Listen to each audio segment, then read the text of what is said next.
Hello and welcome to the Modus Super Series charity influencer event. Today we have two big competitions. We have a doubles tournament where we have paired up an influencer with a pro player, and then we have a singles event with all the influencers involved. And to help us run through all that action, we're joined by Matthew Edgar.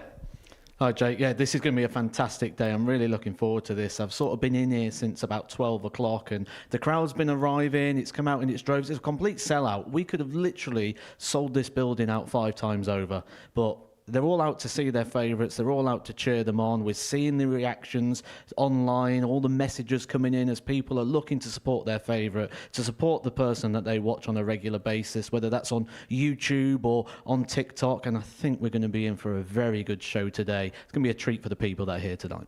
This is very new for the Modus Super Series. You can say it's like an exhibition almost. How do you think today's going to go?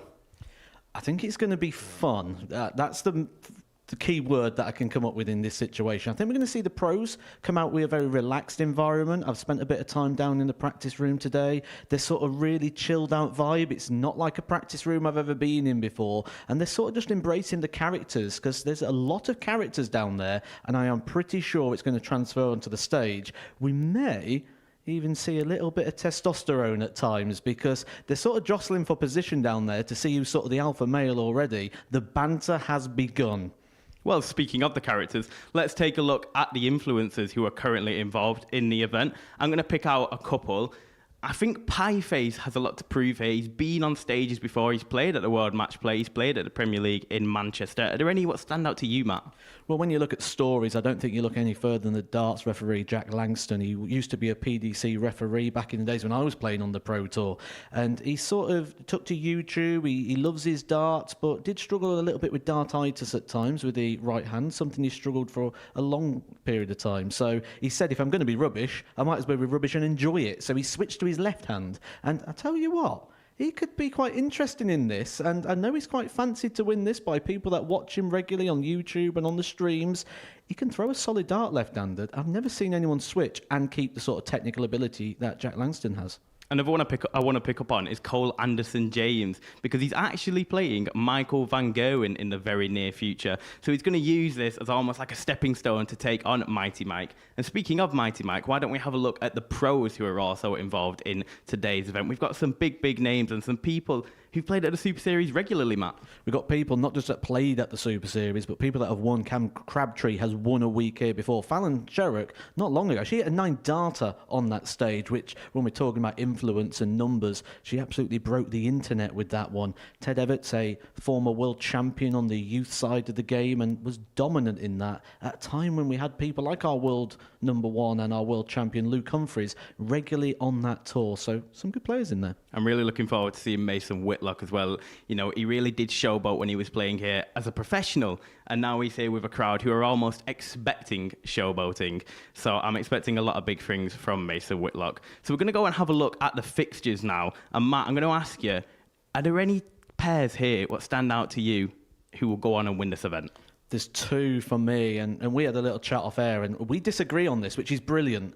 And I'm sure there'll be a lot of people down in that audience disagreeing and online, but I think the first pair I'm going to pick out is probably going to get that chat box going, just like it did when he played here not too long ago. Ashley Coleman and the darts referee. I think one thing that these guys are going to have is they're going to have just a little bit of familiarity with each other. They're going to be comfortable. They're friends. They play with each other on a regular basis. They stream every single week. So I think that could be a factor when it comes to it.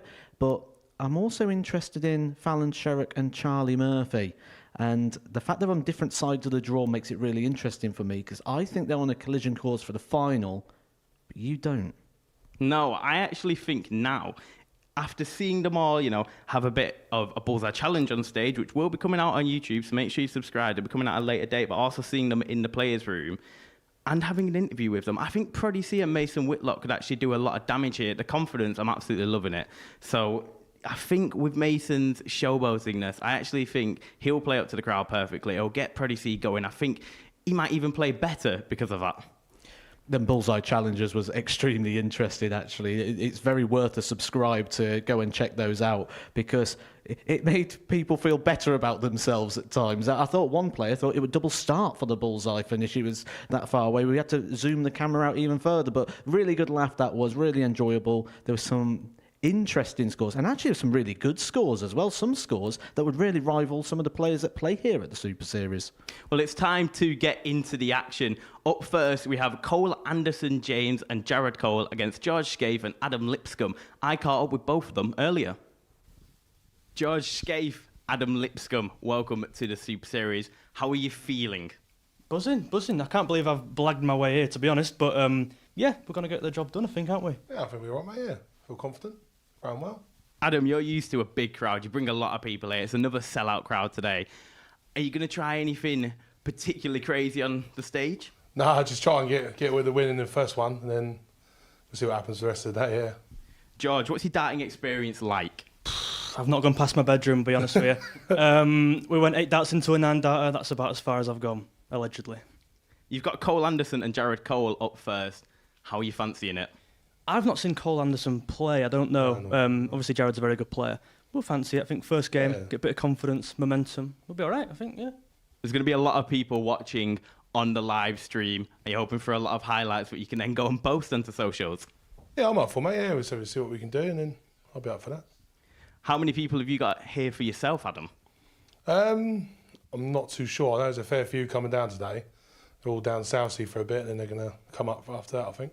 The Super Series regulars will know that you actually were here playing yesterday in a finals night. Back-to-back sellout events. How is yesterday going to help you today?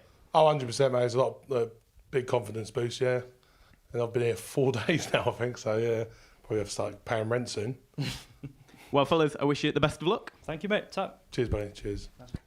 Cole Anderson James, Jared Cole, welcome back to the Super Series. You both have actually been here before. How excited are you for today? Yeah, I'm buzzing. I can't wait. I'm really excited for this. I'm a little bit shaky. I've never been on stage before and did darts, and I don't play that often like him. He's here every day, so we'll see. Cole Anderson James, you actually are playing Michael Van Gerwen in the near future. I am. Are you hoping to use this to build that confidence when you take on Mighty Mike? Well, I don't know how that came about. If I'm honest, I don't know why I'm playing Michael Van Gerwen, but I am, and yeah, this will be good practice. You know, I'll teach him everything I know. Well, exactly. Well, Jared, you actually do a lot of showboating here at the Super Series on a professional level. So how are you feeling getting up on the stage? Are you going to try and show off in front of the crowd? I mean, if the moments come, you never know. But yeah, I'm here to win. Obviously, I want to give Cole a good reputation. Hopefully, he can take some confidence into his match against Michael. Well, do you fancy yourselves, lads? That is the real question. How are you feeling going in? I fancy myself pretty good. Yeah. Lee. Yeah, if that's English. I fancy that's Cole times Cole equals Double Cole. double Cole. Good afternoon, ladies and gentlemen, and welcome to the Influencer event here at the Live Lounge in Portsmouth. It is time to meet the players. Would you firstly please welcome to the stage from Colchester, it's ice cold Cole Anderson James, and it's the king of the castle, Jared Cole.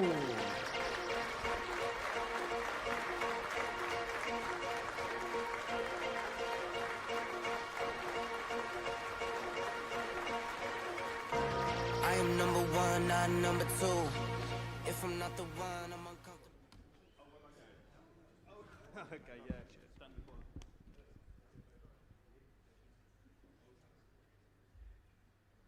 And now, would you please welcome to the stage, it's Supersonic, George Scaife, and his baby boy, Adam Lipscomb.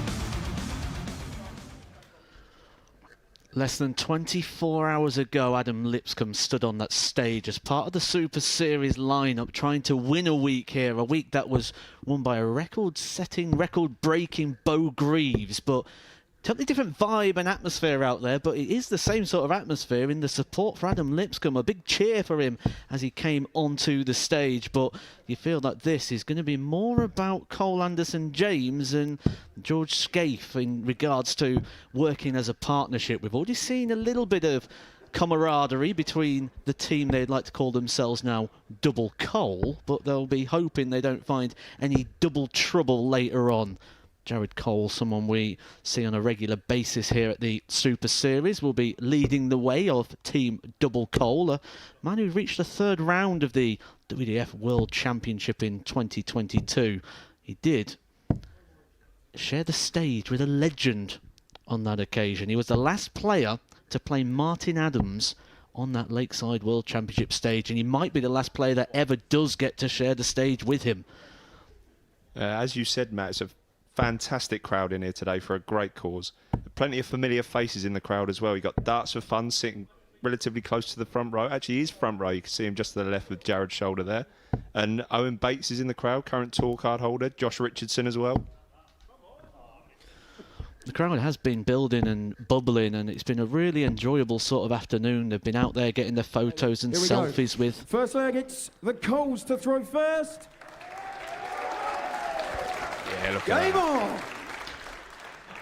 on! Out there with their favourite influencers, and Cole Anderson James, not surprising to see him very full of confidence and almost trying to dictate the show here in the early stages. He's a player, probably the most followed player we've got here. But look at this, George Scafey straight in. Hang on a minute. Wow! Oh my God! Well, Well, that's 100 quid down the drain already. Wow. got the influencer. They're on a 9, by the way. They're on a 9. How Good ironic. luck, Jared, following that. All the best. Well, just bear with us a moment. That's why we take a couple of selfies. We'll be he's back in taking a minute. photo. I don't actually. I'm speechless. Wow. Okay. Well, Jared, you're that's up. one way to and the start. scores aren't working, guys. Can we have some scores on the screen? I can't Right, apparently we've believe got what to I've carry just on and they're seen. gonna tell me what you need, and I'll let you know. So, right, I can't believe that's just happened. I mean, I've watched his bullseye challenge about an hour ago. You did mention there as well, Taylor, that that's £100 down the drain. The reason being, there is a actual prize fund being put forward now by Modus for any influencer who hits a 180. An extra £100 will be added 33. onto the charitable donation. So that's another £100 there gone on. 187, yeah? 187. To be honest, we weren't expecting any 180s to be hit by the influencers, and the first 3 darts to be a 180 is mind-blowing.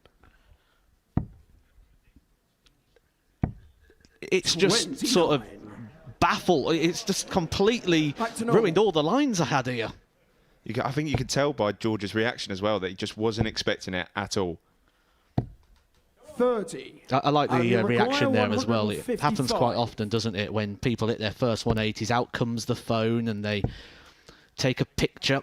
Well, he's managed to get it up there on the stage. 89. I think the footballer who did it was it Daniel De Rossi? It took a selfie with the crowd after he'd scored a winning late goal. Similar vibes there.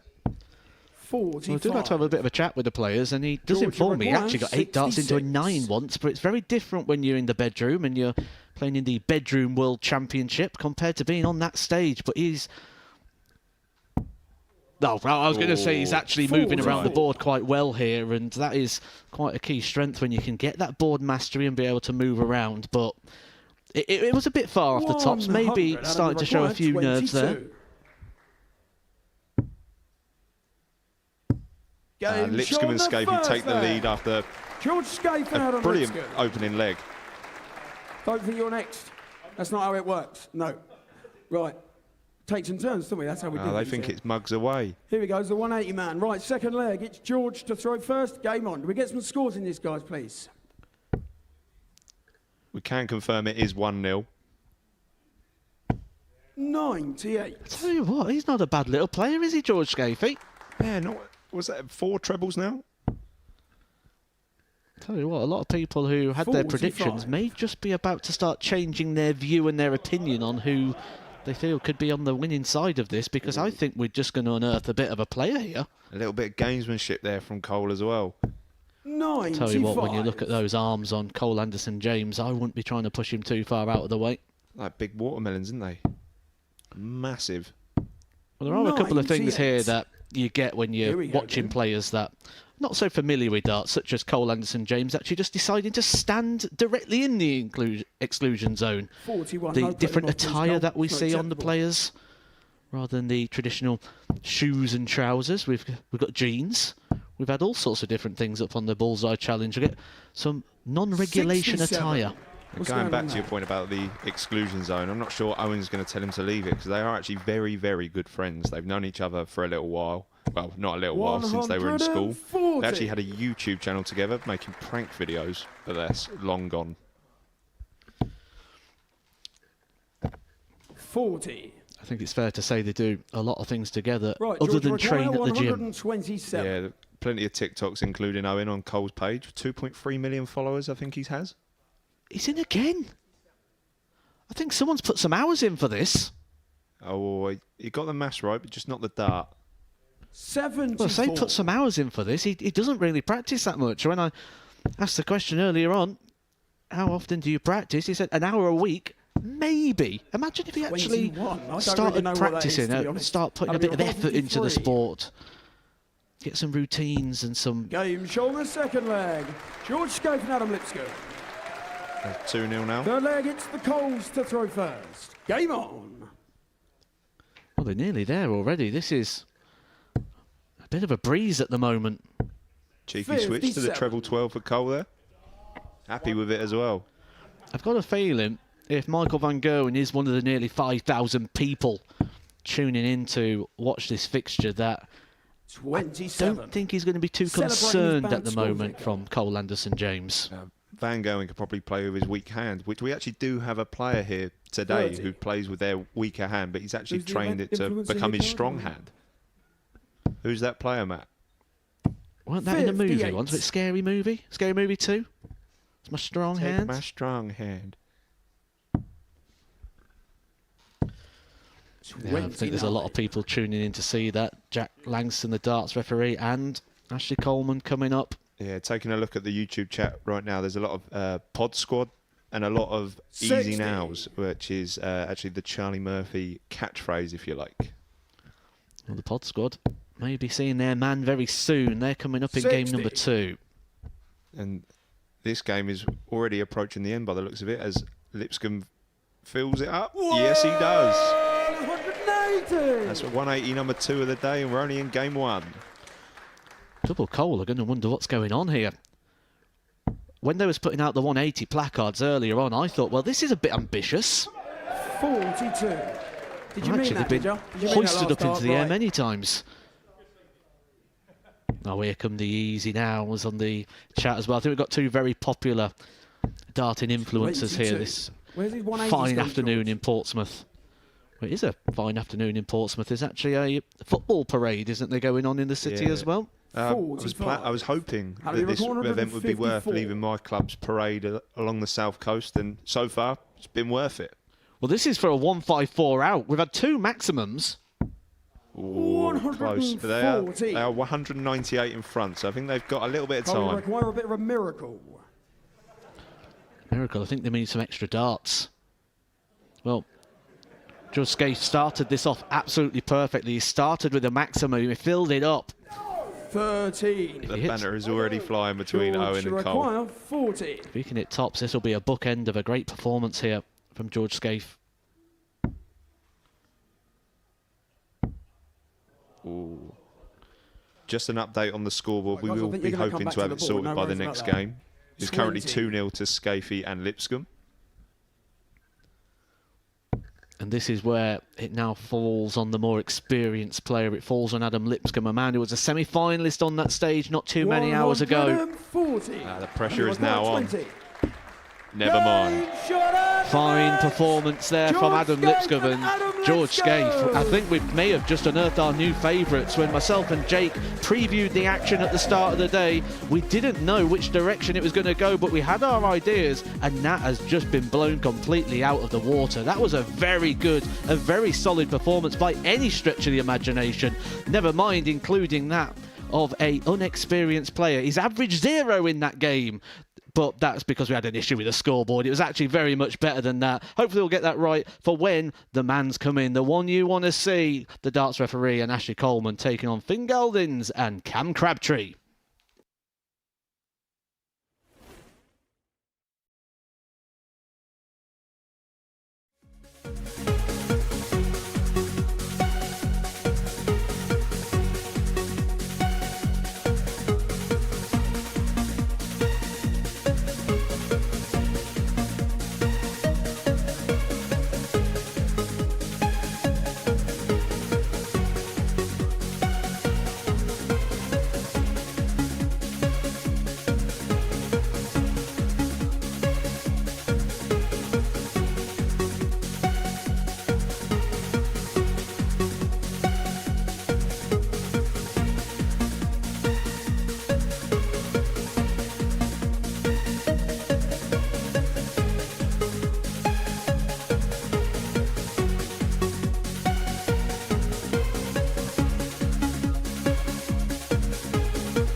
Well, I can't believe what I have just seen, Matthew Edgar. We have kicked off. George Scaife has walked up to the hockey and he's only gone and hit a 180 with his first 3 darts. I kind of wouldn't expect that even from the experienced players, from the professional players, from people that have won the titles in this sort of environment, in pairs as well.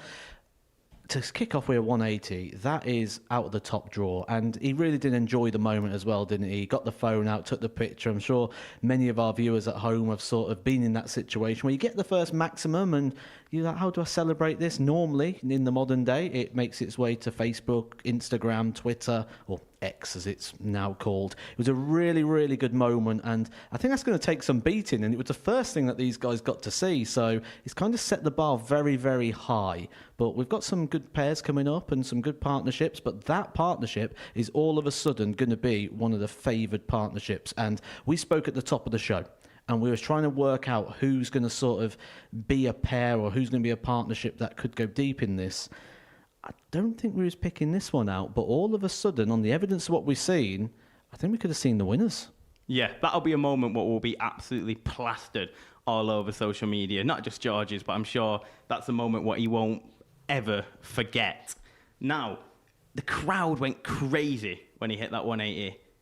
It's looking like a really fun atmosphere in here today.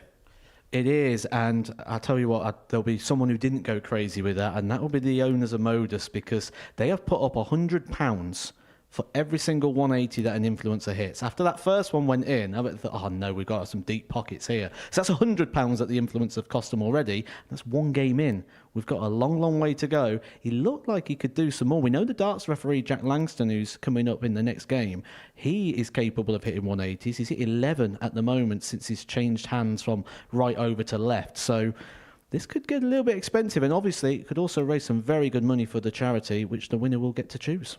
Well, speaking of the darts referee and the next game, let's take a look at the brackets, because we can now confirm that Jared Cole and Cole Anderson-James are out of the pairs event. You will see Cole Anderson-James again. He does have his own singles game after this event, but that's it for Jared Cole. We won't be seeing him on that stage anymore today. Was it worth getting out of bed for? It was on and off in a heartbeat, wasn't it? Like me on the Pro Tour, that in and out straight away and off you go. Thanks for coming.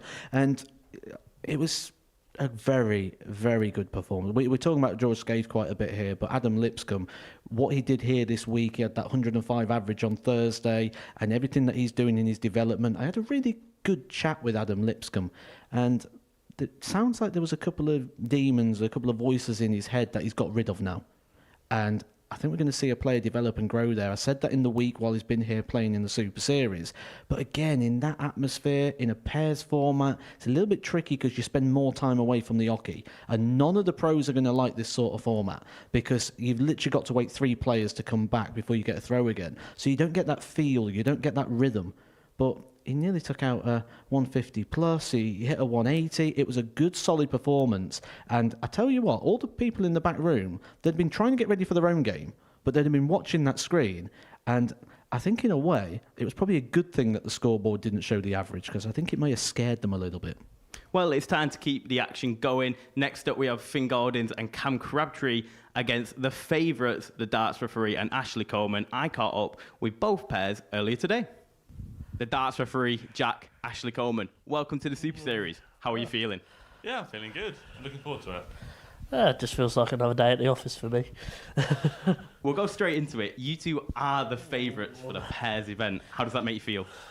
A little bit nervous because I don't know how this is all going to go, but I've got all the faith in Ash that he's going to carry me all the way, hopefully. I don't actually have nerves because I experienced Series 7 Week 5. I know what to expect on that stage a bit, and now there's a crowd there. It might be a bit different, but I'm looking forward to it. It's going to hopefully put on a good show, so that's good.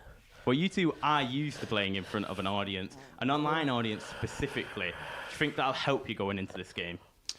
I don't know. So I think Ash will be fine, but I don't know how I'm going to do in front of a crowd. Hopefully, it goes absolutely fine. I haven't got to worry about it, but yeah, we'll see.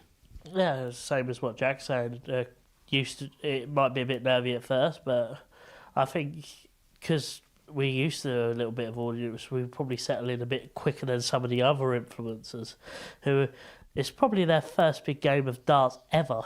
But for some of us, we've actually played a bit, and we're going to settle pretty good, I think. Something really interesting about you, Jack. You've actually swapped to left-handed. Confident?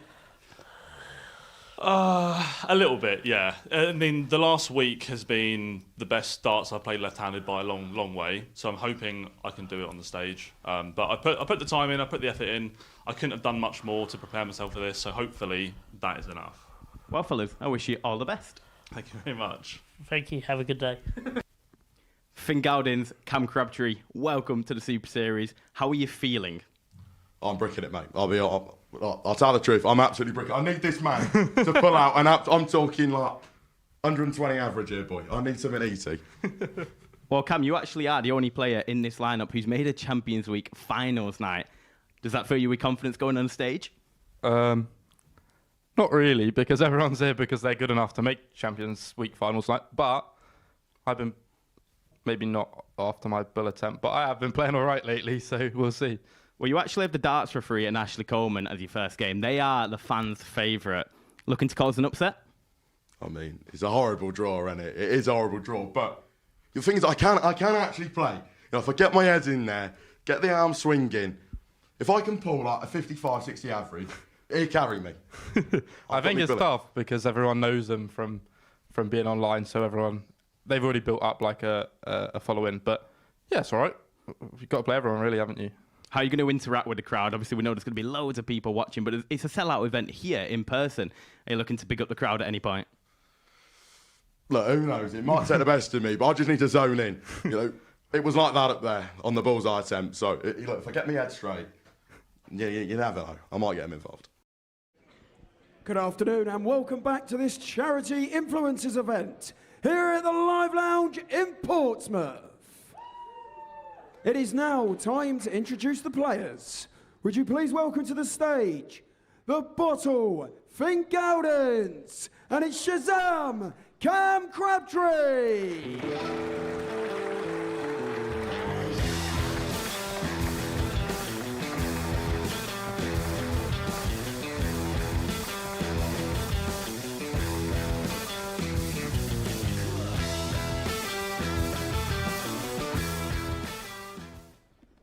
And now, would you please welcome their opponents? It's the darts referee, Jack Langston, and it's the Prince of Darkness, Ashley Coleman.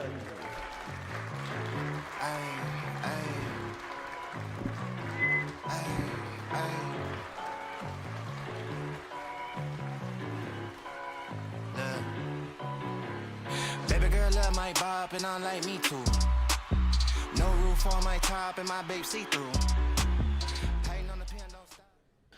Here we go, the game that everybody has been tuning in and wanting to see for quite some time since this influencer was announced. It was an idea that we was going to get potentially the darts referee and Ashley Coleman together, and then when the partnerships went out and we opened it up for the vote, it was unanimous in the fact that everyone wanted to see Jack and Ash playing together. The prize, if we dare say it, is a place in the semi-final against George Scaife and Adam Lipscomb.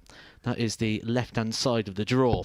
But they're going to have their hands full here if they're going to turn popularity into results, because Cam Crabtree is the only player in this lineup who has won a week here at the Super Series. But how much help is he going to get from Finn Gowdins? Because actually, when I look at the Bullseye Challenge, and I don't like to give too much away, but it was the worst attempt at a Bullseye Challenge I've ever seen in my life.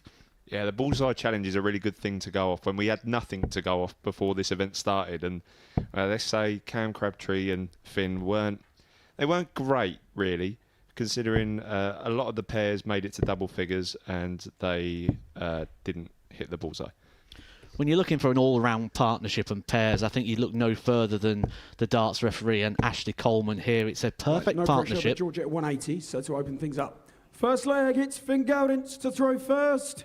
Game on! By perfect partnership, I mean the regards to the friendship that the two will carry together. 29. And in regards to the all-round partner, because Jack Langston can play. He plays a little bit of online darts, and he's been picking up results on his online darts. He used to play darts on a regular basis. He's played on stage before for his county youth side. Yeah, it's not a great start from Jack there. First start off the board, but he'll be hoping to pick it up. And Ashley is up 60. next, so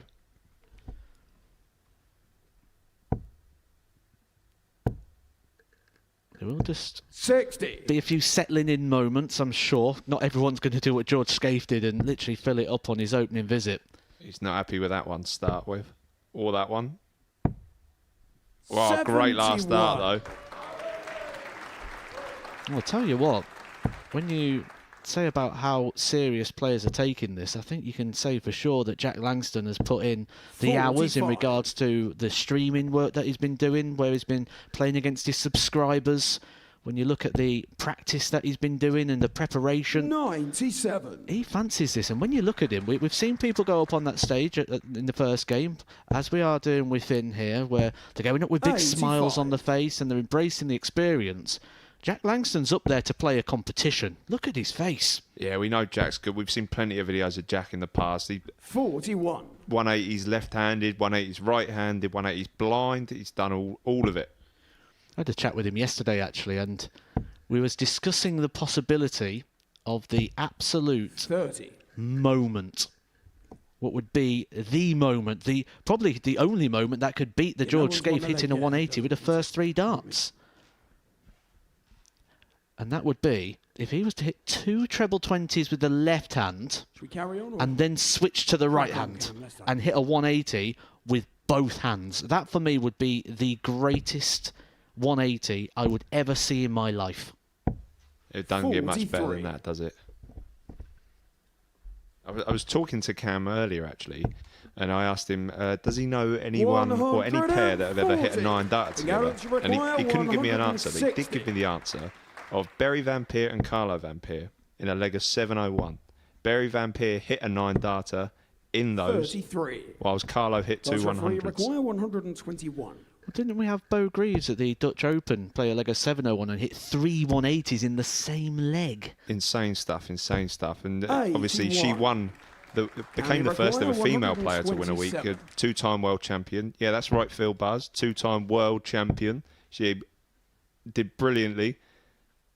And now she will be playing in Champions Week. The ball for Cam. 79. Well, a big last start there from the Ashley darts required referee, hitting a 40. treble 20, leaving tops for his friend Ashley Coleman to come and try and wrap it up.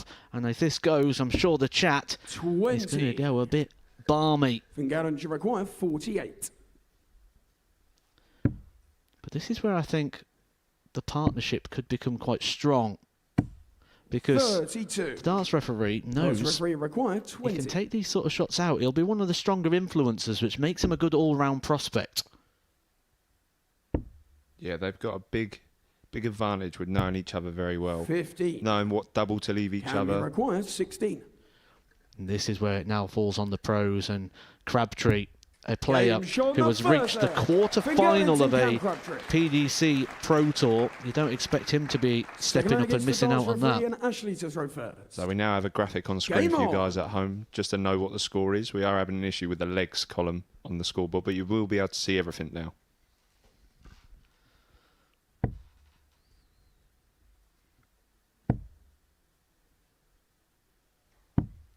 $17. Bit sarcastic there from Owen, wasn't it? Yeah, you go, yeah. Just trying to work out the intricacies of throwing first. It's something you don't normally have to worry about too much when 6. you're sort of playing a game of singles. You know when you're on, you don't need to work out the formats, who's going in what orders.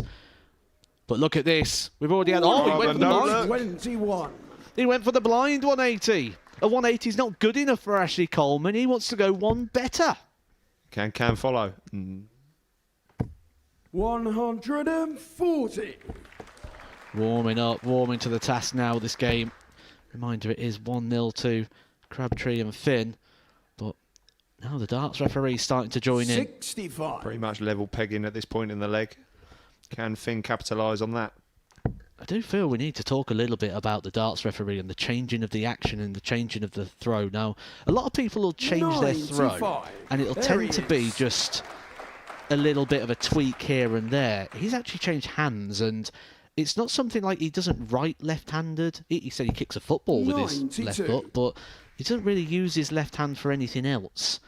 And the way he switched, he's going to be coming up in the next throw. Just look at that technique. It's quite crisp. You'd think he'd been training and playing this way for years, not just since January. Look at that. It's quite remarkable, really, because in every other sport, you wouldn't change your dominant hand or your dominant foot. Or if you did, it would be more of an advantage. Whereas this, 36. I wouldn't say it was an advantage, but he's making it look like one. And he's found a way to really enjoy his darts as well now, which ultimately is what you want to do. This is a game. It's meant to be fun. 55. And if you can find the fun and the enjoyment in it once again. 170. Oh, this could be big. This could be really big. Oh. 105. Can we require 145? To double the lead. It's not going to go on this occasion, so the darts referee will come back. 85. And reachable finishes here. Requires 65. Will he start on the ball here? He's attempted to. Well, he's called the darts referee because he used to be a darts referee on the PDC Pro Tour, so he's going to know all his numbers. He's going to go for everything the right way. He does do a couple of videos on different ways to check out, and that was nearly a rare treble 20, but at the worst possible time, a slip that actually worked out okay because it left him another finish. Actually required 40. Now it hands back over to Ash Coleman, who levels it up. Ashley Coleman and the darts referee. The leg, it's Finn Gowdins and Cam Crabtree to throw first. Game on. Someone has just asked in the YouTube chat, has Charlie Murphy played yet? No, he's on in 2 games' time. He will be playing against Proddy C and Mason Whitlock, and he is partnered with Fallon Sherrick. I've got a feeling when Charlie Murphy takes to the stage, the YouTube chat is just going to be full of 2 words. Easy? Easy now. Yeah, as well as a massive following online. He's got a fair few fans in the crowd tonight as well. A couple of family members that actually sent us a video last night, and the power of social media got him in. 83.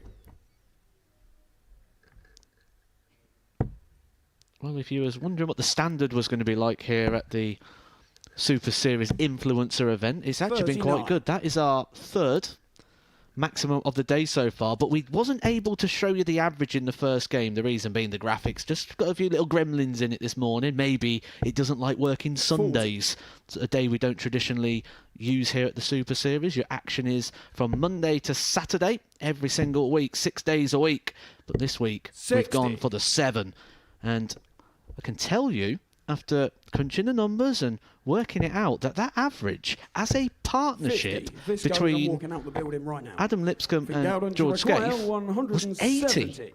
Now, if you think about the PDC World Cup, the World Cup of Darts is a pairs event.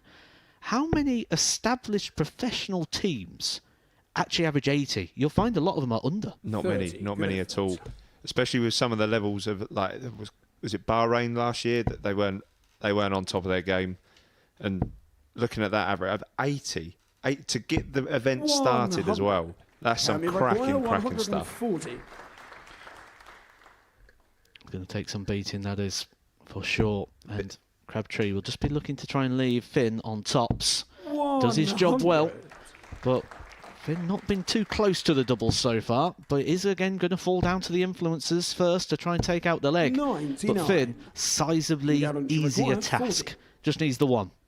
Stretching, get ready. Go on then, Finn. Yeah, trebles count. Score. So doubles, you finish on the doubles. How ironic. I think that's probably his I think he's had 1, hasn't he, until now, 1 treble 20, but what a time to get your 2nd.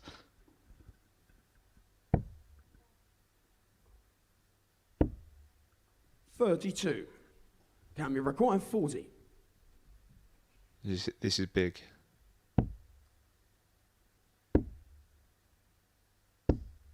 Or chance handed to the darts referee and Ashley Coleman. A big slip. Ashley Coleman gobbles these chances up for fun. But he can't this time. So go for another lap. 10. Back to the influencers to be throwing first. 5, not treble. Yep, that's how darts referee works. Owen Binks just reminding him that it's not just the red part of the 20.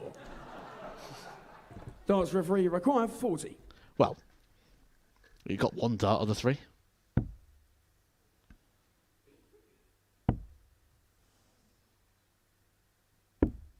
20. Has an influencer pinned a double yet? Cam, you require 10. Not yet, but I think we're going to see plenty go in the very near future. Game shot on the third leg. Well, Cam Crabtree makes it 2-1 now. And they gets the darts referee and Ashley they'll have to break first. in the next leg to win 3-1. Game on. Did you think the game was over? Hasn't got a clue. Maybe that's why he missed. Maybe he was getting a bit nervous, a bit edgy. Thought he was throwing match darts. 41. Did you shocking even know we were behaviour playing there. darts today? Or did you think this was like swimming lessons or something? I don't understand. No research. Yeah. He went for the fist bump with Ashley Coleman, and Ashley Coleman just looked at him like, what are you doing, mate? 45. It's not over yet. So, am I being a bit more fight from the other pair? They've certainly had the chances here, Ashley 60. Coleman and the darts referee. And I expect that they're going to try and get themselves back into this. They were the favoured pair when we asked out on 96. social media, and we said, who do you think is going to win this? A strong majority of people thought that this was the favoured pair. They're in danger of a first round defeat, which was 27. actually said to me earlier on when I was previewing the action. Someone pointed at this fixture and said that could be an upset. Yeah, so far, both results going against the way we thought they would. 25. With George Scafie and Adam Lipscomb taking the first win. 57.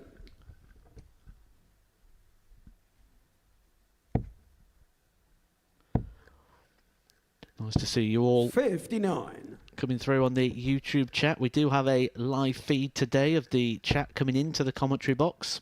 So we'll be trying to pick out some of your questions, queries and comments throughout the day. We'll be Oh, that was close. Close to another £100. Well, not just that.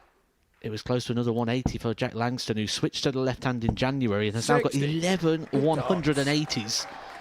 Could have made it 12. That is some achievement. Some people don't hit 11 180s in a year when they pick up darts, and this is, for Jack Langston, a completely new experience. 71. He's like a new player.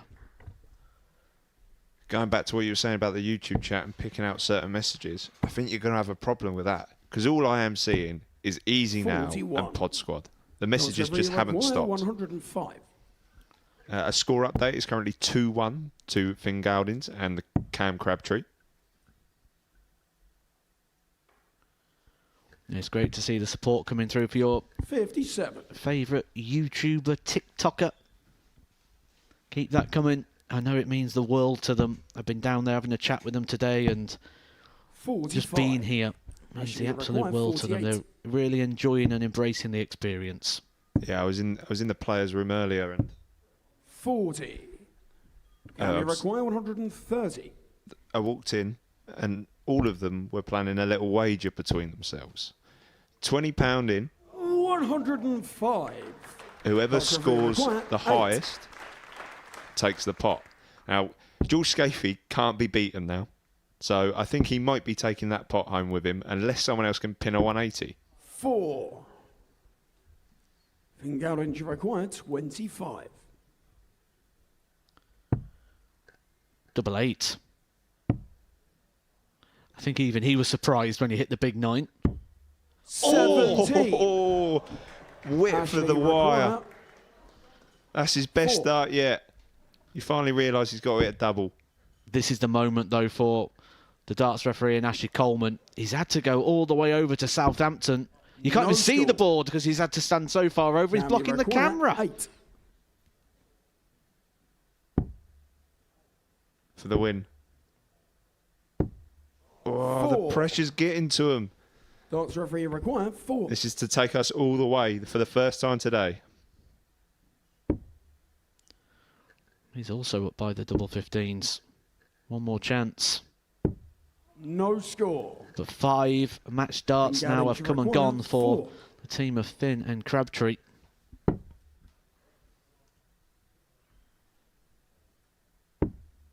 Oh, that's a blocker.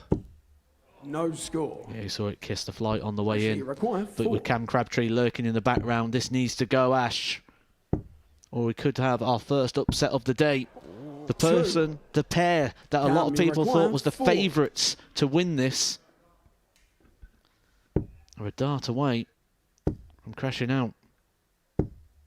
No score. Oh my word! What is 36 dart leg? 2. No score. The pressure is really Then we getting might to have him do now. nearest to bullseye in a minute. Guys, come on. Right. Fingaldic require 4. No score. Just a reminder, if they do get to Actually 51 require darts 2. in a leg, it will go to closest to the ball for the leg. Game shot on the 4th leg. And there it is. Ashley We Coleman are and the going to go darts all the referee. way. It was a cheer, it was a clap, Fifth it was and an final leg, ironic it's way. Fingaldic to throw first. But either Game way, on. we are now a level game. One more leg for a place in the semi-final. And that's his first. Oh, wow. Go on, son. Great darts. And he's loving every single moment of it. Well, he's channeled his inner Gerwyn Price on 2 areas there. One, 52. the big score, the big finish, and then the big celebration. He celebrated so hard, he's nearly fell through the stage at the back there. You see he's 97. put a hole in the smoke machine cap. Yeah, he's put his foot right through the. He doesn't even know where he's running to. He just wanted to celebrate with a massive crowd we got here 41. today. The emotion really carried him through that. 279 for Finn. So still quite a way to go at the 22. moment in this leg.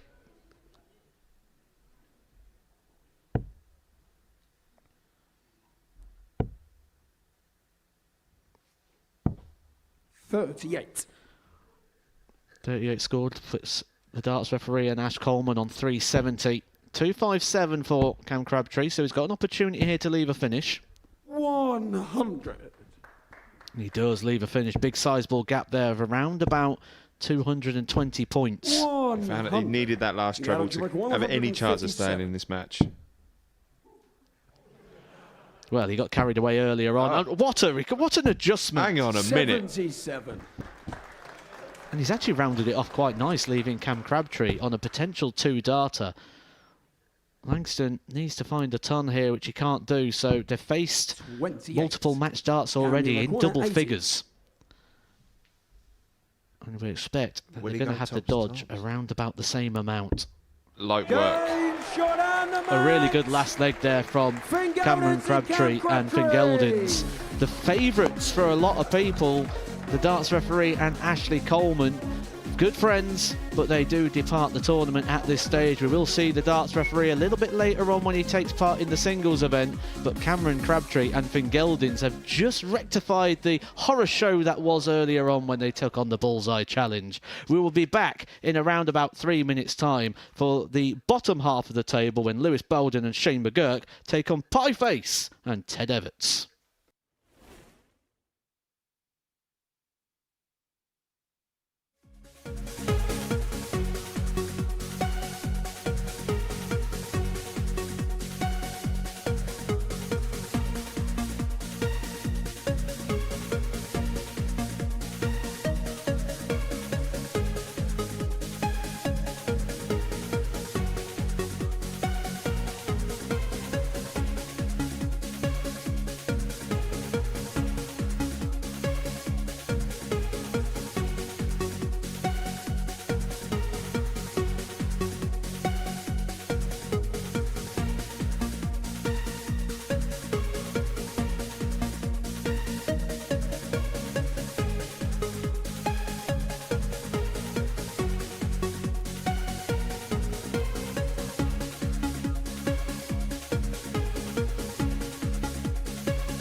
Good afternoon and welcome back to the Influencer Charity event here at the Live Lounge in Portsmouth.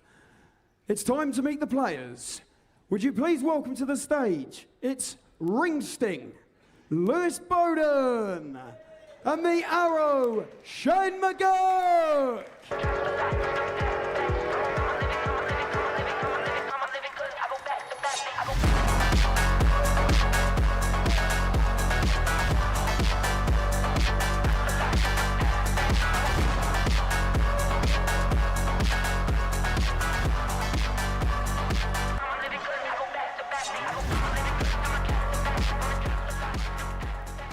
And would you please welcome their opponents?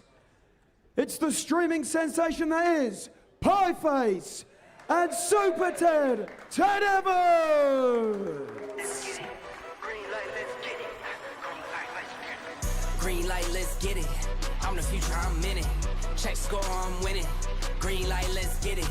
I just win, win, win, win, win. I'm on 10, 10, 10, 10, 10. Hello, I'm Himothy. I got the recipe. I got the flow. Well, we're about to cast our eye over now one of the most experienced pairs in this event. We've got Ted Everts, the only world champion we've got taken in the lineup today, the youth world champion of 2021, a player who has picked up 14 development tour titles, 2 challenge tour titles, and he is partnering here with Pieface. Pieface, a man who's got some experience. He's been playing on those big stages with the PDC. He's done something that a lot of us are very envious of. He's actually played darts on the World Match Play stage. He's recently been playing on the Premier League stages, and this goes back to 2021. So plenty of experience here for Pieface, taking on quite a new sort of partnership to darts. Shane McGurk is a young player making waves within the world of darts at the moment, playing on the PDC Challenge Tour and Development Tour, and he's been doing very well. He's got a qualification ticket already booked for Lakeside, where he'll make his World Championship debut this year.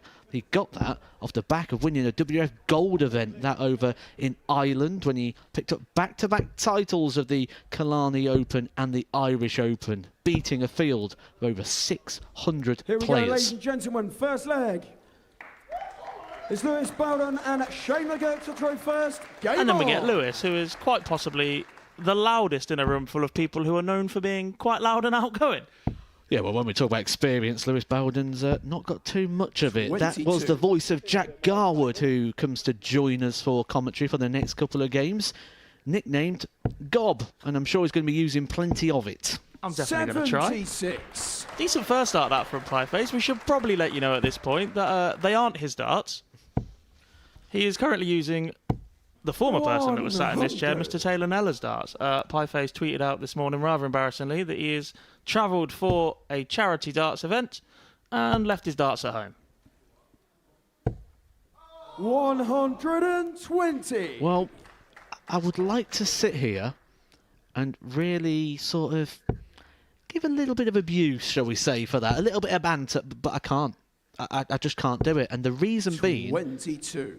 I've been there myself. Consistent, though. At Pro Tour in Barnsley, I turned up and didn't take my darts. To a professional darts 41. tournament, I did not take my darts. And I had to ring home to a friend of mine, Thornton Darts, who drove up, and he got there just a little bit too late. So I had to take on Johnny Clayton 140. using 2 darts of one set and 1 of another.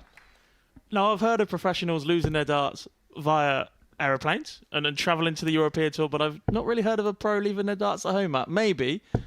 This might be a bit 40. harsh, but that's why you're sat next to me now. Yeah, thanks for that. Yeah, it's a Sunday, you know. Thought I'd get a day off from the abuse, but no, thank you. There's one thing about 40. Lewis Bowden, he's really embracing the experience, and for someone who doesn't really play a lot of darts, he was asked how often he actually plays, even at home, and the answer was every now 40. and then. He's not even one of these players that collect and have multiple sets of darts. He's just got the one. I hope it means one set. I've never 59. seen a man cheer the first dart being below the treble 20, but we've just seen that from Lewis in the background. He's certainly very mobile on stage, shall we say. 119. There are some anxious bodies out there. You can see it because there's a lot of 144. movement on the stage. It's like the stage is hot. It looks like they're playing the floor is lava. I do feel sorry for our team behind the scenes because usually we use the bullseye challenges or various other things to set where we think the 72. players are going to be for the week with the cameras. Facial requires And we're having to use a 65. significantly wider shot for some of these guys.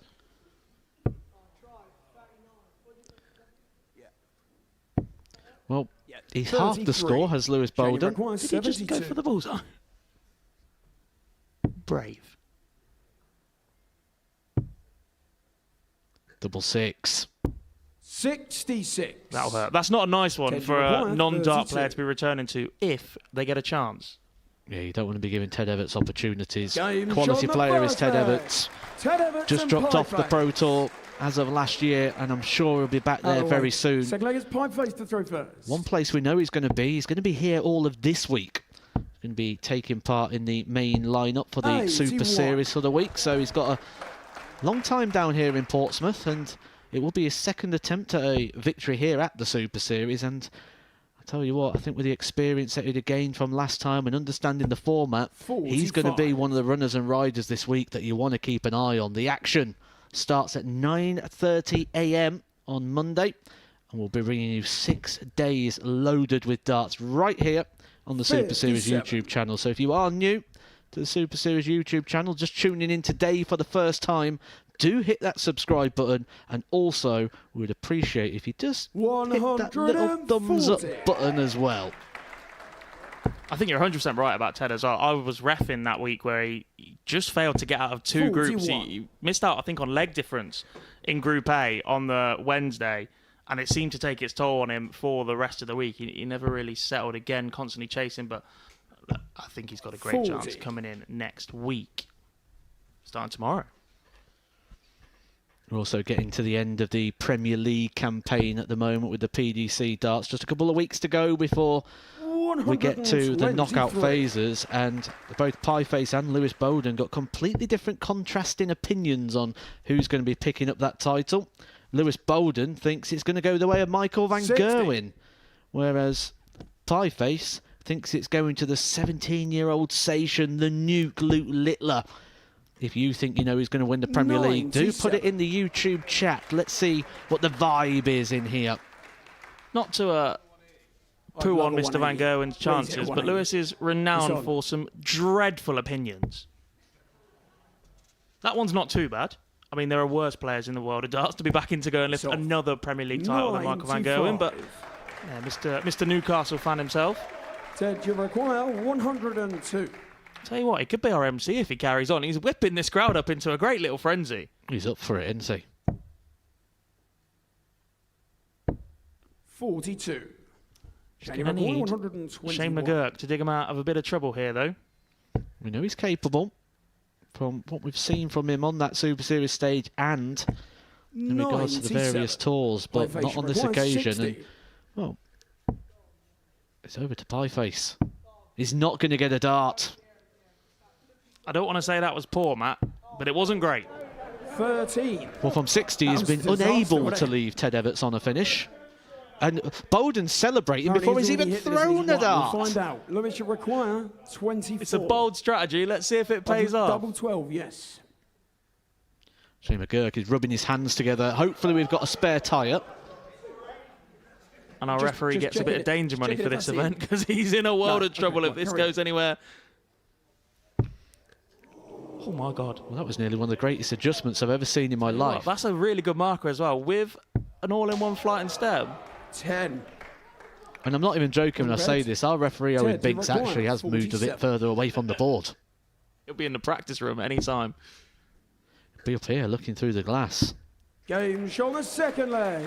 Ted Everts, and Pieface. smooth and comfortable as always on the outer ring. To throw first. Doubles the lead, and Game they're now just a leg away from booking a place in the semi-finals. We don't know who they will play. We'll find out in the next game when I'm sure the YouTube chat is going to go a little bit ballistic when 30. Charlie Murphy takes to the stage in about 10 minutes' time. Yeah, a lot of work to be done for Charlie as well. If you're going to be as vocal as he was in choosing his partner in Fallon Cherokee, better not let down the Queen of the Palace. We did ask in that last leg if anyone would like to share with us your opinion on who you think is going to win the Premier League, and I can say that a lot of people are going the way of Luke Littler. Max Smith thinks that is going to go the way of Luke Littler. Ethan thinks Luke Littler. Ollie Jordan. Loads of people really big fans for the... You were going for Sam Pennington's comment then.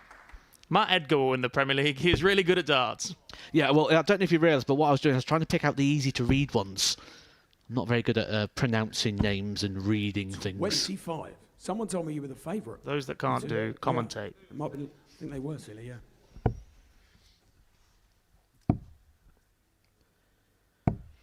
Reminder 36. that it is 2-0 in the favour of Pieface and Ted Everts. And looking at the scoreboard at the moment, I don't think there's going to be too long left in this. We've got a really strong partnership here in Pieface and Ted, and they seem to have good camaraderie up there on the stage as well, which is very important when you're playing pairs, that you sort of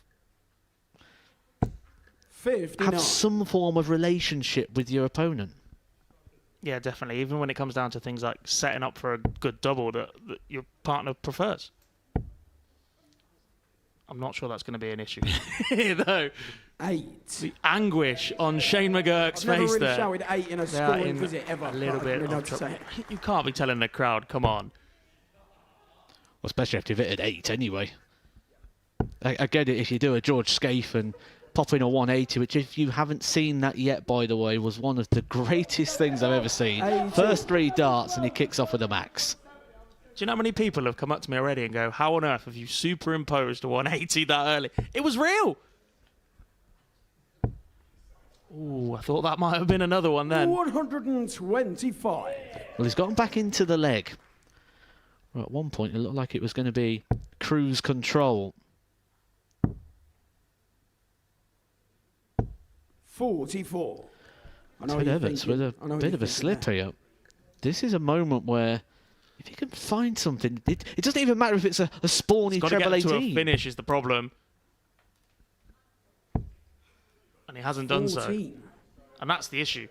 Because now Shane's setting up for Lewis. 150. Go on, go for the ball. Boom. Trying to do the Simon Whitlock, the 3-ball combination. We've actually got Simon Whitlock's son coming up in the next game, Mason Whitlock, a player we have seen here on the Super Series stage as well. He went for the 3 bullseyes twice on his appearance here as well, so maybe we'll get that one 95. from Mason later on in the day. 123. This for the match. Treble 18. Would have left the ball. Do you know what? I genuinely think Pieface would have run and jumped off the back of the stage and done some form of stage dive. I can't tell you that. Instead, it falls to Pieface to possibly get them over the line in this match. Oh my. Where has that come from? Double 12 now for Bowden. 62. And he's put 2 good markers in on that double 12, just on the outside wire, but it's not been enough in the last 2 legs. And now Pieface.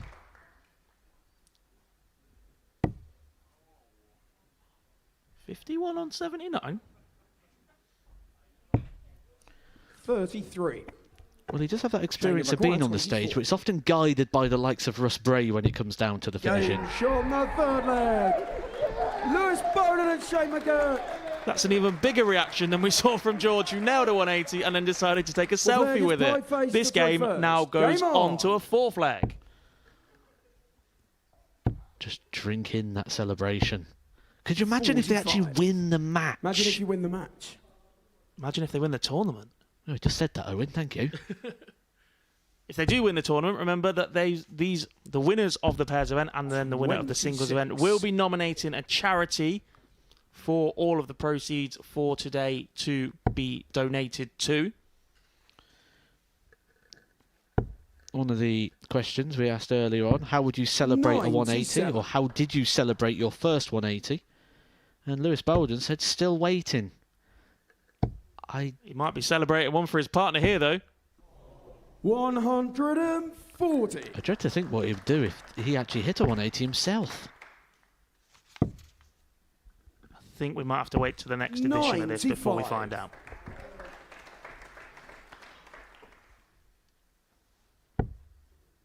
yeah, I think there's maybe a little bit of a, should we say, grouping to be improved on before there's any 180s being hit on there. But I do stand corrected, and I will remind you as well that Modus are putting up an extra £100 into the prize pot, which will be donated to charity. 60. For every single 180 that is hit by an influencer. We've already seen one from George. 55. Pieface might go close. Will be quite a nice donation that to charity. It will be given out Maybe to the not charity of choice of the winner. 5. I mean, grouping-wise, that is a fantastic visit from Pieface. Scoring-wise, not so efficient. I like that. Take the positives. Take the positives. Reminder, guys, the score in this one is 2-1 in favour of Pieface and Ted Everts. Did you see the look of astonishment on Shane McGurk's face then when Lewis Bowden had just fired it into the treble 20 and then missed the board with his final dart? It's a long way over the Irish Sea for Shane to be here, by the way. 59.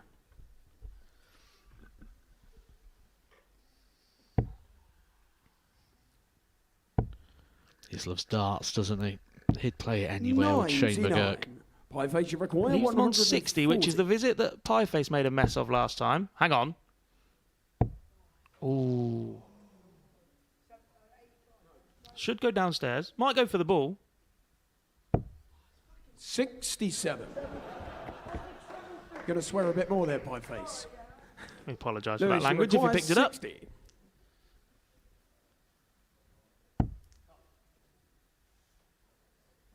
Surely not. Gone close to double 12 a couple of times. He does hit a double, but it is the wrong one. And it leaves Shane McGurk on the very awkward double 19. If he gets a visit, Ted Everts coming back for 73. We'll start on the treble 19. Double 20 for the match. 33. Goes high. Shane McGurk has a chance to send this one to a decider mat, which is not something we would have expected about 10 minutes ago. Oh no, I was putting the writing on the wall. I didn't expect this at all. But Shane McGurk. Oh, that's a bit awkward. Oh, Got to get surely brave not. with it now, haven't you? Surely can't get this in from there. What a dart! Oh my! Oh my! What an absolute quality dart that was from Shane McGurk. He was just throwing in the dark. He was just throwing and hoping, and he somehow hit the double 19. If they pull this off, the guys in the front row should duck and cover because Lewis Bowden could end up absolutely anywhere. I reckon he could 41. Devon Dudley himself through the tables. Right, who had 18 minutes on Matt Egger making a wrestling reference? 41. I think I've done all right. We're on game number 3 so far, aren't we? I've not talked about The Undertaker or anything yet. We're normally a good one to go to. We'll keep you up to date with the scores throughout 59. the action. That's why we're trying to fix the issues that we're facing with the scoreboard. Like me, they don't tend to work Sundays. Not used to this personally. 82. So Pieface and Everts just in the lead. 33. It's not a terrible action on Lewis Bowden. He's just not very efficient at using it. That's a very polite way of putting it. Yeah, I like that. With a bit of work, 11. there's a 60 average player in Lewis at least. 5, by the way. Yeah, a lot of people have these sort of functionality in terms of the technique, but it's just the effort and the time and what you put into making it work. And Shane McGurk making it work here at 1, 2, 3 moves them down to 245. They have stolen the lead in a game that looked like it was all about Ted Everts and Pieface, but they could be about to take another, shall we say, upset? We had an upset in our last game. The darts referee and Ashley Coleman both going out in the first round stage. 36. Yeah, I'd say this would be an upset. You think of the experience and the opportunities that Pieface has had, plus the ability of Ted, who played very, very consistently the first couple of legs, but he has just been off the boil a little bit. when this comeback has been on. Credit to Shane McGurk, though. He has been excellent for the last couple of legs. He has really thought to get these two back into this one. 59. Well, that 59 moves him down to a finish. 150 left for Shane McGurk and Bowden. I don't think it's going to be an issue in the next visit, but you never know. And Ted Everts is motoring down 186, 130 scored, leaves just 56 points. And that might be in touching distance for Pieface. Two-dart combination. Bowden goes for the ball. That is very optimistic. He's not been able to hit a double on the board so far yet, or one that he was throwing at, and he's just gone for the smallest target possible. Well, if you don't think Pieface is capable of this, just on Monday, Pieface hit a 9-dart leg in preparation and practice for this. I mean... 201? 301. It was 301, he says, but it shows that he's capable. And he's not a bad player, and he's missed that opportunity. McGurk, a lot to do here. 145.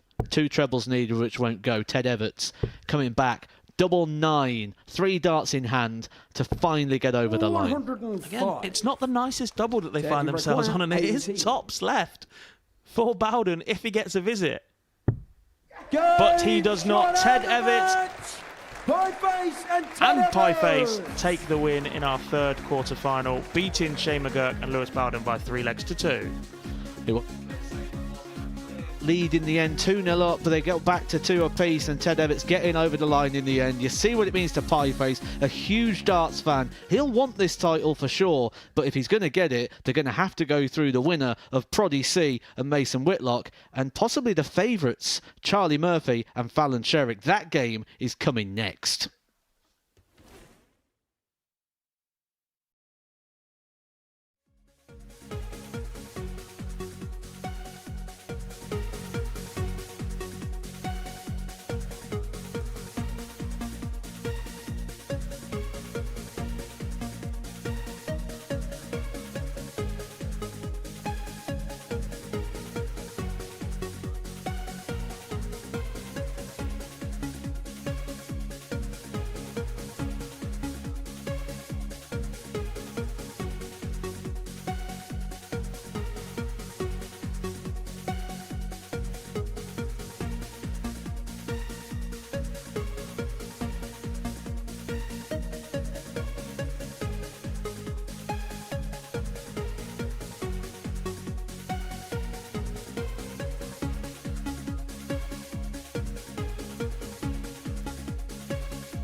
Welcome back to the Modus Super Series charity influencer event. We're going to take a quick studio talk right now due to the fact we have a few technical issues with the scoreboard, but that gives us plenty of time to reflect on what we've seen so far. And we're joined by Matt Edgar again. Matt, it's been brilliant.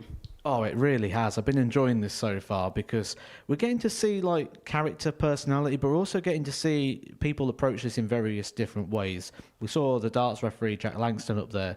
He looked like a player that was here for the Modus Super Series on a regular basis. The seriousness across his face, the preparation and everything he's put in, it just didn't quite happen for him there. But his followers will get another opportunity to see him later on when he takes on the singles. And he's got a little bit of time now to go in the back room and try and calm down a little bit and brace the experience that has come. Maybe playing with a friend like Ash, maybe put a little bit more pressure on it, because we see with Jack, he gives quite a lot to Ash and he's very supportive of Ash. And I think maybe he wanted it more for him than he did himself. And when he goes up there to play for himself, maybe we'll see him play a little bit better. But that last game, what a game. What a story. I mean, which narrative do you want to spin? Do you want to spin the fact that Ted Everts and Pieface looked very good in taking a 2-0 lead, but then let it slip? They nearly lost that game because Lewis Bowden and Shane McGirt came right back at them. Whether or not that was some of the theatrics that we saw from Bowden, just maybe being a little bit distracting at times, and you sort of get drawn into that as well when someone's up there sort of celebrating and being the way that Lewis Bowden was. You can't help but sort of kind of join in. It's like, I'm going to one-up you a little bit. Okay, you do that. You hit a treble and you celebrate. Right, I want it at 180 now. And you kind of make micro moments within the moment. Well, we've had 3 of the 4 games from the quarterfinals. We're going to take a look at the bracket now and have a look at some of the potential fixtures coming up. So we've got George Scafie and Adam Lipscomb going against Finn Gowdins and Cam Crabtree. Who do you think wins that, Matt? Oh, I was hoping you wouldn't ask me that question, to be honest, because we've seen some real good things there. But I'll tell you what, before a dart was thrown, I wasn't really even looking at Scafie and Lipscomb as a possibility of winning this. I was just seeing, oh, I'll see how far they get, see how it goes. They averaged 80. 80 as a partnership, as a pairs. I use reference to the World Cup of Darts over in commentary. And the World Cup of Darts, where we've got the best 2 players from all the representation nations. When that event comes round, and it'll be taking place very, very soon, you have a look how many pairs actually average over 80. There's not going to be many of them. That, as far as pairs go, wasn't just me blowing smoke on the situation. That was a world-class pairs performance from a partnership that at the start of the day we weren't really talking about too much. The partnership was mostly talking about is the one we're about to see, Fallon Sherrick and Charlie Murphy. Charlie Murphy, someone who plays regularly on his TikTok channel. I've watched some of his videos over the last couple of days to see how he gets on. He hits a lot of 180s. He averages around the 60 mark, which I think he's going to make it very, very competitive when he's up there against one of the most recognisable faces as his partner in Fallon Sherrick. Well, speaking of them, they are about to play Mason Whitlock and Proddy C. I caught up with both pairs earlier today. Charlie Murphy, Fallon Sherrick, welcome to the Super Series. How are you feeling? I'm good, thank you. How are you? Yeah, no, I'm good. I'm really excited to be back. Oh, good. How's the confidence going into your first game? Mason Whitlock, Proddy C? For me, not very confident, but I've got a good partner, so... Yeah, you're supposed to say we're very confident going into our game. Yeah, I'm very nervous, but we'll get there. He'll be fine. Yeah, Fallon, you're actually used to scenarios like this because you play a lot of exhibitions. Do you think that helped you going into this? Yeah, definitely. I mean, there's a lot of stage, practice and stuff that I do. So, playing at the Modus regularly, I'd say it, always helps my game in general. And, under pressure situations like this, playing pairs, what a better place to put me. Charlie, you obviously have a big fan base on TikTok. You post darts a lot. Yeah. How do you think the fans want you to do today? To be honest, I got a lot of positive support. I get a lot of people watching and enjoying the streams and the videos. So I think they'll want me to do well. If I hit a few bad ones, I think people will like that as well. But mainly positive, I think. You guys are definitely up there in terms of our graph for who people think will win it. How does that make you feel? Confident. Yeah, go on then. We'll go confident. We'll go with it. Well, I wish you all the best. Thank you very much. Thank you. Mason Whitlock, Proddy C, welcome to the Super Series. How are you feeling? I'm excited, man. Thanks for having me, first of all, and it's great to be partnered with this absolute legend. So, yeah, I feel really good. Like, had the Modus not too long ago, so those nerves should be out the window. And I'll just play my game. Hopefully, help him out, and we pair nice. Mason, when you were last here, you were showboating a lot, and that's in a professional setting. Are you going to do a lot of that today? You better, by the way. I'm banking on. That's why I wanted to be paired with you. I think everyone will enjoy watching our games. That's all I'll say. Freddie, Lewis actually said that he is a better darts player than you. Oh, Do you want to get your thoughts on that? No, Lewis is a delusional guy, as we've seen with football. Like, we know he's lost his head in every sector of the stuff that he talks about. And the thing with Lewis is he talks a good game, but he can't deliver. So I definitely am the better player than him. It's a shame we're not playing each other, until the final. But yeah, no, of course I'm way better than him. He won't make it. No. I will, but he won't. Well, speaking of fixtures, Fallon Sherrock and Charlie Murphy up first. How are you feeling? Oh, no. Okay. Yeah. No, you know what? I've seen him throw a few darts, and he actually can throw a dart. So I'm consistent. I'm just not. I've never hit the 180. So that's the thing. If I hit a 180 tonight, then I don't know how I'm going to act. But if he throws anywhere near like he's been practicing in that room, we're on for the winner, I think. I think there's a key to success here with Charlie Murphy. People are sleeping on us. Yeah, Charlie, I think if you get in his head, he won't like it. That's where I'm looking at it. Well, fellas, I wish you all the best. Thank you very much, mate. Cheers, mate.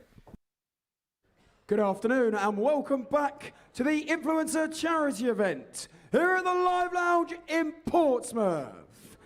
It is time to meet the fourth quarter-finalists. Would you please welcome to the stage the prodigy, Proddy C. And it's the apprentice, Mason Whitlock.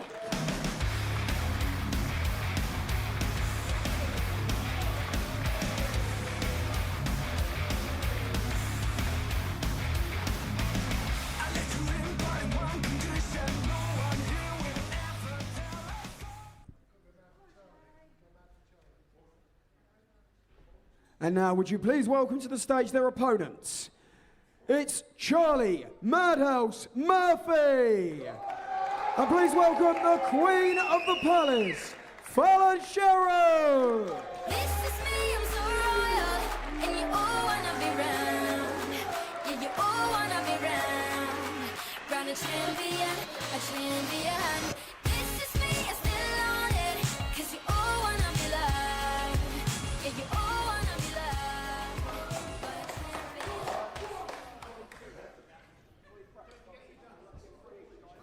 Here we go now for our final quarter-final stage. The 3 pairs through, 1 space still to go in the semi-finals, and it's going to be a partnership which a lot of people think is going to be the winning partnership. Charlie Murphy going alongside Fallon Sherrock. This was what Charlie Murphy wanted. He wanted to be alongside the Queen of the Palace, and why wouldn't you be when you look at the accolades and the achievements that Fallon Sherrock has had over the years? She burst to fame in the PDC World Championships back in 2020 when she beat Ted Everts, who has just gone through with Pieface, and we could get a rematch of that clash up there on the stage today. She also took out Mentor Suljovic Proddy C to throw first.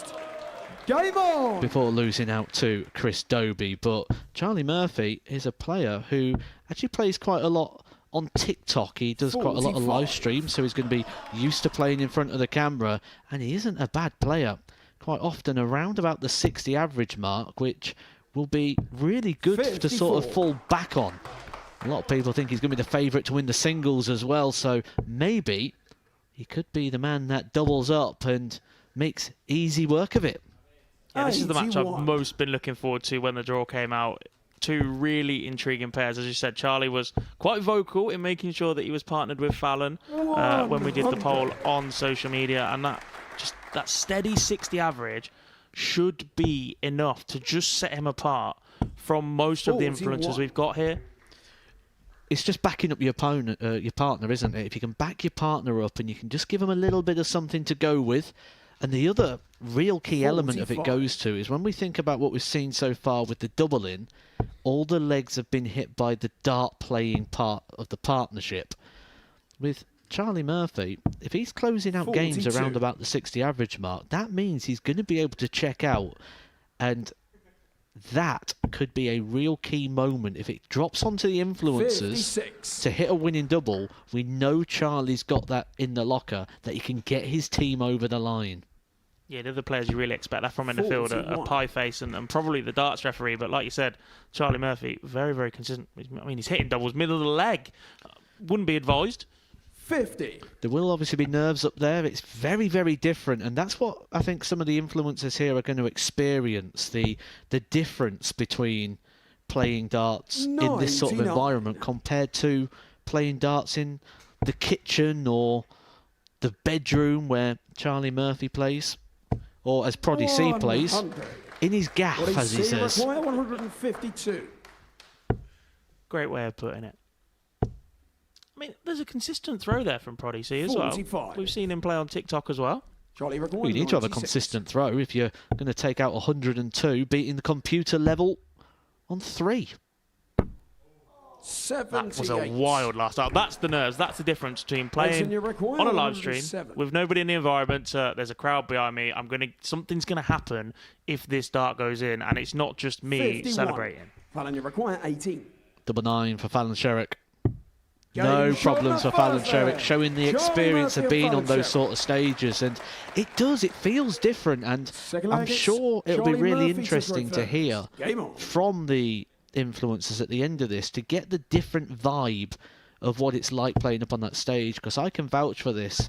When you're playing on those sort of 85. stages with the lights and the backdrops and everything that comes with it, the board, the visuals are just so different.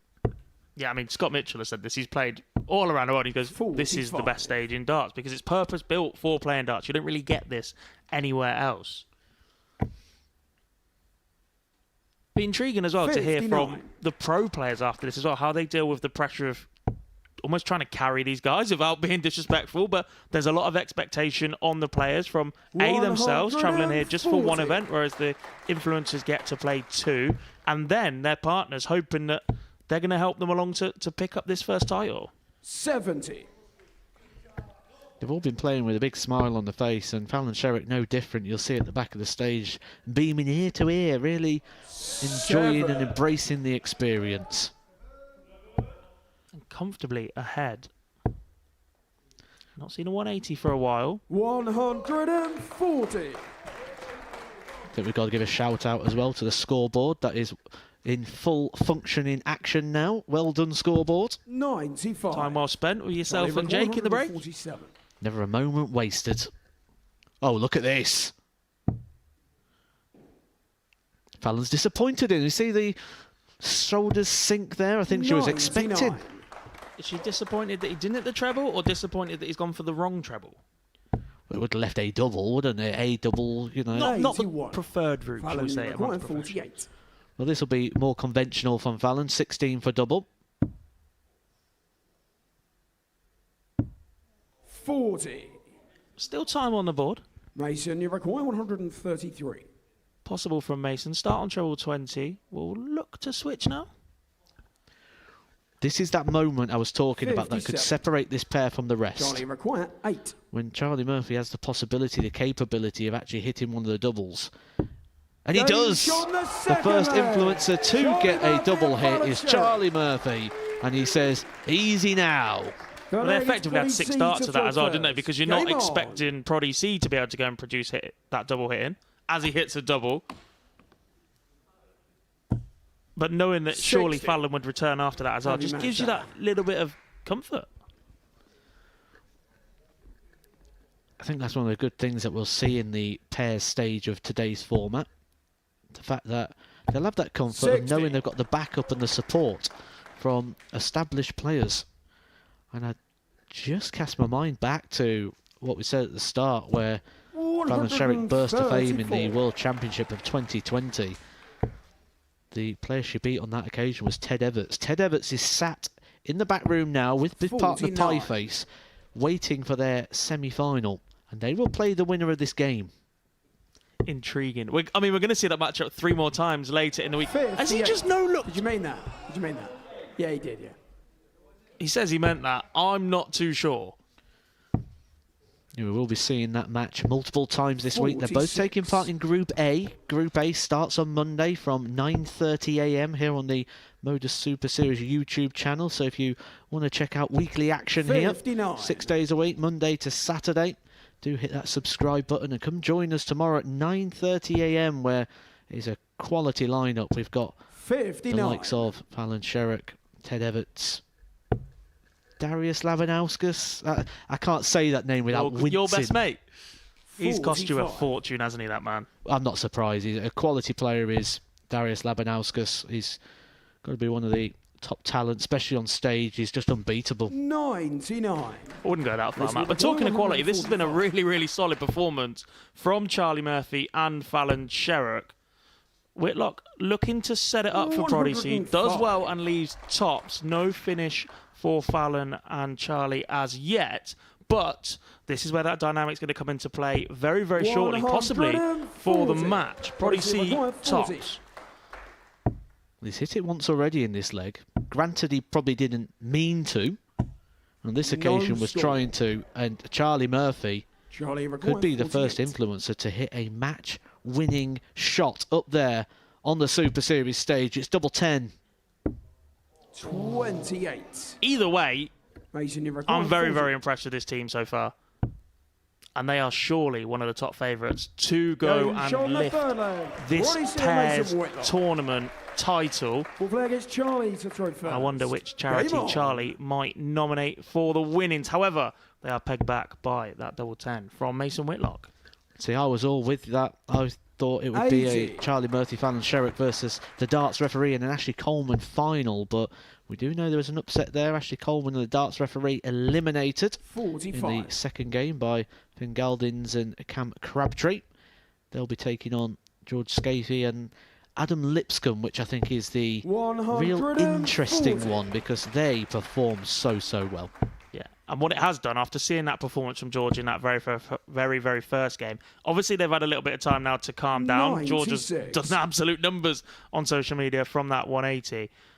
It'll be intriguing if we get that in the final because actually I've been really impressed with them, really impressed with this Murphy and Sherrock pair so far. Format will remain all the way through to the final game. It isn't the best of 9, just to let you know. It is the best of 5 all the way through. Which means this could very well be the final leg of this one. Sherrock leaves Murphy on 160, surely not. Imagine the scenes. Certainly not been the kind of character that we've seen from Lewis Bowden previously, but if this 160 goes, I think we might see a bit of a reaction. Now it's all about the setup. 54. He doesn't throw a bad dart, does he, Charlie Murphy? He's never too far away.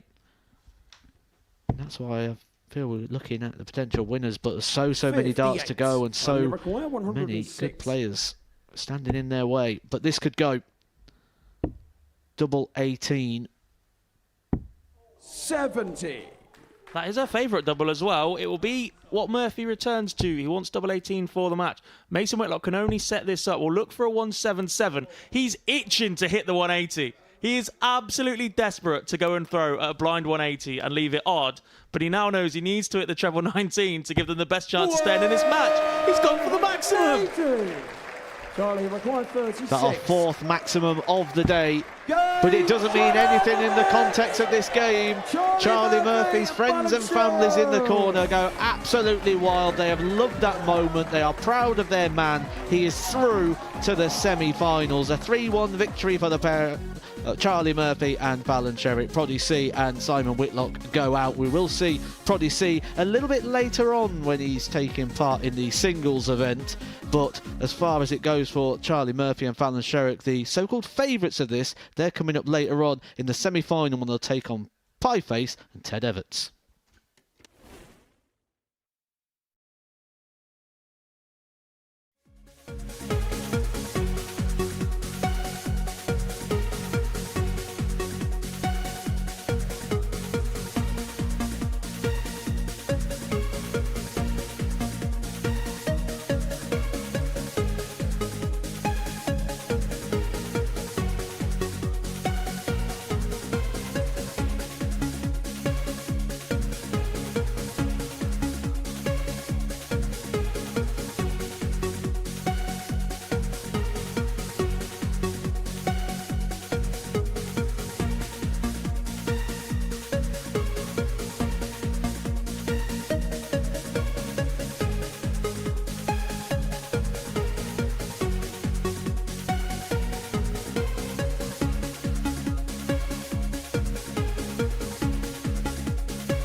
Hello and welcome back to this influencer event here at the Live Lounge in Portsmouth.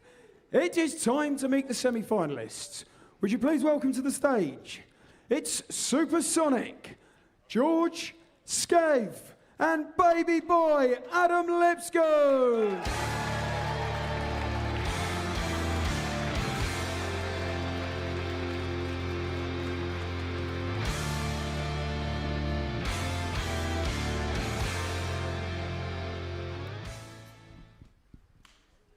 And now, ladies and gentlemen, please welcome their opponents. It's the Bottle Fingoudens, and it's Shazam Cam Crabtree.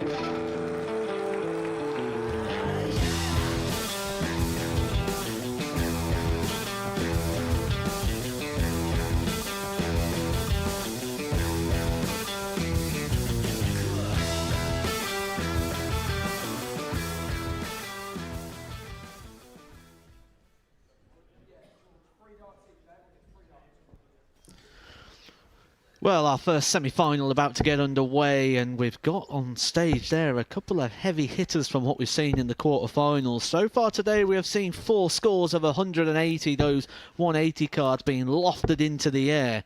None more so than in the very first 3 darts of the day. George Scaife hit a maximum, took the phone out, got a picture. I'm sure that's a picture that'll be doing the rounds on socials for many days still to come. Adam Lipscomb also joined in the 180 club, as did Cam Crabtree. So 75% of our 180s so far have been from the players up on the stage. George to throw first. Game on.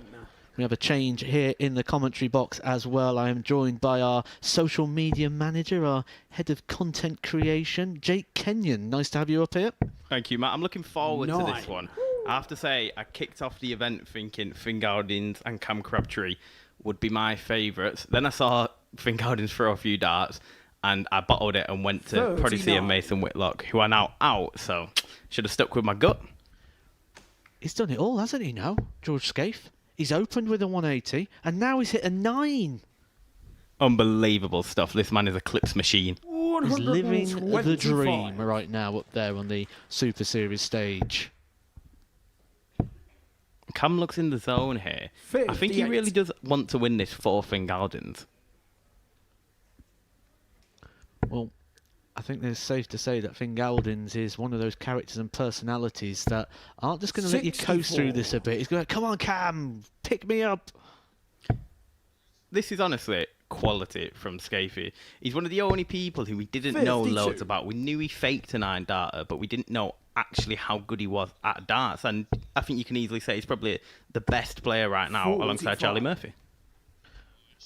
They do look like they're on the way and on a clash for the final, but there's one thing we've learnt about darts here at the Super Series. 81. Nothing is a given. Scaife looking to potentially leave Adam on something here. 58.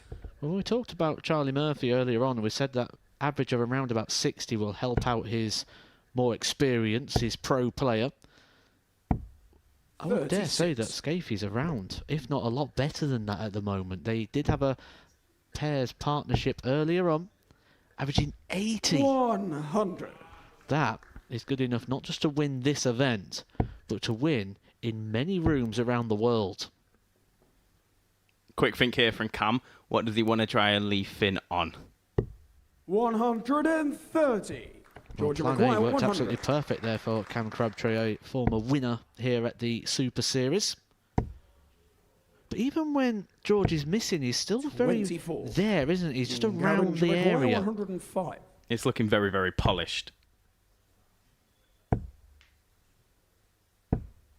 Finn just drifts into the 5 there, taking the chance away. But can Adam get the first leg of this one on the board? It's tops. Game shot. Of course he can. He's a man who's full of confidence right now. A man who was in the semi-final on that stage not too long ago. Which, if you didn't see this past week, I strongly urge you to go and check out some of the content that's available here on the Super Series channel. 35. Whether that's watching back some of the lives or highlight packages, some of the interviews, because we was joined this past week by the two-time ladies world champion Bo Greaves, 21. who set records and broke records. She was the joining of the club of players who have gone through a Group B campaign without defeat. She was the highest ever average of a female player when she hit an average over 114 against Kevin the Artist Painter on Friday night. She became the first ever player to win a week here at the Super Series without 22. losing a single game. Yeah, the 2 days here have been absolutely ridiculous. The whole week, to be honest, has been absolutely ridiculous. We've had Daniel Lee. We had Scott Mitchell almost going unbeaten in Group A as well. It's been an absolutely quality week of darts, to say the least. No, sorry. Good point. I deserve that. I think one of the real interesting points for me as well is when we look at the last couple of days down here. 2 packed houses, 2 sellouts down here in Portsmouth, and sort of the embracing of the Super Series continues to grow as more and more people coming to join us on a Saturday night. Dartshop.tv, the place to go for your tickets, where you can book your place here on a Saturday night. Speaking of links, if you head over to our social media pages, we actually have a Just Giving page at the moment where all the money from that, including all the money from the tickets sold today, will go to the influencer who wins the singles event. It's for a great cause, so we highly recommend getting involved. 42. Adam, you require 137. £100 also been added to that pot from Modus, who will add another £100 every single time a 180 is hit by an influencing player. Finn's missed the board there, so it doesn't look like Crabtree's coming back for something. However, he isn't. He'd have a shot at something. It'd be a big ask, but George Scaife has got this sort of shot in the Lockyer field. Double 10. Game shot on the second leg. That is George simply Scaife and Adam ridiculous. Lipscomb. He's actually a really, really good player. Then against George to throw first. Game on. If I was Charlie Murphy, I'd be worried about playing George Scaife at any point, to be honest. I think the performances he's put on, 56. it's actually just so impressive. This is like a very nervous environment, you know. I think you can tell from Finn that it's not easy to come up on this stage and perform. But I'd even like he was doing better than performing. I think he's overperforming right now. Well, I'm just having a look at his date of birth, the 13th of February 2004, which actually puts him at the age of a player that could go and do the development tour. I wonder if off the back of this and the performance that he's doing, if he maybe just gets a little bit encouraged and thinks, I'm going to put a couple of hours into this game. I reckon I wouldn't mind having a little dabble over on the development tour, see how I get on. If it's not the development tour, it's certainly Group C.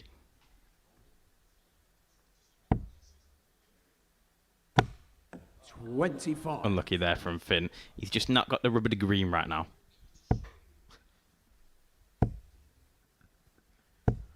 $55. Crabtree's going to need to hit something big and soon, or else they're going to be going out at the semi-final stage, and that partnership 100 that we wasn't really talking about too much at the start could end up being in the final. But just take a look at this throw in a second of Finn Galdin's. It's almost like a cross between 28. John Part and Andrew Gilding. John Part-timer. Even sort of lands in the board a bit, John Party. 41. That's a great first out from Adam. Oh, look at this. He's going to leave Scaife. Oh, can you believe it? That is unbelievable. Wow, a no-look 180. This is unbelievable. This is the best pairs we have ever seen here. A 180 from George Scaife to kick us off. And now we've got a no-look 180 to go along with that. 23. I mean, you say it's the best pairs we've ever seen. I mean, we've only seen 4 pairs. And that's the ones we've got today. First time we've had pairs here at the Super Series. 3. He thought that was It's in. quite close, to be fair. Finn Gowditch require 116. It's got to go. Big ask. Don't think it's going to go. Well, he needed a treble, and he's hit the tyre. Hopefully we've got a couple of spares back there for the week How many ahead here at the requirements? Super 20. Series, but double 10 for Lipscomb. Game, And shut Lipscomb down the gets the match. job done, and over the John line, Scaife this and Adam rock-solid Lipscomb. partnership continue to impress.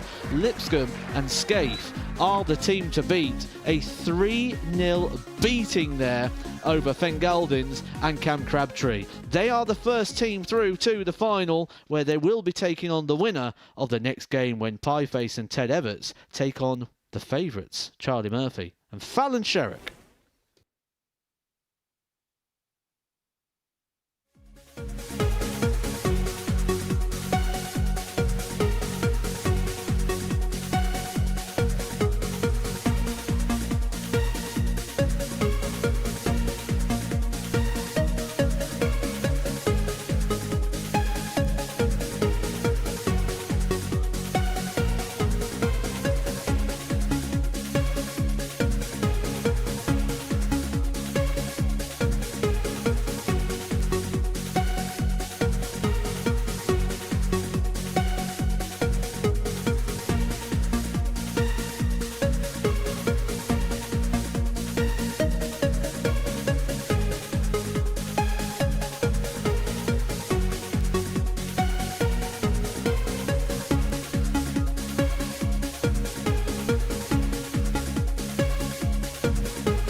It is now time to meet the second set of semi-finalists.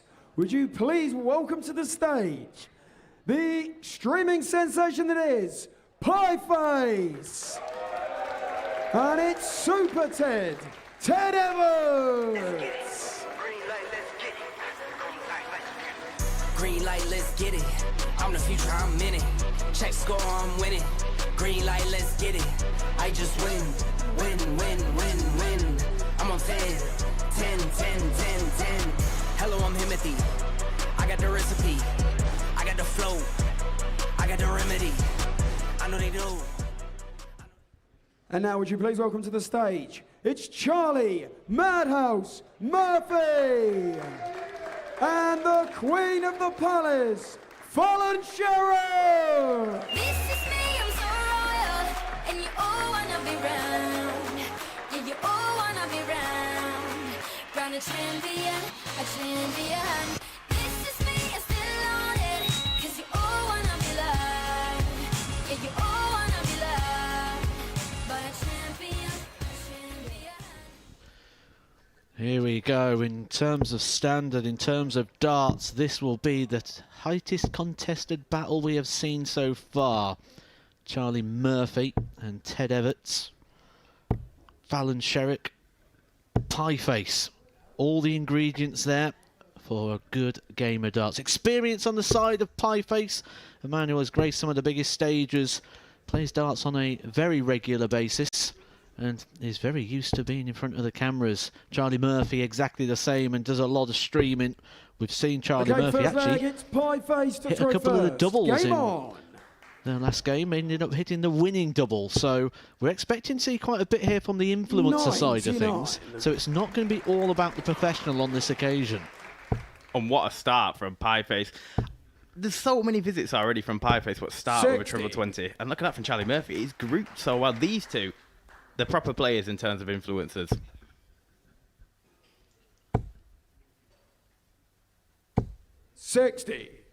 A fun little battle here as well is Ted Everts versus Fallon Sherrock, which is a very iconic fixture within itself, but it's also going to be on the Modus Super Series Group A next week. Group A taking place Monday, Tuesday and Wednesday from 9:30 a.m. When you get to see them go head-to-head, one-on-one. Reminder that at the conclusion of the pairs, we will also be having a singles event, which will be all your influencers taking to the stage without the backup plan of having a professional dart player to support them along the way. I think you have to look at that and say George Scafey is the comfortable favourite. Well, George Scafey is probably the favourite, but Charlie Murphy may have a say in that. Pieface is certainly going to want to have a say in that. He's been putting in the practice and the mileage to get ready for this tournament. I know he was 301, but even then to hit a 9-darter in practice. But he did follow up that tweet by informing us that he also is a bit of a bottle job, in his words. There's going to be a lot of players in that players area right now who are raring to get back out there again. You don't want to be the influencer who's come here and lost first round in both events. 91. Fallon, you require 80. Single for double. 60. Pieface, you require 130. Pieface, is it time for a little bit of fishing with the baby fish? It is not, unfortunately. 9. No, he says. Charlie Not happy with that. 20. Feels it's going all over the place. That is awkward. No Unlucky score. there, Charlie Murphy. Unlucky. Ted, you require 121. For a bit of a steal here. And this was a leg of which Pieface and Ted Evers did throw first. He's not going to get an opportunity of the ball. You see Fallon Sherrock stepping forward there. The second she knew she had the opportunity to wrap this up. Is it easy now for Fallon? It is. It most certainly is. It's 1-0. Charlie Murphy and Fallon Sherrock. Second leg, it's Charlie to throw first. Game on.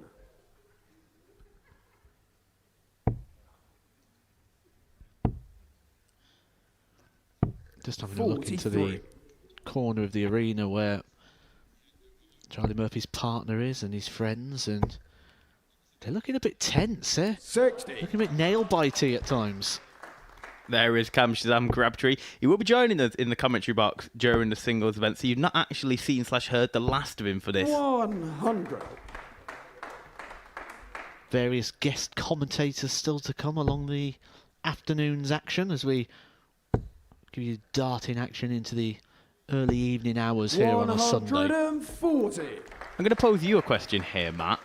You fall under an influencer and a professional player, but if you came here as a professional player, what influencer would you like to partner up with? Can I just come in as one of the influencers then and partner up with a player? You and Darius? 46. No. You and Glenn Derrett? Oh, could you imagine? In fact, why aren't me and Glenn playing this? That would have been a great partnership. Would have been like the Legion of Doom. If you want to see that partnership, spam it in the YouTube chat box and we will most certainly add them to the next one. It'll be a hefty invoice, I'm warning you though, if you make me partner up with Glenn Durrant.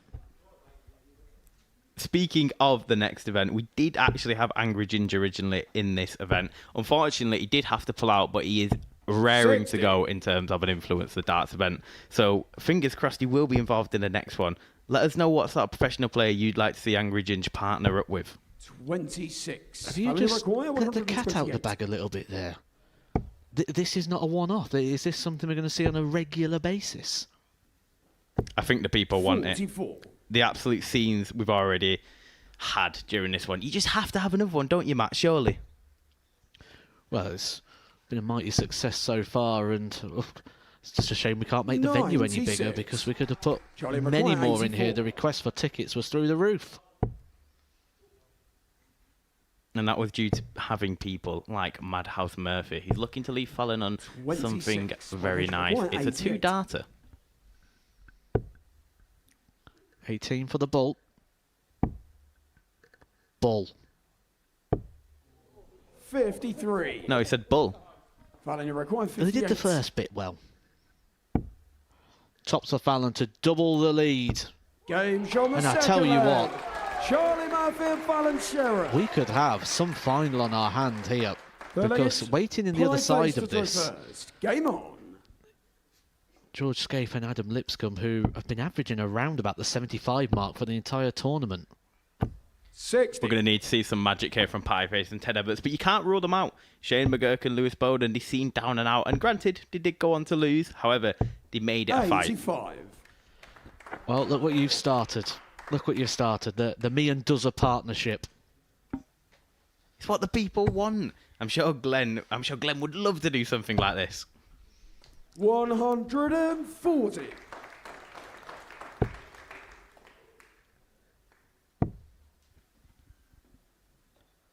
$56. Pieface steps up to the hockey here. He's looking to put some power scoring in. He's opted to switch to the 12s. It's not amazing from 33. Pieface, but he Can't just really needs to disagree keep with that. prodding on.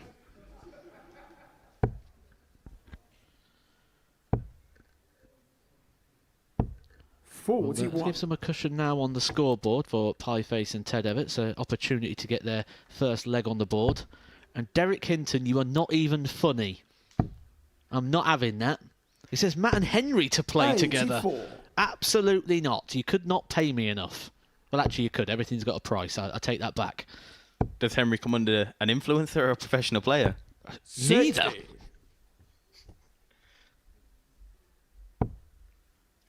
Pie's looking to leave Ted something nice here.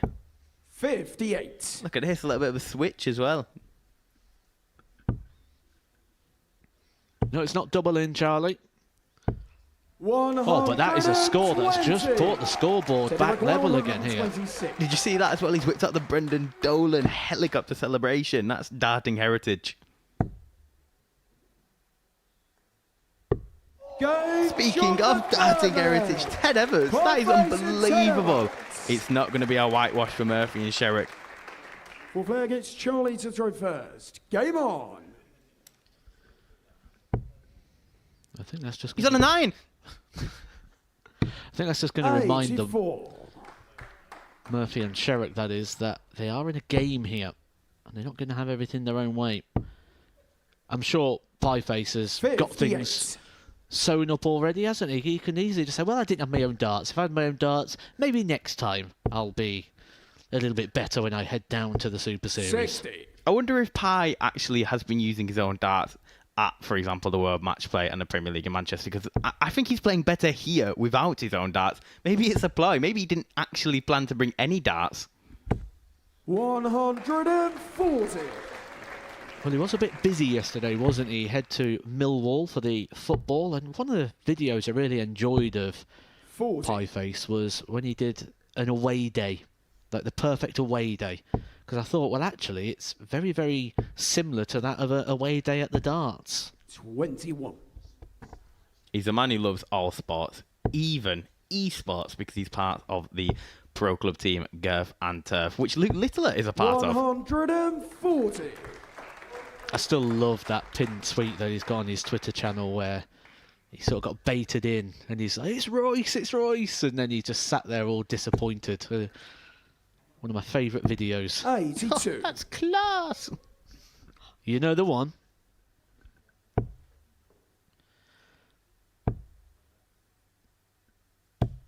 Oh, what a 85. treble. What time that is for a treble 20 there for Charlie Murphy, because it's forcing Pieface to hit To be fair, he is up to the task. 83. Very, very unfortunate, but Ted can take it if Fallon doesn't take this.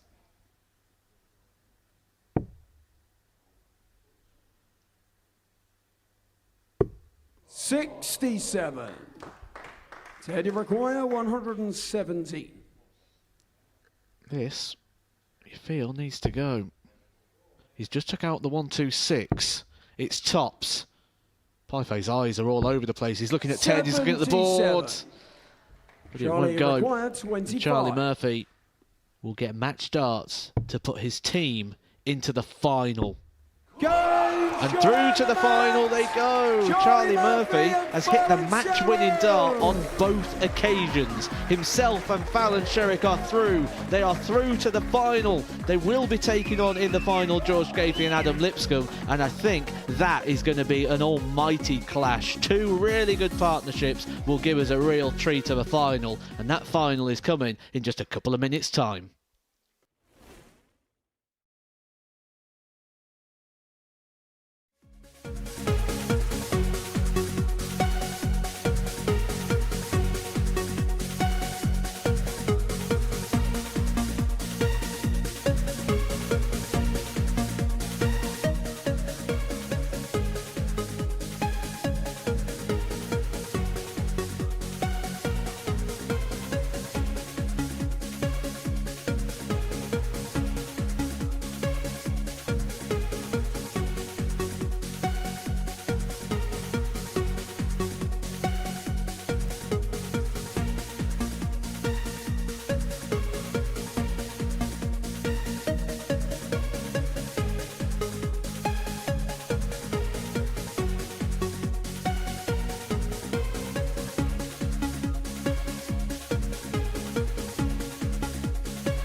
Welcome back to the Modus Super Series Charity Influencer event. Look at that crowd. They're excited because there is a big, big final about to take place. We have got George Scaife and Adam Lipscomb against Charlie Murphy and Fallon Sherrick.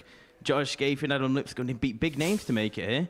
Cole Anderson, Jared Cole out immediately. The tax referee and Ashley Coleman, they were also out immediately. It's perhaps not a final people expected, but based off what we've seen, I think it's a final everyone now wants. And to introduce that final, we now throw to Owen Binks. Good afternoon and welcome back to this influencer charity event here at the Live Lounge in Portsmouth. It is time to meet the finalists. Would you please first welcome to the stage Supersonic George Scaife and baby boy Adam Lipscomb.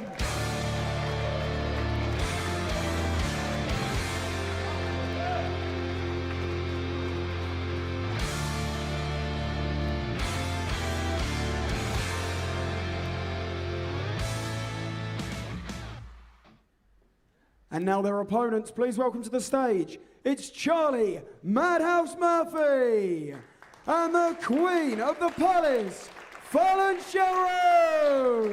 This is me, I'm so royal, and you all wanna be round. Yeah, you all wanna be round.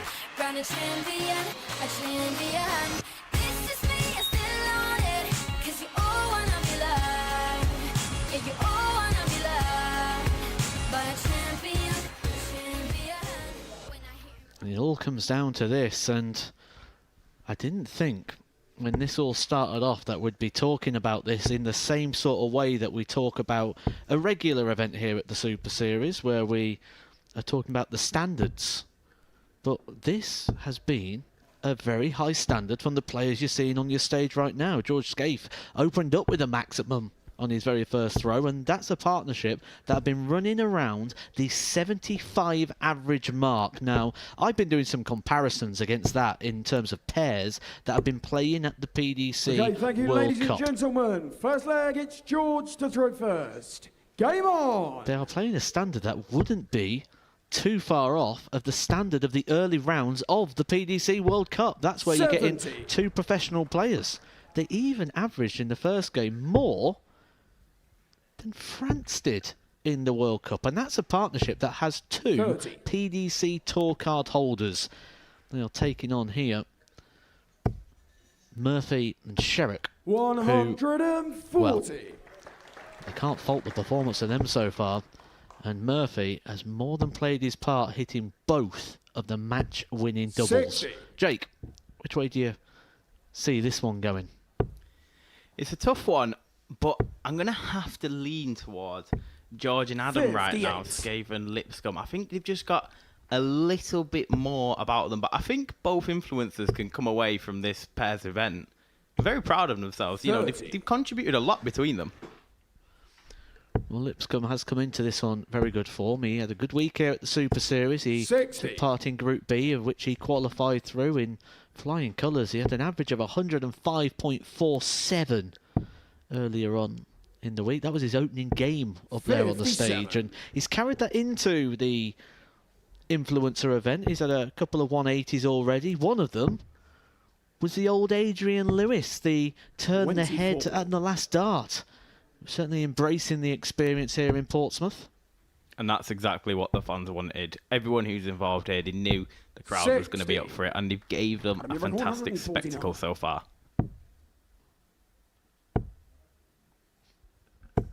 59. There are plenty more darts still to be thrown throughout the day. We have the singles event still to come. We will let you know the draw and the bracket for that. It's also available on the 58. social media channels at 90. MSS Darts. If you want to go check out who's playing who and where. The influencer of each pair here, 23. they'll be looking to do the double, and I think it's fair to say that both of them, no matter who wins this final, could easily go on to do the double. 99. Adam, you require 67. Well, these shots Adam Lipscomb has been mopping up all afternoon. 59. Fallon, you require 107. Fallon is on a technical two-dart finish here. Is she going to go straight for the bull? No, fair enough. Oh, but we've incorporated a double-double finish. Not the deliberate one, as she wasn't even sure what that would have left, but it's 7-7 for Fallon Sherrock. 100. Just Please inside. require 8. So it's now going to fall onto the influencers to see if they can get the leg complete. When it comes to the doubles, George Scaife hasn't been as reliable as Charlie Murphy. Charlie requires 7. I dare say Charlie Murphy's probably hit more of the finishers. 2-2. 3. I suppose this is where the pressure Adam, you comes as require well when 4. you've got a player like Adam Lipscomb breathing down your neck, ready to come to the hockey. Game He shot does his perfect. job well. George Scaife and Adam Lipscomb. First blood to Lipscomb and Scaife. The partnership that really latest lit this choice of room your up in the first. opening game. This is where we'll really see the boss of Charlie Murphy here. Can he keep it going? 45. Can he contribute even more than he has so far?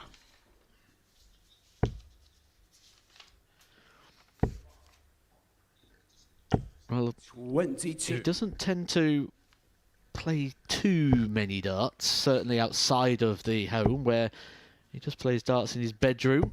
As most of you will probably be very well aware, watching him on his TikTok channel.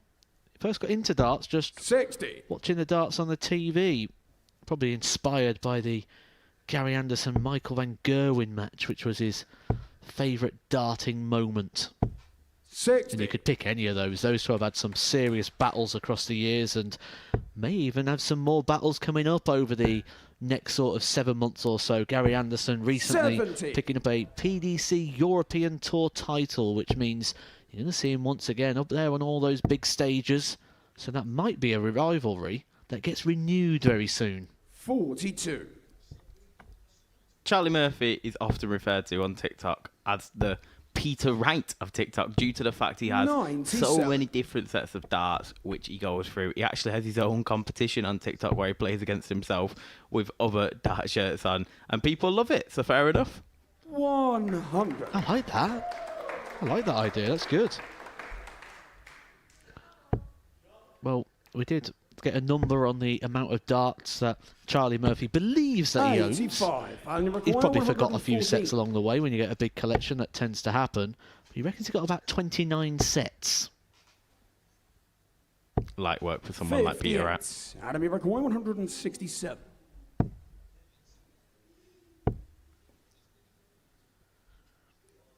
Won't go for Lipscomb. And a chance now. 95. Charlie For a Iroquois, level game. 56. This has been his bread and butter so far, hasn't it, Matt? Oh, and that's no longer a possibility of a finish. He'd have kept it straight. He could have gone for the double 10, but George Iroquois, 72. let's see if he can take out the 72. It was essentially 6 darts before Adam Lipscomb gets back to the board. Just working out his numbers. His tops. 52. Desperately Fallon unlucky there. Iroquois, 20.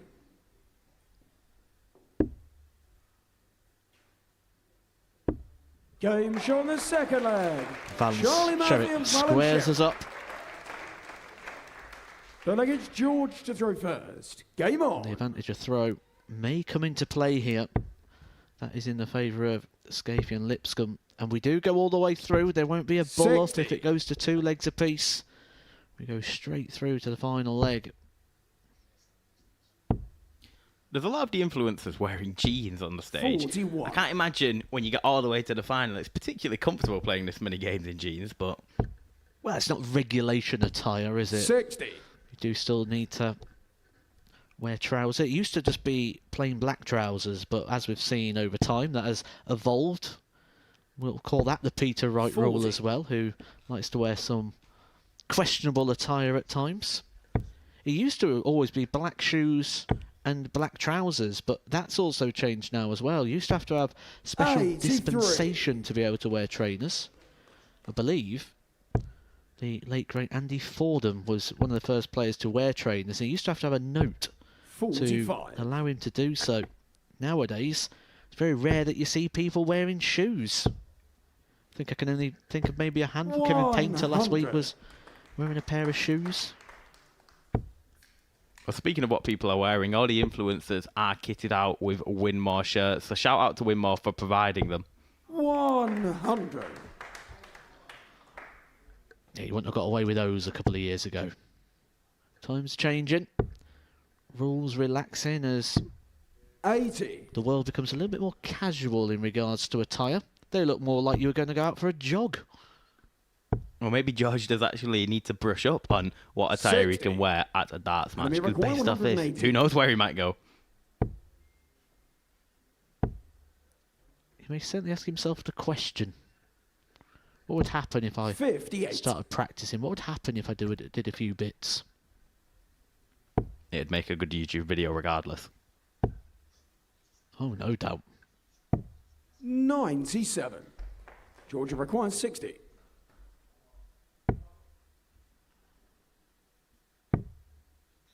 Not going to get a dart at the double. 40. Just needs to leave Fallon handy. It's left her on a 2 Johnny darter, requires so 180. no real advantage gained on that exchange. That's one thing about Fallon. She really takes all this in a stride. There's been a lot of cheering and jeering at times, but she just stood embracing and enjoying the experience. And that advantage of throw goes again in the favour of the team throwing first. Full flag is Charlie to throw first. Game on. This is truly a massive leg right now. Charlie Murphy and Fallon, can they hold their bottle and take it to a decider?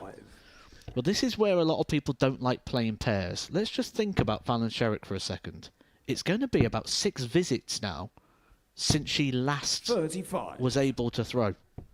That's quite some time stood at the back of the stage. When we talk about slower players being a little bit distracting because you can't get the flow. Luckily, Fallon Sherrick is one of those players that don't rely so much on rhythm. But imagine if that was someone like myself, for example, who relies completely on rhythm and pace and fluency rather than that sort of steady setting of the dart like someone like Fallon does. 45. I'm sure you'd be able to involve the crowd, Matt. Don't worry about it. Crowd don't win you the games, though. Nothing wins you the games, mate. 13.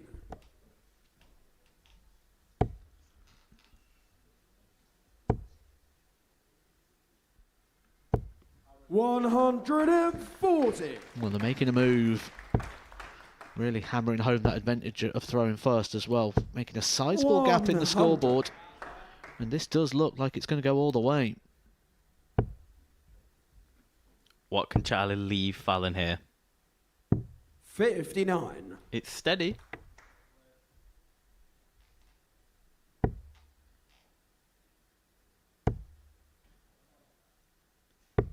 $64. Fallon require 112. So time will be on their side. Guaranteed 6 darts here for the Sherrick and Murphy combination. 38. But doesn't leave it overly handy for a less experienced partner. 140. Unlike Adam Lipscomb, who's left it on a handy 2-darter for Scaife. He loved that too.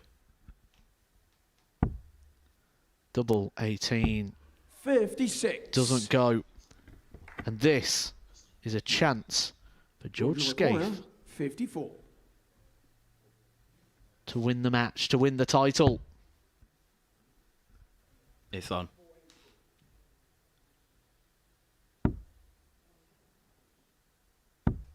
$14. Fallon require 18. Game shot. Fallon Sherrick keeps her Charlie Murphy composure and and takes us all the way. Perhaps deserved from what we've seen today that the final game goes all the way. To throw first. Game on. Well, this was a game when both pairs walked onto the stage. You would really struggle to have split them.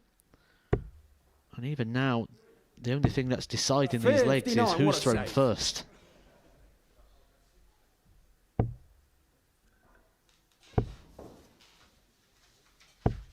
Not bad at all from the influencers to kick off this leg. 95. Keeping up with the trebles.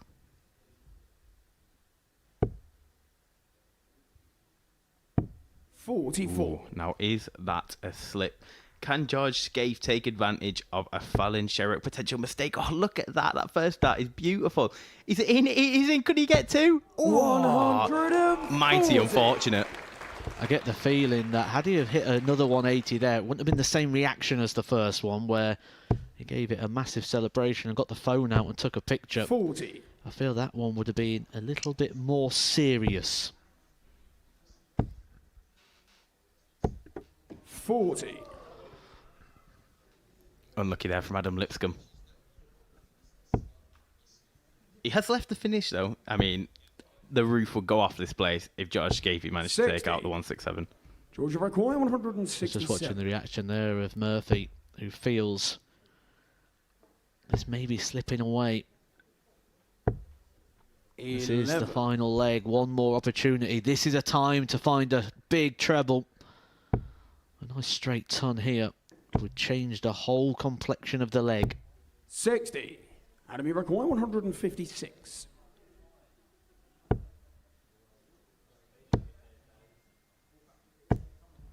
95. What can Fallon put in here? It's not an ideal start, but can she recover? 41. Georgia requires And 61. that reaction is the reaction of someone who knows she's in trouble now. There's to be some way to bookend his day. He started off with a 180. Imagine if he can now find the match-winning dart.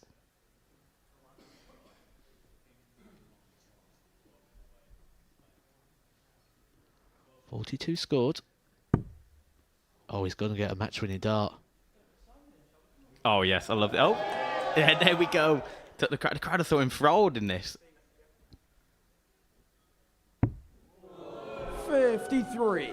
He wanted the build-up and the reaction, but the reaction was one of mild disappointment. But it will be 44. a return for Adam Lipscomb and George require Scaife. 8. Double 4 for the title. Game shot out of the match, and the influence of pairs champion, George Scaife and Adam Lipscomb. From the very first darts that was thrown up there on that stage, this was a pair that you had to take note of. George Scaife opened the day here in the pairs of the influencer event with a big maximum, the 180. That is trending right now over on the various social media platforms. You can go check that out and relive that moment. But this is another moment that I'm sure you'll be reliving throughout the day. George Scaife and Adam Lipscomb, the local boy Adam Lipscomb, who packed out this place just, well, less than 24 hours ago when he took on the Modus Super Series, getting through to the semi-final stage. He would have been wanting to lift that trophy. Instead, he's going to be lifting a different trophy very soon.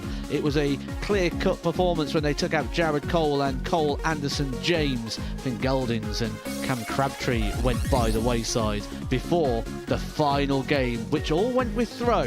That advantage of throw was a real big turning point for the pair when Van Sherrick and Charlie Murphy went down to our winning doubles.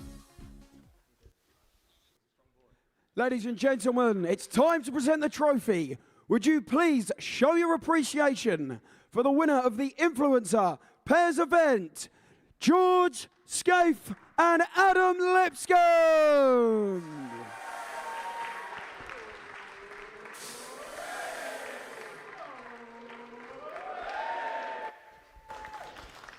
Amazing scenes here at the Live Lounge. The local lad, Adam Lipscomb, getting his hands on a trophy in this venue. I'm sure he'll be doing that many more times. For George Scaife, it has been a great day, a great performance. And moving into the singles, you've got to think he is going to be one of the fancied players.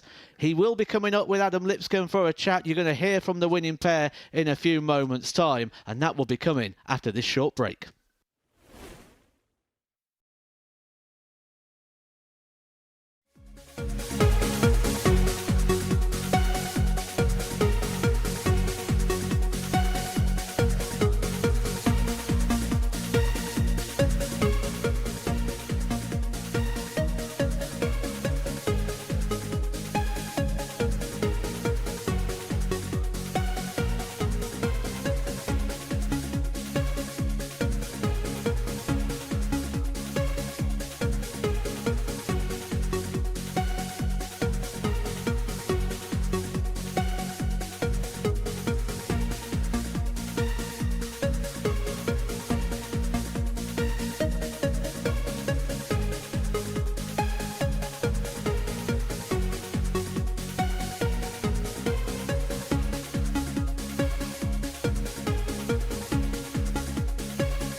Well, what an experience. The Modus Super Series charity influencer events doubles competition is now finished, and we're joined with the winners, George Scaife and Adam Lipscomb. Fellas, what a performance.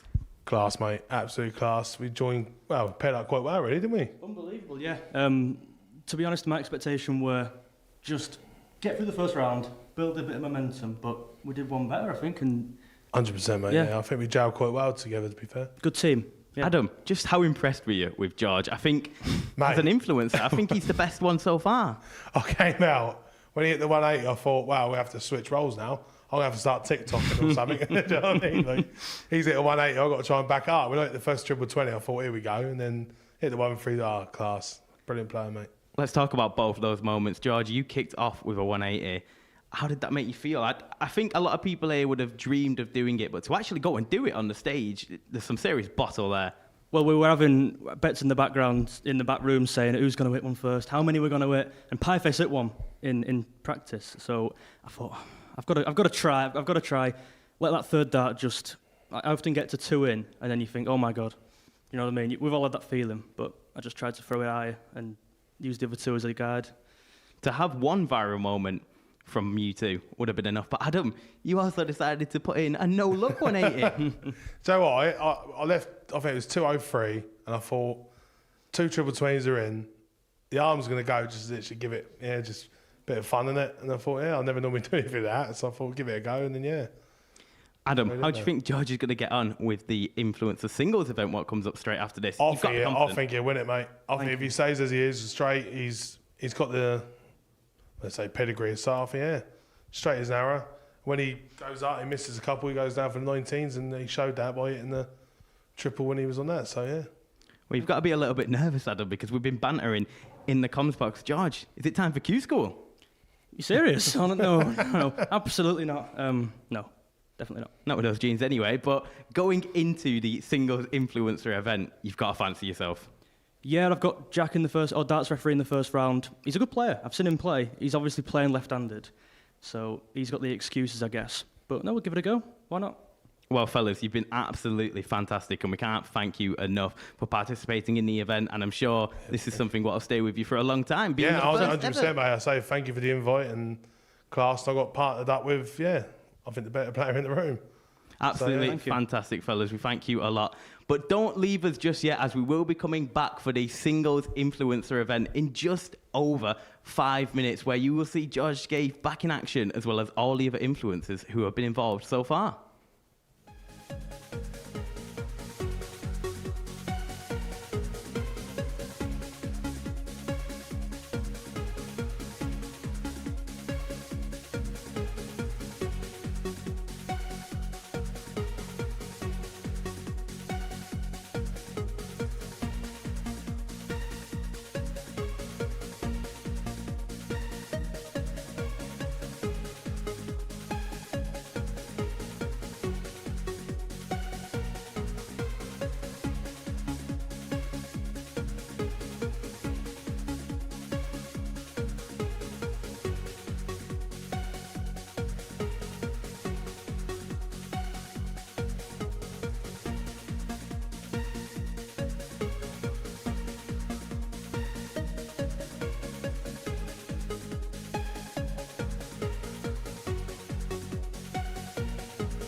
welcome back to the Modus Super Series charity influencer event. It is time to move on to the singles as we see PDC Pro Tour card holder Owen Bates in the crowd there because he is excited to see the influencers take on each other in a first to two legs event here. George Scaife won the pairs tournament. Can he win the singles tournament? Well, it's time to find out because Owen Binks is about to interview the first game.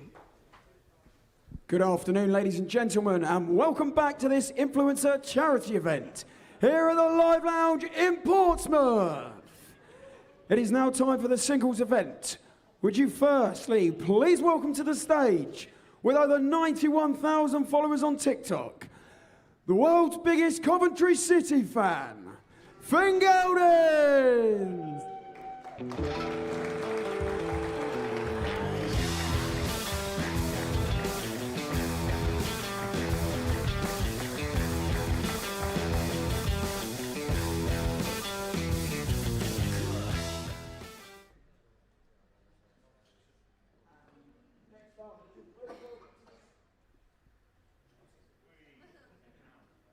And now would you please welcome his opponent? He's the producer of the #1 UK podcast. It's the prodigy, Prodigy!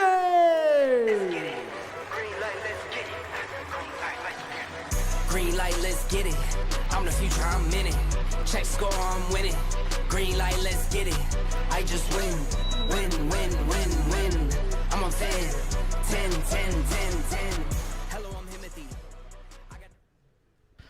It's time now for the singles event with the influencers to take place. Just a bit of information in regards to the format that we're about to see here. It's now going to turn to best of 3 501 double out, and it needs to be completed in 51 darts or less. If the game goes 51 darts, we will then move to a nearest bullseye situation. I'm fairly confident we may see that at some point, but we did see some good darts in the pairs competition.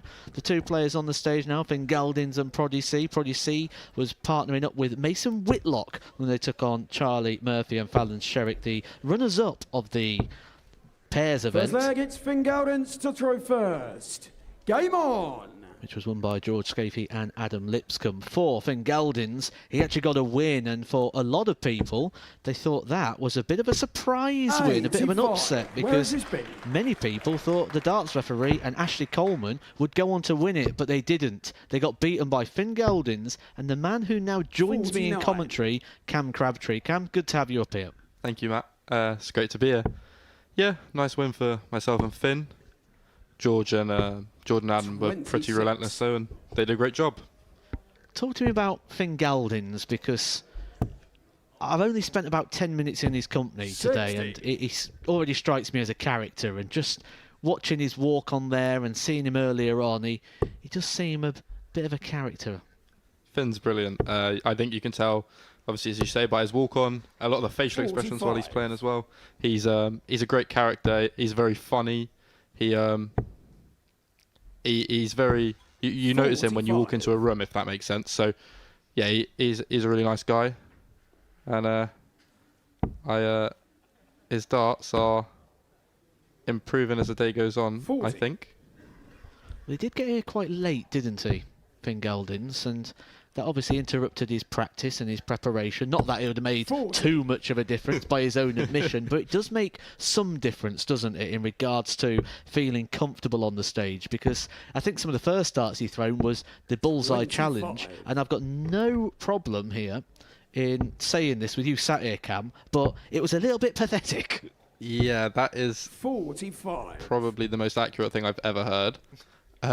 He did turn up probably about 2 minutes before we went on the stage, and then I spent the whole time laughing and couldn't really throw. So we didn't have much hope for the bullseye challenge, but it's a couple of good scores at important times. I think in the game we won, he started the last leg of a 1-2-5, which proved crucial. And he's keeping up with Proddy quite nicely here, so Proddy was very good. Especially in the practice room. I think Mason mentioned it in his interview, how well Proddy had been throwing, which I will agree with Mason. He was throwing some very good darts. So promising for Finn so far. 45. Yeah, this is the part of the game where you'd expect the Very players to consistent, very sort consistent. of get a little bit of rhythm when you're thrown into one area. The problem tends to be when you don't play darts too often, when you've got to move around the board. 88. And you get that sort of board mastery. But when you're thrown into sort of concentrated areas like the treble 20 and the 19, we may see some 50. improvement. And as you can vouch for, Cam, it's much easier to play singles than it is pairs. Yeah, absolutely it is. I find it very difficult playing pairs, being what I would say myself as a rhythm player.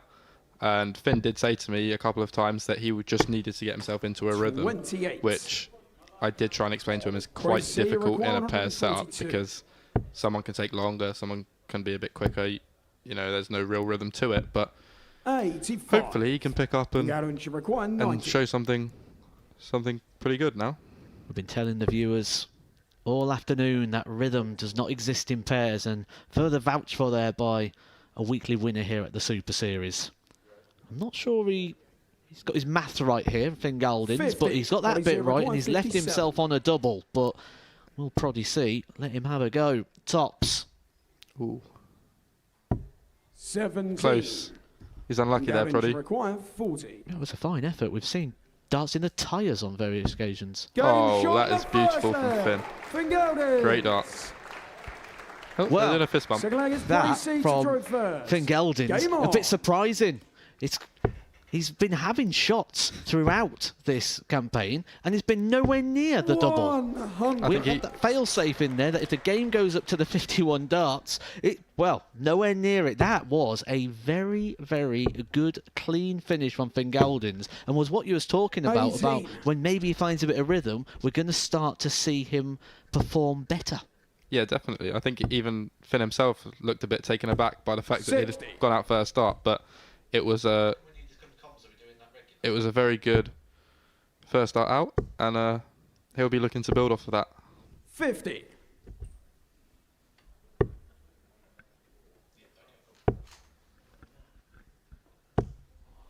$35.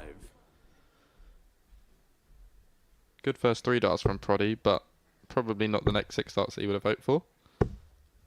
32. What are you actually aiming for?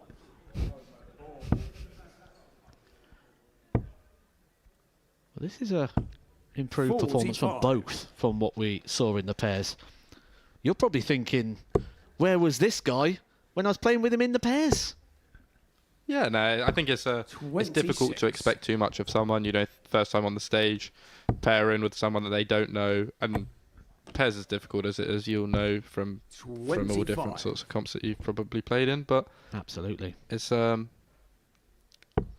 it's lonely when you're up there on the stage and it's not going well. So the better you can play, 41. It makes it a lot easier. Our friends at the Happy Hour podcast are in the YouTube chat right now. Good to have you along, guys. 60. Saying, we need Edgar TV up there on the stage. Well, I tell you what, Jackmate comes down here. I'll partner up with you, pal. We'll have an Edgar and Jackmate partnership for the next one. We'll dust the darts out. That would be very good to see. And probably a welcome addition pairing to the setup. Been a good atmosphere down there, hasn't it? A good environment to play darts in. And do you find it a different sort of environment to what you'd normally get here at the Super Series? It's been very respectful, which is always helpful. You don't want people shouting out when you're throwing. I think a lot of the guys expect it to be a bit like the Worlds, where there's a lot of noise going on. But I think if there was a lot of people shouting when they were throwing, they probably wouldn't appreciate it. So I think the setup is ideal. 39. What do you say? You require 105. Hey, we don't really get too many chants and songs here down at the Super Series, do we? It's a completely sort of different environment. Very, very hard to find one that sort of replicates it. During the week we was talking about different environments so it comes close to, and I said it's very close to stage 2 at Minehead at the UK Open. I think that's probably the closest thing we can compare this type of environment to. Yeah, I think I would agree. Stage 2's quite good. I went and had a look at stage 2 this year. Wasn't lucky enough to play there, but it did seem like the sort of place that you would want to play your darts. Modus is exactly the place where you want to be playing your darts. So yeah, I think that's quite a fair, 29. example. What do you say? Require 57. Top. So here you go. This is the noise that you said that they want. He's actually encouraging it. Proddy was the one who was asking me about the noise as well. So 37. he busted that, is didn't ya? very, very keen on the crowd making some noise. You get different players, different sort of... Even in the professional ranks, some people like it quiet. We see people adopt earplugs at times. But that is quite some way. Maybe needs a bit of noise. No score. Well, the Just gonna last one step wasn't back a bit, I think. far away. The Fingaldians first require one 151. was closer to his board at home, I think. Yeah, I think our cameraman got a bit ambitious there on that occasion, didn't he? 75. What is he required? 20. Finn is starting to come down a bit now, though, so there is a little bit of pressure on Proddy here. No score. That is a no score, so Finn Fingaldians requires 76. knocking on the door. This for a place in the semi-final.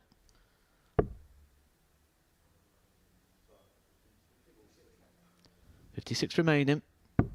36. He sets it up handy. Proddy Proddy C C required has yet 20. to hit a double up there on the stage, and he had chances in the pairs as well. He's come very, very close. And that is a great effort, but it's still on.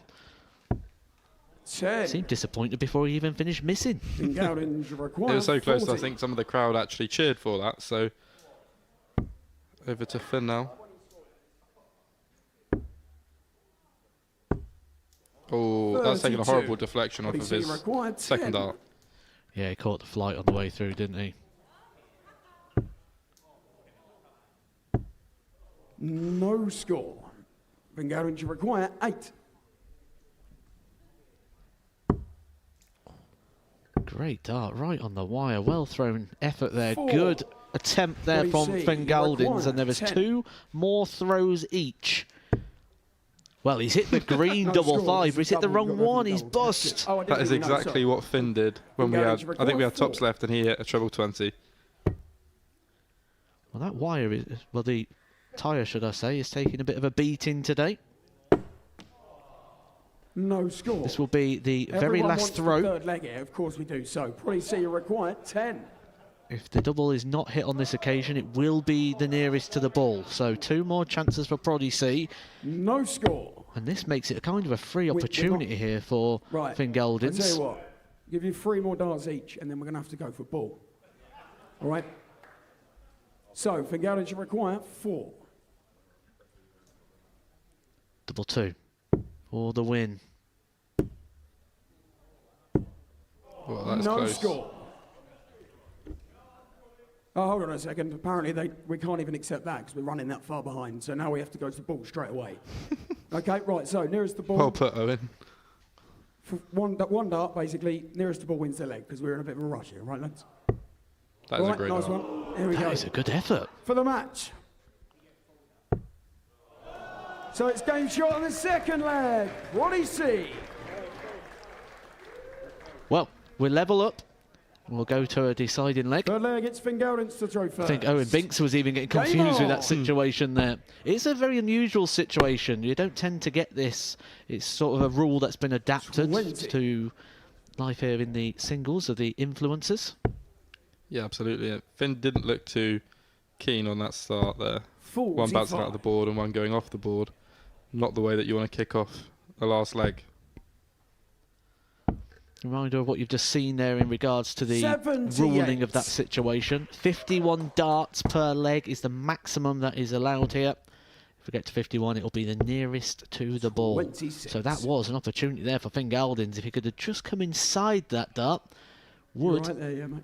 have been through to the semi-finals. I've seen Rob just say that this is 38. better than watching the Premier League. I'm not sure if Sky Sports will agree, but it is a very entertaining watch. I will agree with that. 140. Well, it has been said many times that sometimes 2 donkeys provide the best race. You don't always need thoroughbreds and quality, you need drama, you need evenly matched players, and that's what we've got at the 34. moment. Absolutely it is. They are... Finn has been keeping up quite well. Proddy looks like he might be starting to break away in this leg, but 23. 3 darts can change the whole leg. No, absolutely, but Proddy has got a bit of a gap now in regards to the scoreboard. 30. He's a player who really embraced the invite here to the Super Series. He's put a couple of videos out on his TikTok channel, which I actually found very amusing, because he was talking about the different players. He talked about Lewis Bowden being the worst player in the whole lineup, and he wanted him. He called Cole Anderson-James toilet. Where there was a couple of people that he didn't want to draw. 45. He said Charlie Murphy, and it is his words. He said he would smack his bum. Finn Galdins didn't want to come up against him. And they're the two people he's played. He's played Charlie Murphy in the pairs, and he's got Finn Galdins in the singles. So the two people he wanted to avoid, the two people he's sharing the stage 55. with. Finn Galdins, you require 167. Often you find that. I don't think last night anyone would have wanted to play Bo, but unfortunately that's how things go, and she wins, and if you keep winning, you've got no option. I think that's unfair to last night. I don't think anyone wants to play Bo any night. I would completely agree with that. We had many players in the chat all saying the exact same thing, that they want to avoid Bo at all costs, but she's going to be a regular fixture here down at the Super Series, and we're going to see her again on Champions Week in just a few weeks' time. 148. Still 3 opportunities left for people to get involved with Champions Week. Galdins, you require 90. Opted not to go for the 20 there. 42. I mean, he might have. That is, we just don't know. That is true. He may have gone for the 20. We'll probably see raced into an early lead here, but Finn Galdins has pulled it back. This is one of those nice finishes for an inexperienced player, because he's got 2 numbers next to each other with the 16 and the 8. It could be a double-double. 32. What do you see? Requires 67. I think he was unsure with the first start whether to go for the 16 or the 8, so he just went for the tyre. The ball. This would get the noise that he wants. Ooh. 22. Finn Galdins, you requires 16. Double 8. They will get plenty of visits at this as well. So you require 45. Remember, 51 darts is the maximum that we are allowing in a leg. So they're going to get a good 5 visits here to get the job done. That is a double, but not quite what Proddy was hoping for just yet. 19. Finn Galdins, you require 16. Double 8 required. Is it? It's in! Finn Galdins has done the job. Proddy C was right to be fearful of Finn Galdins in regards to his chances of progressing through to the semi-final, because it's Finn Galdins who moves through, and he is the first name into the semi-final from the singles event here at the Influencers, where the decision will be made on which player or which charity will be the beneficiary of today. They'll be taking on the winner of our next game when Charlie Murphy takes on Cole Anderson-James.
Good afternoon and welcome back to the Influencer Charity event here at the Live Lounge in Portsmouth. It is now time to introduce the players. Would you firstly please welcome to the stage, with over 290,000 TikTok followers, he is famous for counting chocolate. It's Charlie Madhouse Murphy! This is me, I'm so royal, and you all wanna be round. Yeah, you all wanna be round. Crown a champion, a champion. This is me, I'm still on it. And now it's time to introduce his opponent. With over 2 million TikTok followers, it's Ice Cold Cole Anderson James!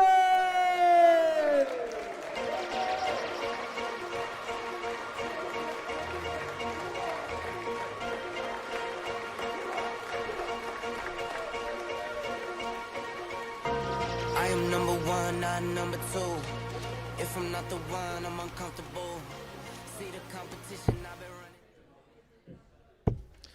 Our second quarter-final game, Charlie Murphy taking on Cole Anderson James. Finn Geldins already through to the semi-final, and the winner of this one will be meeting Finn Geldins in that match. Charlie Murphy has been on that stage quite a lot today. He was partnering with Alan Sherrick in the pairs, and they made quite the force, got all the way through to the final, going out by just 3 legs to 2, losing out to Adam Lipscomb and George Scafey. That is the partnership that beat Cole Anderson James. And the man I am now joined in commentary with, the king of the castle, Jared Cole. Good to have you here, Jared. Thank you. Good to be here. Obviously, yeah, a bit different being in the commentary room and compared to on the stage, but really excited to be here. 11.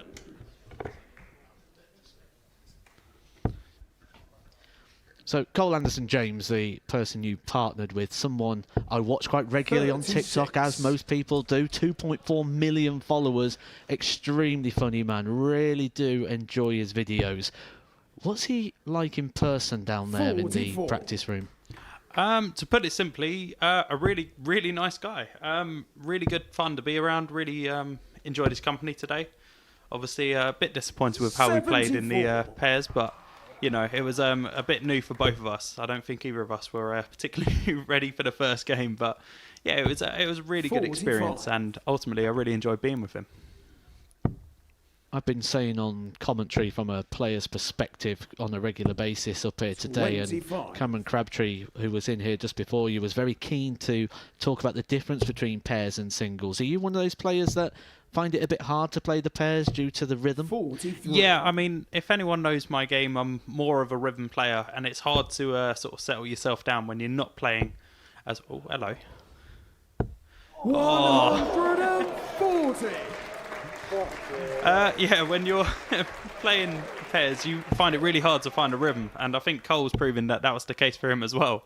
Obviously, tried to give him a few tips in the practice room, but I mean, yeah, fair play to him. He clearly settled onto the stage well in this singles match. Well, I was told and pre-warned beforehand that Cole Anderson James can throw a dart, and he nearly hit our second Influencer 180 there of the campaign, which, reminder, there is a £100 bonus going to be donated to charity every single time an Influencer hits a 180. We've had one from George Scafey, as you'll know very well from the opening game, but Cole Anderson James is a completely different proposition here in a singles game, and you're probably sat here now thinking, where was this guy a couple of hours ago? Yeah, I mean, it's good to turn up late rather than never, I guess, but no, he's a really nice guy, so don't begrudge it at all. Obviously, just happy to grace the stage with him, but yeah, no, I mean, hopefully he can give this a good go. Not sure on the choice on checkout, though. Well, he's just trying to round it off here, isn't he? I mean, he Yeah. could have gone for 11 ball. I think Owen's telling him. Owen and Cole Anderson James, very good friends. They've sort of grew up together and done various things together, different social media channels and platforms. So I think Owen was just reminding him of the decisions that he was making. Yeah, absolutely. I mean, he seems to know where he's going. He's been leaving good numbers and leaving good doubles. Telling himself to calm down there, but yeah, he looks like he's in control of himself in this first leg of the singles. 60. Cole, we require Well, amongst all of 5. this as well, we could have a very sizable upset here because a lot of people tuning in to support Charlie Murphy, but also expecting him No to score. win this match. Charlie Win the required event. 94. He is, in regards to the performances away from here, one of the higher performers, as when we look at their stats or their numbers, what they're producing on live streams. Yeah, I've watched a couple of his live streams myself, and he certainly can throw some good darts. So hopefully he portrays 50. himself in a good require light 5. today. But I'm sure he's already done that from the pairs, admittedly. But he's No he's certainly score. got the ability. This is one of the frustrating things when you get caught on those odd numbers. Even the professionals sometimes slip into the wrong side. And now it's tops for Charlie Murphy for what will feel like a steal. Not going to be on this occasion. 24. Absolutely. Cole, I mean, he's require got a chance to 5. redeem himself here, but he's made it harder for himself, and it probably had to be. No score again, Cole. All this practice. When we talk Charlie, you about the potential require upset, 20. Kempser in the chat box believes that the upset is on here. Cole Anderson James taking out Charlie Murphy. Well, he's had No 3 score. attempts here to leave Cole, a you finish. require 5. He's tried different ways. He's tried the 3, he's tried the 1. He's got a shot this time. It's going to be double 1 for the breaker throw. 3. Well, there's good news and bad news there. The bad news is he's Charlie missed it, required where 20. the good news is when he comes back, he's actually going to be going at a double. Yeah, I think it's a bonus for him looking at it this way. He's now got a chance to aim for an 6. open bed, aim for the double itself Cole, you rather than the require big 2. number. So a little bit less to worry about on this visit.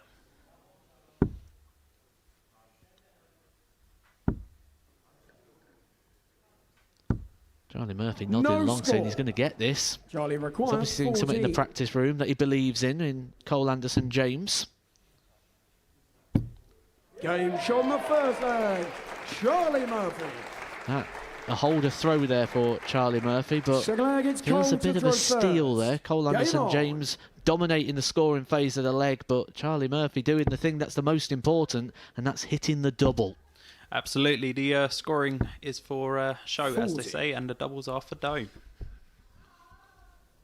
I wonder if Charlie Murphy had to decide which set of darts to play with, because did he bring many darts with him, do you know, in the practice room? 43. Because he actually owns 29 different sets. I haven't actually seen, but I mean, yeah, he certainly looks like he's questioning his equipment. 47. I can only assume that he didn't, because I can imagine that he would need to bring some form of suitcase with him to bring that many darts into the venue. Yeah, absolutely, I agree with you there. 80. Favourite dart player, Adrian Lewis. Player Not that a we're bad choice. really hoping to see again, back on the big stages at some point. Currently taking 29. a bit of time out away from darts. Hopefully do him the world of good. Obviously, one of the best players to walk on any stage, really. But 60. hopefully he'll come back and be the best version of himself again, which we all know is fantastic. Just made the game look so effortless at his best, didn't he, Adrian Lewis? 99. Yeah, his throw was almost... it was a pitch-perfect throw for me. It was really nice to watch and almost sort of experience. 28. Like, sort of just learning how he like sort of threw and just sort of like the rhythm of it. It was fantastic to watch. Obviously, I was lucky to play him on the Pro Tour a few times and 40. never got the better of him. But yeah, he certainly was something else. If you ever wonder what this event means to the 45. influencers, are they just coming here for a bit of fun? Well, actually, they're having fun, but as soon as they get on the stage, it does feel like business time. Cole Anderson James got a very serious look across his face at the 33. moment, and the same for Charlie Murphy, who I believe would have came here with expectations. They've all played it down, and the ironic thing is the people that we think 45. are going to be the players, like Charlie Murphy or the darts referee, who is coming up next, they're the sort of players that have been practicing but sort of playing down their chances, where 45. the ones that are coming Louis here that we don't think are going to do so well are all bigging it up, thinking they're going to smash it. Yeah, I mean, from the practice room, you've had players on that board 45. all day, and I can promise you it means the world to every single one of them. They really want to win this event. So it's not something they're taking lightly. Well, I'm getting some 42. information here from Charlie the require YouTube chat 155. that Charlie has been ticking and tocking this afternoon, and his tocking and ticking has revealed that he's brought 17 sets 47. of darts Charlie with him. require So 126. maybe we'll see some equipment changes throughout his campaign. It wouldn't surprise me. I'm known for tinkering myself, to be fair. So when things aren't going to plan, it's not 42. against the Johnny rules to Require, look to the 108. case. It's a slippery slope, isn't it? It goes very quick. As soon as you start tinkering and changing, 48. it opens up that can Johnny of worms Require, where you're 84. always looking and seeking for perfection. Absolutely, you're just trying to make the best version of yourself, and sometimes you hinder yourself by trying to change too much. And ultimately, you just got to find the right middle ground for 28. yourself and try to produce the Johnny best game you Require, can. 60.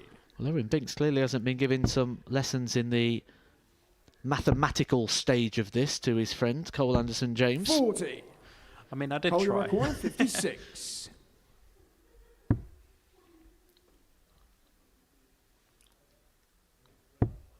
He's going to get a dart of tops here for a level game. Just trying to find his inner zen. Oh, and that is a 36. well-thrown dart. That is a good effort there from Cole Anderson James. However, Johnny Require, 20. that may be the last dart he gets to throw in this visit. And that is, it's game over. Charlie Murphy with the win. Charlie Murphy 2-0 against Cole Anderson James, who can feel a little bit hard done by that result. A good performance there, significantly better than that we saw of his pairs campaign. But it is Charlie Murphy who moves through to the semi-final, where he will be taking on Finn Galdins. So we move to the other half of the draw now, where it's going to be the man a lot of you are ready to see, the darts referee, taking on the winner of the pairs, George Scafie.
Okay, ladies and gentlemen, moving on to our next match in the competition. Would you please welcome to the stage a former official on the PDC circuit with over 72,000 subscribers on YouTube, the darts referee, Jack Laxton.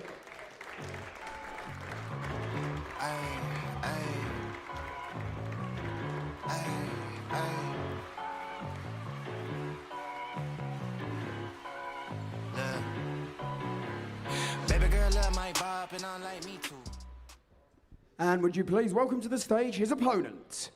With over 250,000 followers on TikTok, He is famous for hitting a fake 9-darter that went viral. Please welcome to the stage, it's Supersonic George Skate.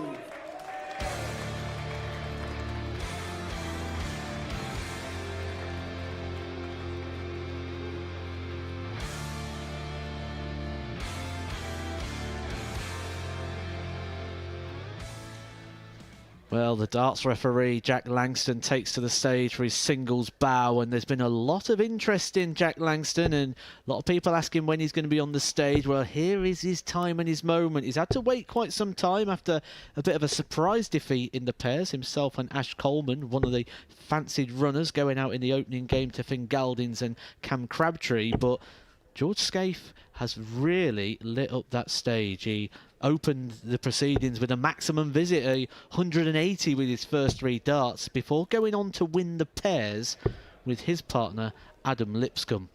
Jack Langston, we'll see, as you can see from the practice darts, taking the left-handed approach.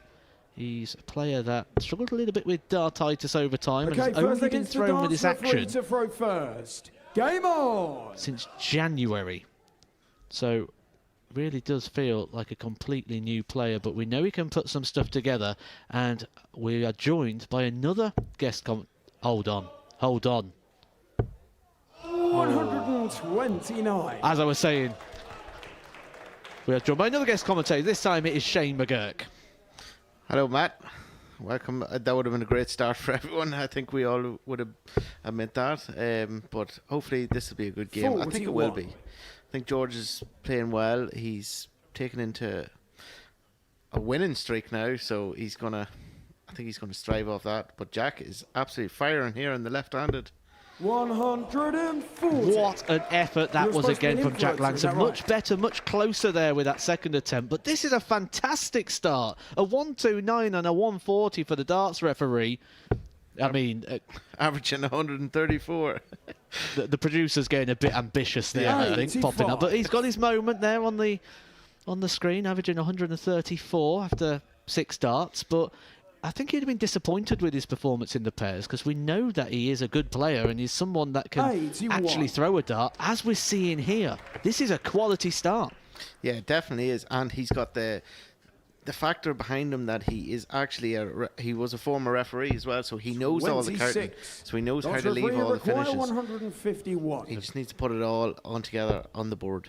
Oh, a very good point there, Shane, because we saw in the last game from Cole Anderson-James when he wanted 64 and 61, 56. not opting to go the 11 and the ball because he didn't quite understand the numbers, where the darts referee, Jack Langston, actually makes videos on sort of the breakdowns and how to go for things the correct way. I think that'll be his strong suit in the whole game.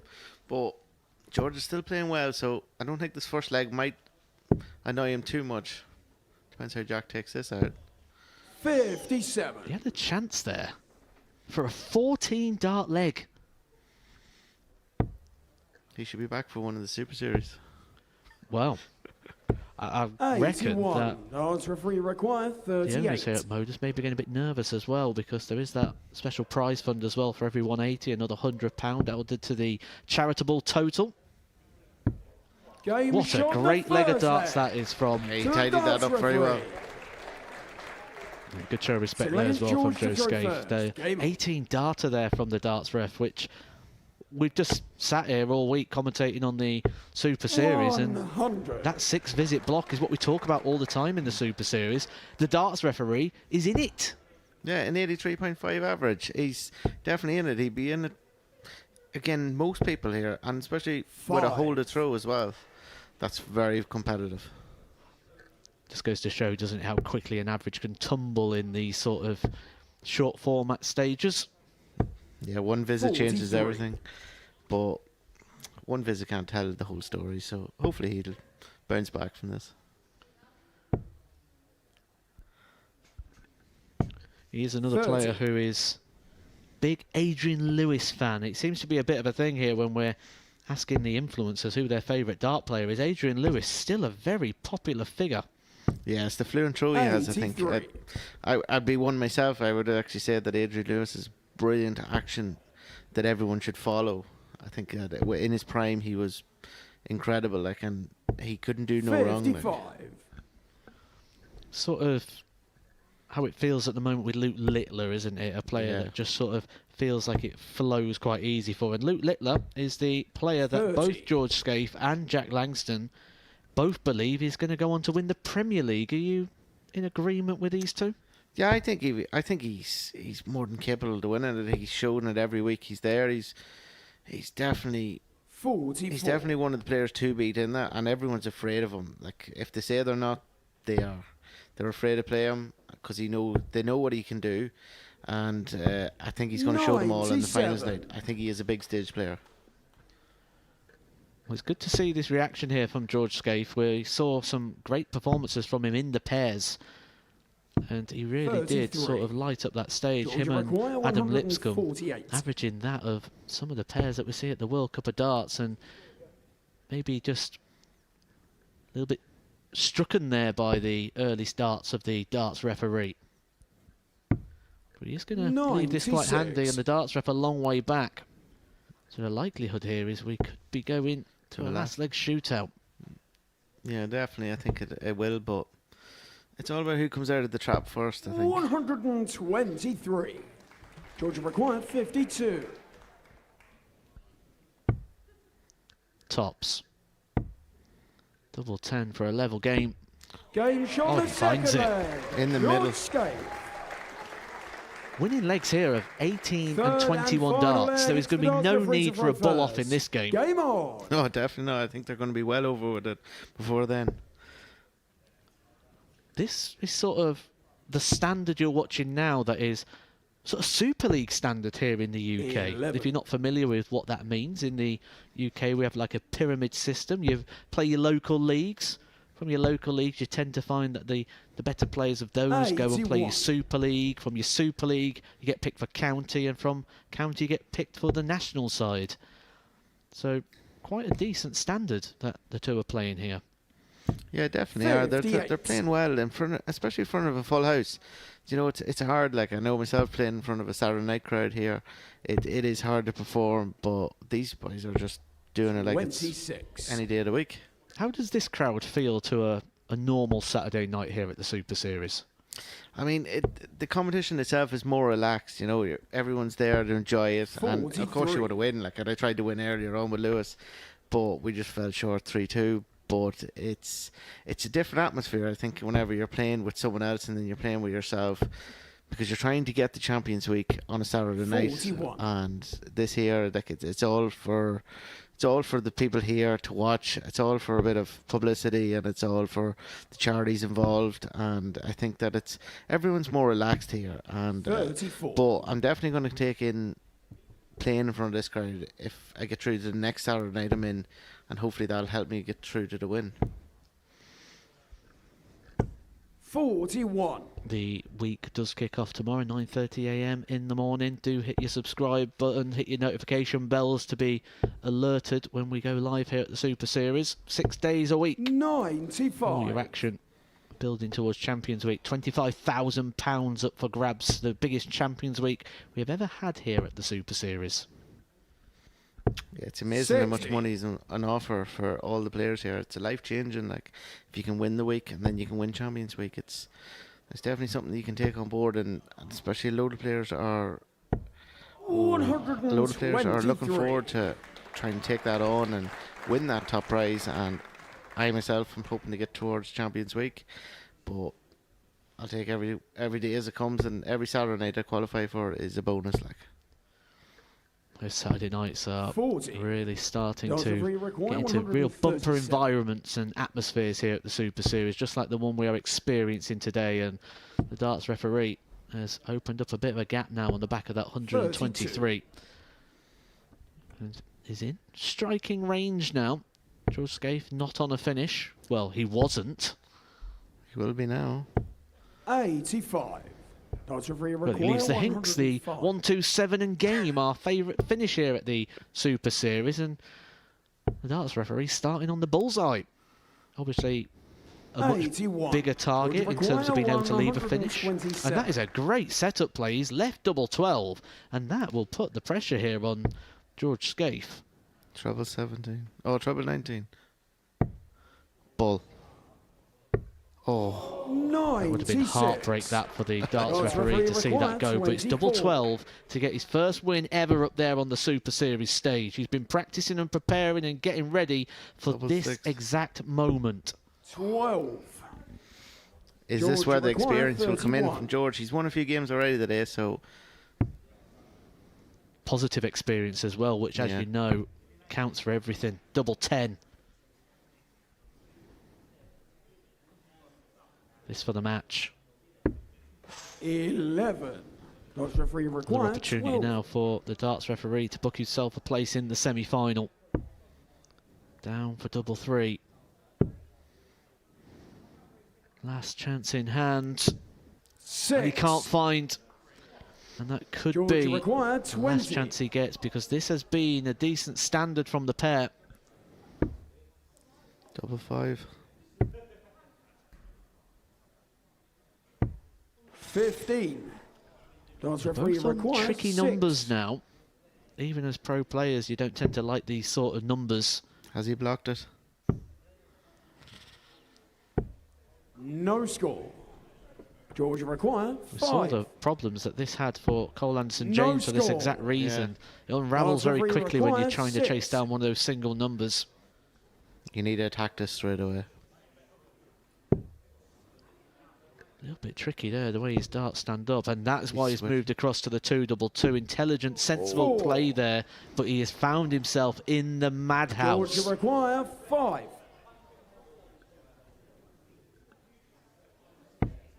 No score. Darts referee require. 2.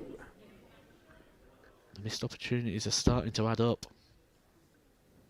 The nerves are jangling. Yeah, He's and done he it. gets it. Shot down the man. He's done it.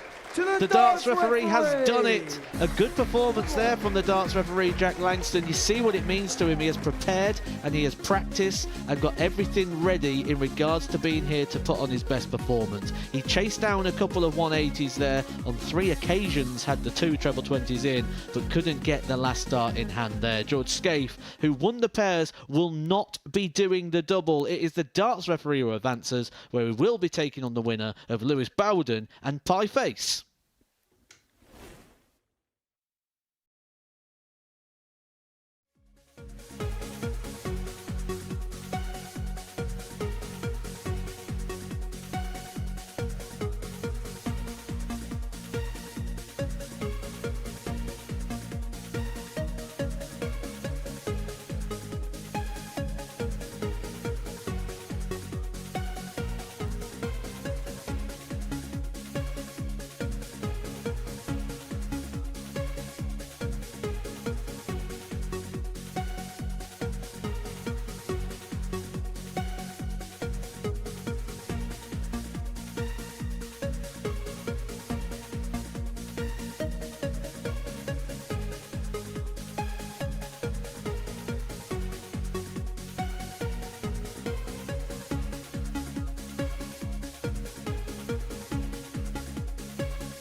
Okay, then, moving on to the next match. Would you please welcome to the stage?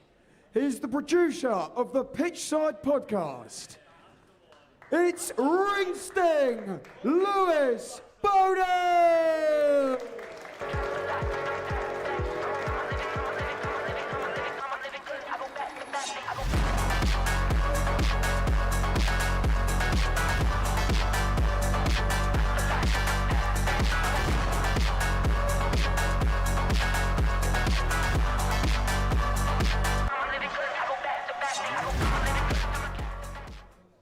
And next up, would you please welcome his opponent?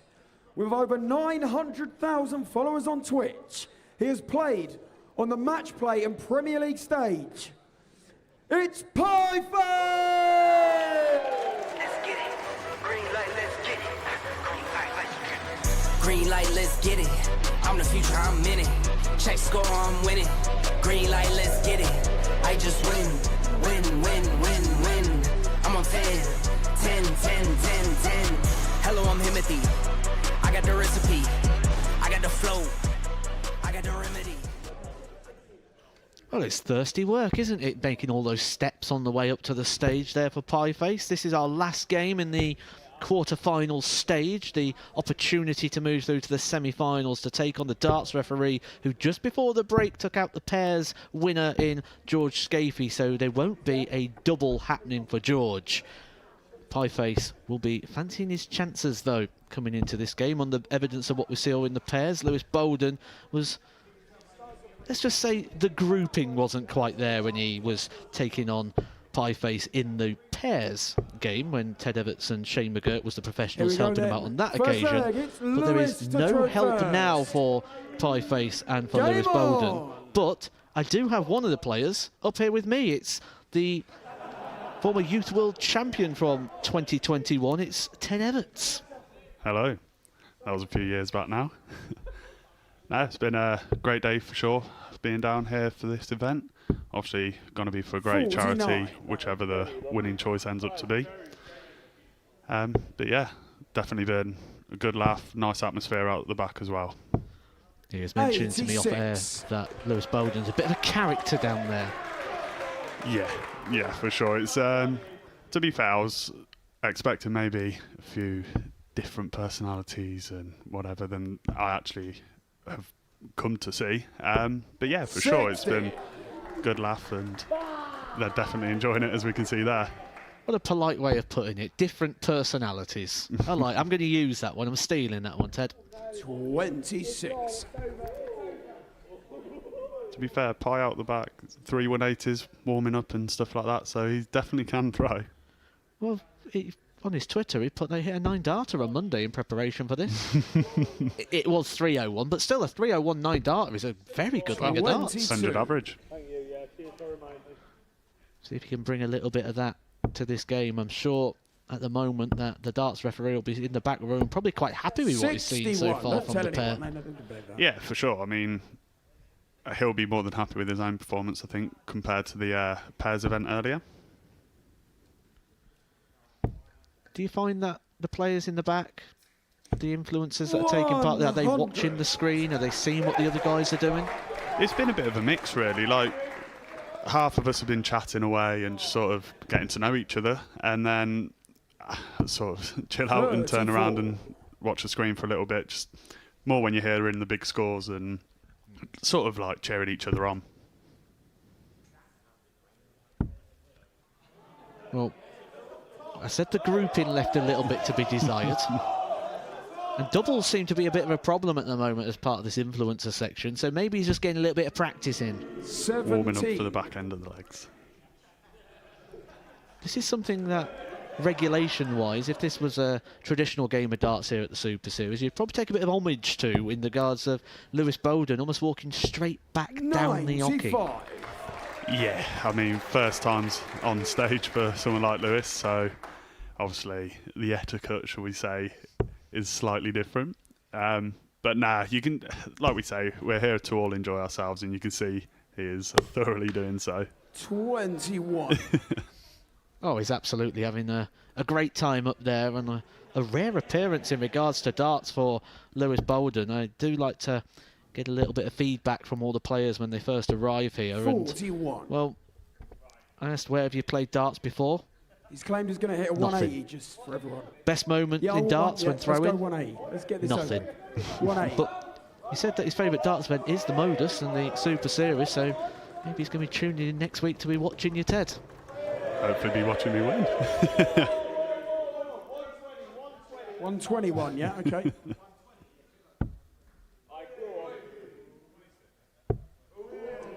Check 30. High face you require 158.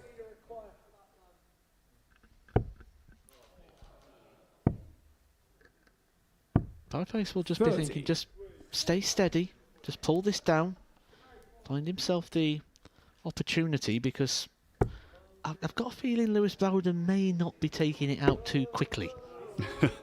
Not with this visit for sure. To be honest, for Pi, all it needs to be now, just keep him nice and straight. And then over time, he'll have more than enough opportunities in the leg. Reminder for you that this doesn't go until a double is hit as such. We give the players 51 darts per leg. At the end of 51 darts, if the leg has not been completed, the players will bull up, and the player who gets closest to the ball will be the winner of the leg.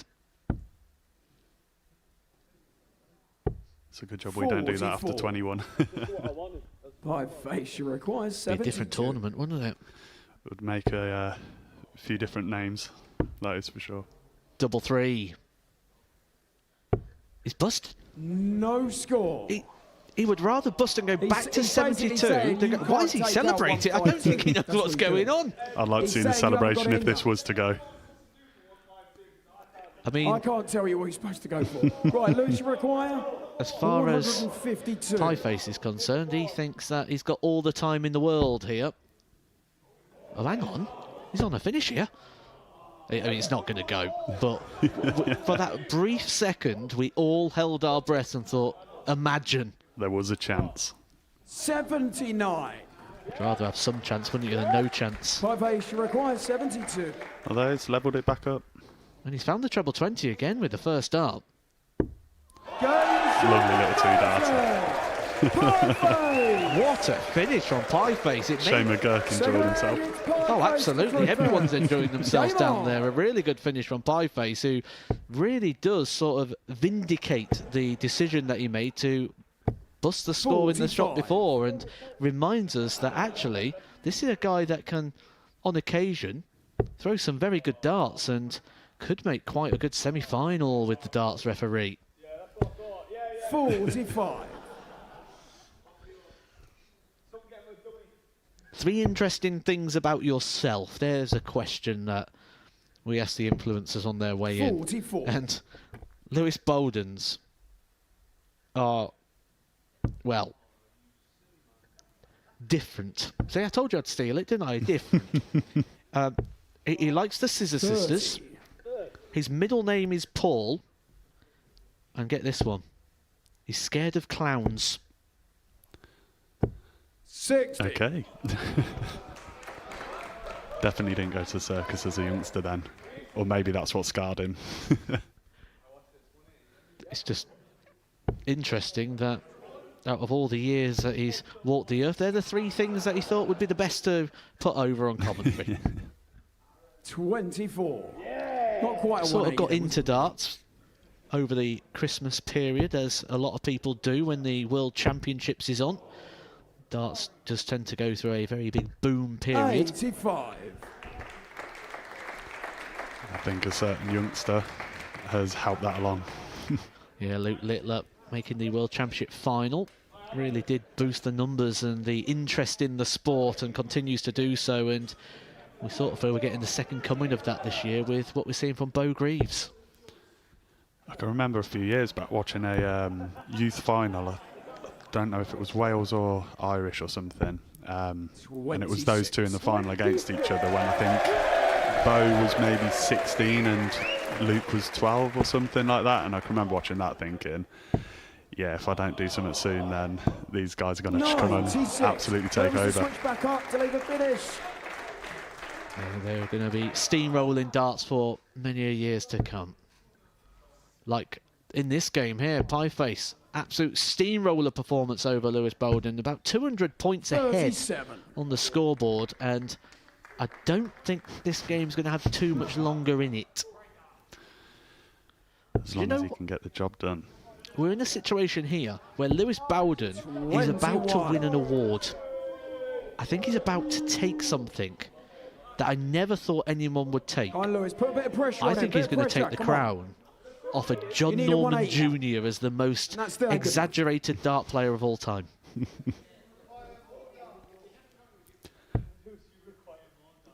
That's definitely a different character. Yeah, if you're unfamiliar with what I'm talking about there, 46. at the end of this, check out John Norman Jr. Five playing with votes John Part in require the World Cup 150. of Darts. It was, well, one of my favourite games ever. Or John Norman Jr. versus Dawson Michelle. John Norman Jr. versus anyone. Why can't we get more John Norman Jr. down here at the Super Series? That's what we need. Bring him across. Sure you won't want to be in the same group as John Norman Jr.? Not for me counts. personally, No, I'm joking. You're going to make it again. Go on. but yeah, you got to play anyone you got to play. He didn't drop the dart there, did Lewis Bowden, which means he can throw it again. Needs to be thrown in an overarm, deliberate fashion. Oh, wow! The crowd was jeering, the crowd was giving him a little bit of stick there, expecting him to hit the three. And then he absolutely trolled them, piling in a treble 20. Ironically, I think that's the first treble 20 he's hit all day. 102.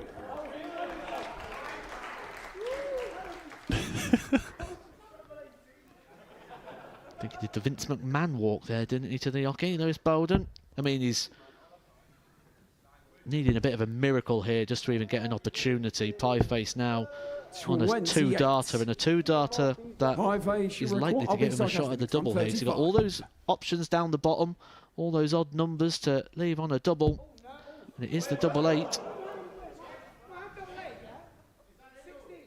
Oh, you didn't know what you were going for then, did you? That's all it was, yeah, yeah. 16 left, yeah. I'm surprised he's fair enough. I was about to say, I'm surprised he's gone that way after slating the 32s and the 16s earlier. Well, it's gone that way and it's worked out perfect for him. Two good finishers there, which could mean we're going to set up a nice, tidy semi-final clash in a moment's time when Pieface and the darts referee take each other on, because they was two good quality quarter-final performances from them. But we've got another semi-final before we get to that point. Finn Geldins takes on Charlie Murphy.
Come back to the Modus Super Series Influencer Charity event. We have just seen the first quarter-final games here for the singles tournament, and we're joined by primetime Matthew Edgar. Matt, you've commentated on all of them.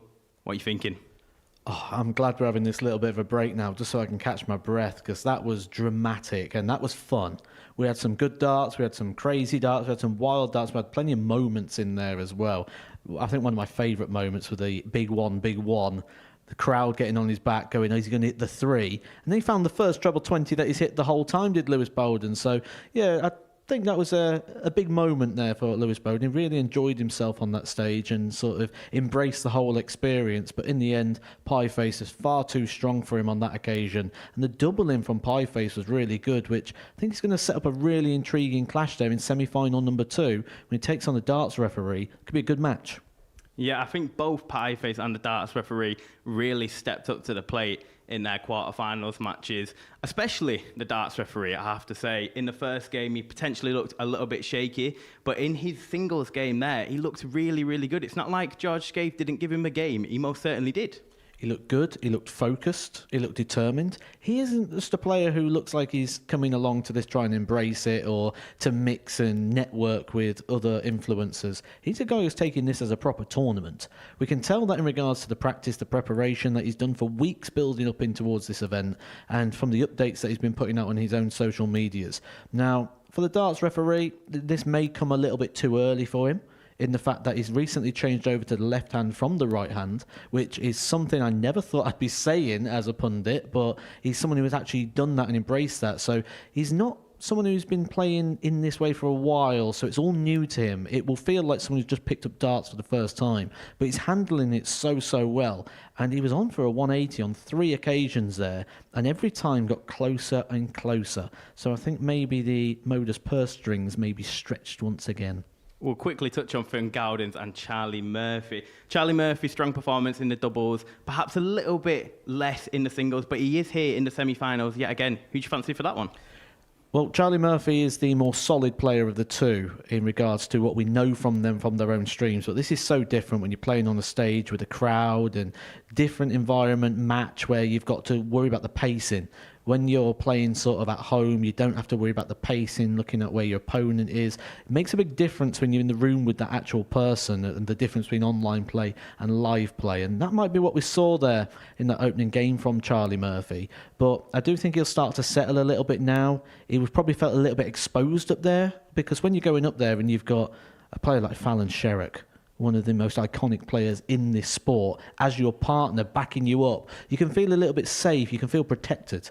Maybe just felt a little bit exposed in that first one, but now he's got experience. He's done it, and can he do it again? I think he can. Well, let's have a look at the semi-final fixtures, which are about to begin. Finn Gowdens and Charlie Murphy. So you're fancying Charlie Murphy for that one, and then obviously the darts referee and Pieface. Who do you think wins that one? I think that one's coming down to moments. I think they're both showing some really good signs there. The darts referee struggled to get over the line, maybe a little bit of nerves, maybe a bit of inexperience in this kind of environment. Pieface does have experience on stages, played on the match play and Premier League stages against other influencers and big people within the world of YouTube and TikTok. So maybe experience is going to come down towards Pieface, but I think in raw ability, I'd give that to the darts referee. So that one is purely going to be on the day. Well, let's find out if Matt knows his stuff. We kick off with Finn Gowdens versus Charlie Murphy, and here's referee Owen Binks to introduce the players. Okay, ladies and gentlemen, it is now time to introduce the semi-finalists. Would you please welcome to the stage? He's got over 91,000 followers on TikTok. It's Finn Gowdens!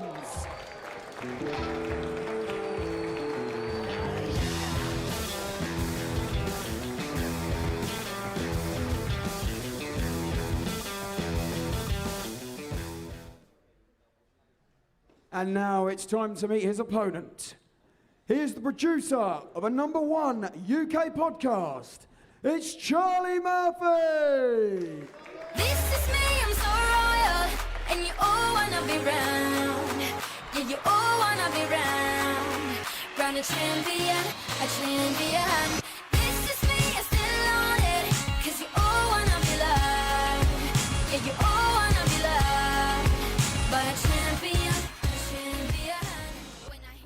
The first of our semi-finals about to get underway. Charlie Murphy taking on Finn Geldins for a place in the final and the opportunity to decide where that prize fund is going to be going. The winner will be deciding what charity will be the beneficiary of this whole process. And we have recently just put out a poll on the YouTube channel to let us know which way you think this one is going to go, and it is heavily in the favour right now of Charlie Murphy, the man a lot of people thought could do the double. He nearly went all the way in the pairs, just missing out in the final by 3 legs to 2. Can he get 2 legs on the board in this one? It's a game best of 3. Reminder, 51 darts in total. 40. I don't think that's going to be a problem now as we move into the semi-finals, as we are once again joined by another guest commentator. This time we're joined by Mason Whitlock. 24.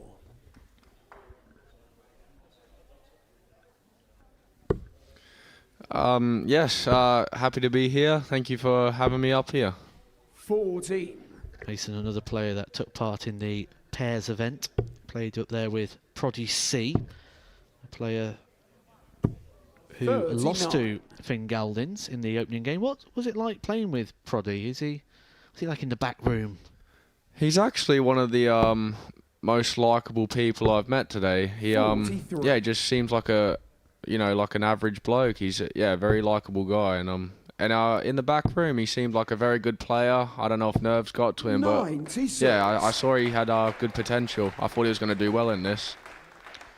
I've heard that a few times from the pros that have come up from the pairs event, that actually in the back room we're seeing quite a different standard from the influencers. Have you got any insight into this game in terms of Finn Geldins and Charlie Murphy? Any expectations? I believe Charlie Murphy will win this quite comfortably. Finn Geldins has he's played all right in the back room, but Charlie Murphy, I think, is a bit of a different level. I think he'll win this 2-0.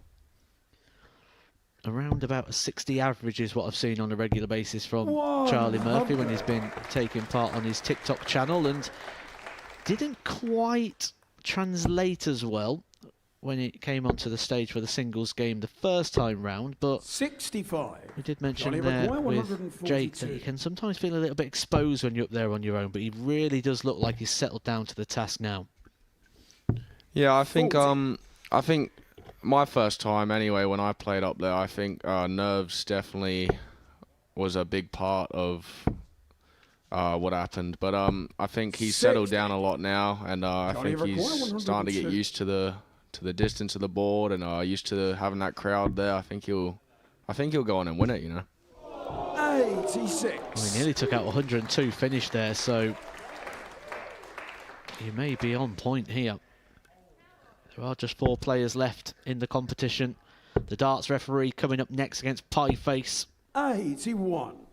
Charlie requires 16. That one I think will be a very close game. I think that will go to a last leg decider, and but I do see Charlie Murphy winning this one. Charlie Murphy. Yeah, hard to argue on the back of that. A good leg there from Charlie Murphy. 24 darts to get the job done. Break a throat. Looking solid. We now have the result of that vote that has been going out on YouTube, and I can inform you that 86% of the 729 people that voted have gone in favour of Charlie Murphy. Maybe we could say 730 people have voted, because you go with Charlie Murphy as well, don't you, Mace? 100%, yeah. He's definitely his TikTok videos have definitely he's played similar to the way he posts on TikTok. He's started to play very well, and he played very well in the pairs. I think they were quite unlucky to not win that final.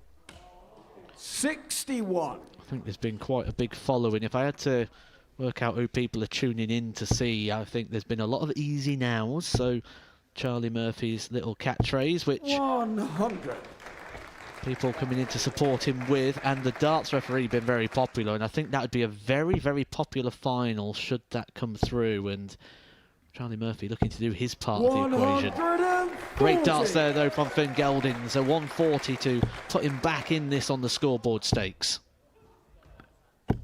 That's a very good follow-up from Charlie, especially under the pressure. Better than we thought, mate. I think Owen Binks really enjoying this as well. This semi-final really warming up. 59. This seems to just get better and better as it keeps going on, you know.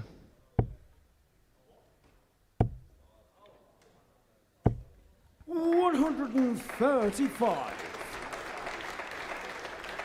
I think Fingaldins is a bit bewildered by this. 15 darts from Charlie Murphy, and he's left himself on a single out. If he hits this first dart, that's nearly 100 average for this leg, and that's right up there with some of the best. He's hit the actual number on that occasion, but getting closer. 4. Oh, I see. You prefer double Great 16, leave. don't you? That's all it is. Set it up. No worries. I like Owen Binks' thinking there. Leaving double 16. And he's going to get a little bit of time at this, is Charlie Murphy. We said when he's at his best, he 56. averages around about the 60 mark. Well, this is significantly over. This is close to the 70. Bit ambitious there from our cameraman, getting a bit zoomed in. Obviously buying into the recent form there of Charlie Murphy, but 119 for Fingaldins. He's going the right way. He knows his numbers, he knows his maths. 9. But you may need Charlie to know where McGuire, the 12. exit door is in a couple of darts' time. Double 3. Oh, he's switching. He's splitting. 10. And he's in the madhouse. I don't mind that split from Charlie there.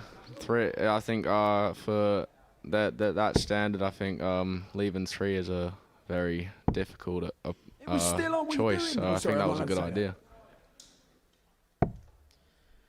7. Well, this can get tricky 107, and 2 difficult. darts, The Charlie only way you're required going to 2. do this by being perfect and hitting the double 1. He's gone for the 1 up, 1 in approach. Well, No he's score. a mighty fine The effort average there, and you can see the required anguish over his 103. partner's face there. She's loving every moment of this. Well, he's knocked it down a bit, 78. The darts really do kick in at all sorts of angles, don't they, for Fingaldins? Yeah, they seem to go in sideways every now and then. He'll throw a sideways one, but he seems to be.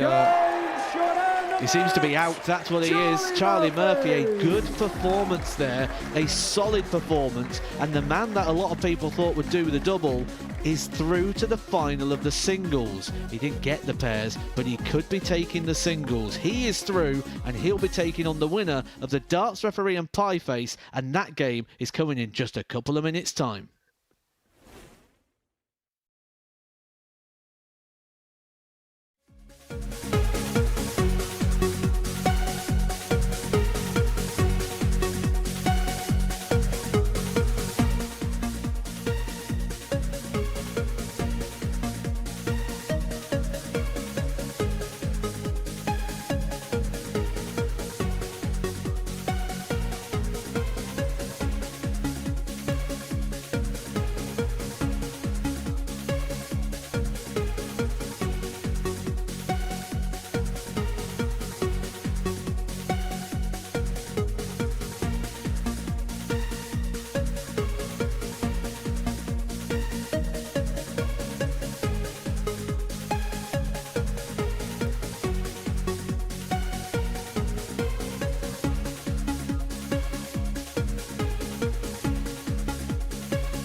And it's time to meet the second set semi-finalists.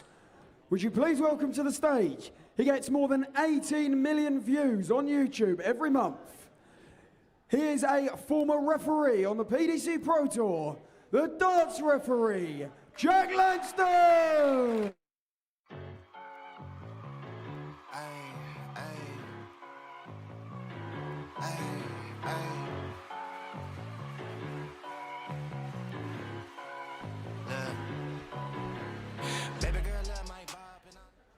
And it's time to meet his opponent. He follows the massive Plymouth Argyle home and away every single week. Over 900,000 followers on Twitch. Welcome to the stage, Pie Face! Green light, let's get it. I'm the future, I'm in it. Check score, I'm winning. Green light, let's get it. I just win, win, win, win, win. I'm on 10, 10, 10, 10, 10. Hello, I'm Timothy.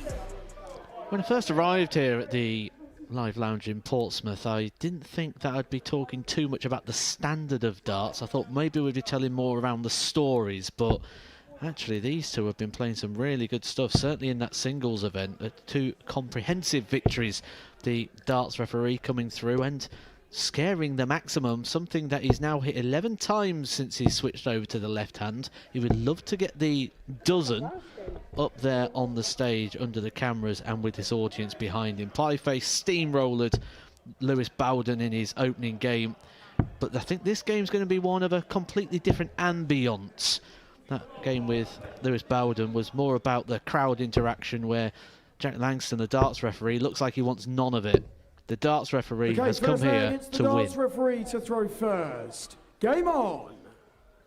As we welcome our new guest commentator into the commentary box, a person who has been here for the last 3 or 4 days or so. He hit 105 average up on that stage just a couple of days ago, and just less than 24 hours ago was up there in a semi-final. It's the local boy, Adam Lipscomb.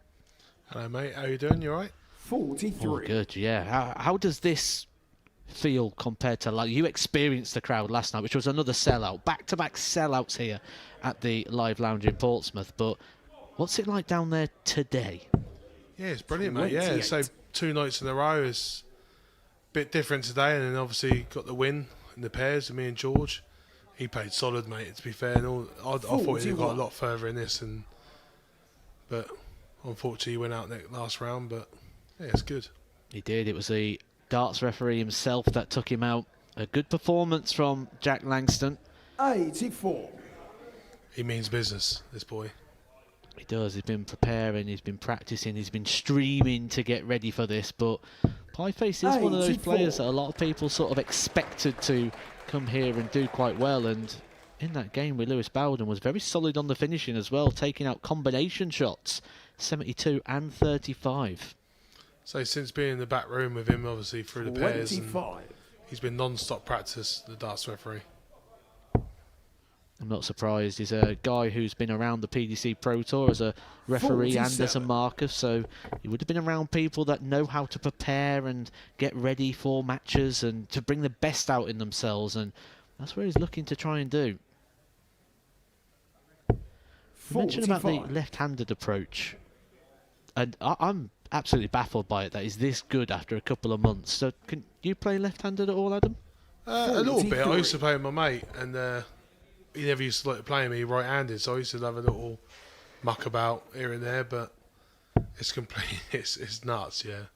There are a couple of players out there that can actually play with both hands, most notably Graham Usher, who currently applies his trade on the PDC Pro Tour. He picked up a big win at the UK Open when he took out Ryan Searle in the 4th round, the man from Scarborough, who has also won down there on that Super Series stage.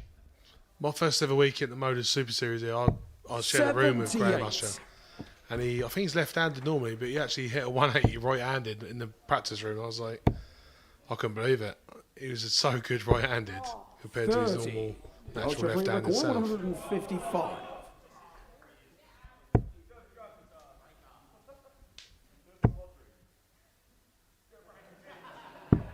39. Pie face, you require 153.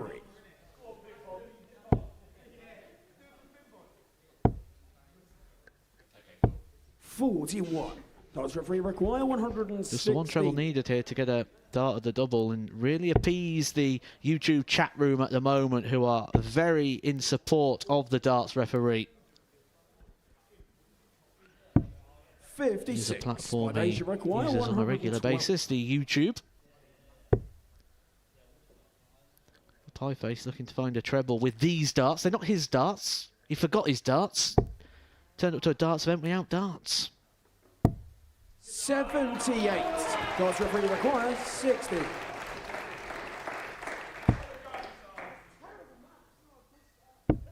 Leaves him tops. 40. I'd like to say great Pie lead there, but face, it's you a bit of a require tricky 34. one. Double 17. Well, it's the least spotted double on a dartboard. A little bit tricky there. He's had to move across to try and No open it score. up and unable to Darts referee find. require 20.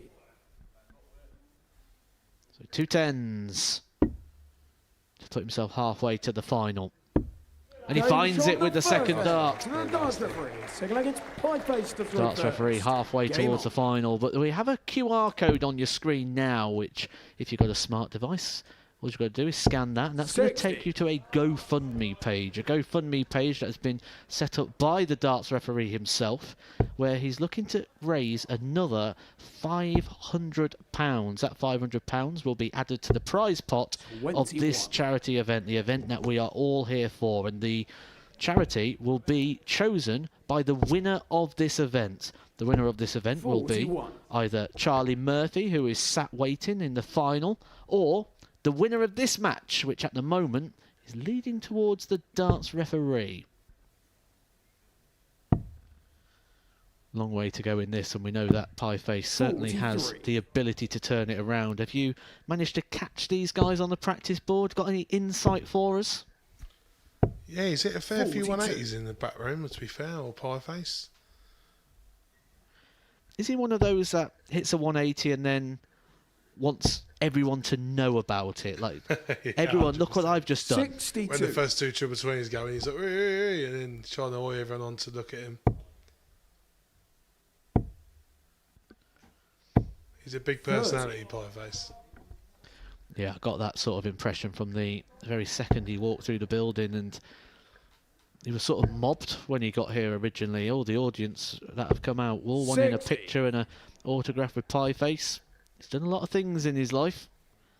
Very popular character on the socials, and I believe he was once in Big Brother. 43. That'd be an interesting programme, wouldn't it? A Big Brother with darts players. Oh, mate, yeah, that would be a really good one, to be fair. Well, you know what it's like with the stories and the different things that we see out there on the tour. I'd like to see Scott Mitchell on the Big Brother. Oh, hold on. Well, you said he likes to get people involved. 21. We nearly saw the placards hoisted in the air. We're talking about the charity there a moment ago with the QR code from 60. Jack Langston. Pie face, But require Modus are 164. also donating £100 for every 180 that is hit. In some way to end the game. He's really starting to motor here, his Pie Face. 94. Beautiful darts there. This is an occasion where the darts ref doesn't want to hit a 180. One of those very rare occasions. We've seen it a few times. Most famously, Dirk Dijvenbode at the World Championship when he 27. taken on Pie Raymond face, van require Barneveld. 70.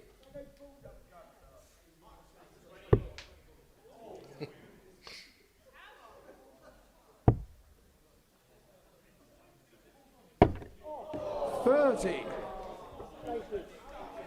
Darts referee require It's 153. a different way of going to set up tops.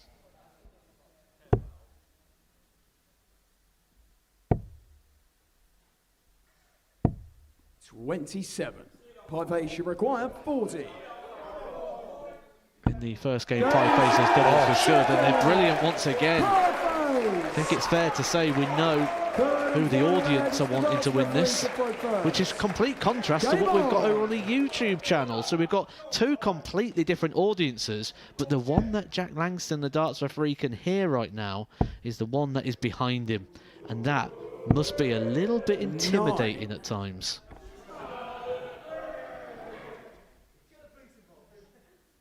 Especially for someone who hasn't really played on the stage too often. Oh, here we go. Got a feeling Pieface won't switch downstairs.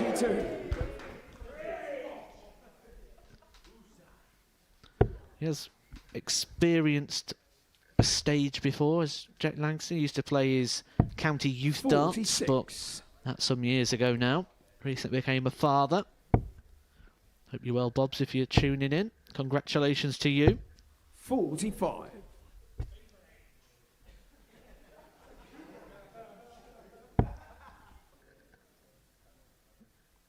It feels like it's getting a little bit edgy though here, doesn't it, right now? And Pieface just trying to lap it off. It's very scrappy. I feel like the dart referee's trying a bit too hard for scoring. But 81.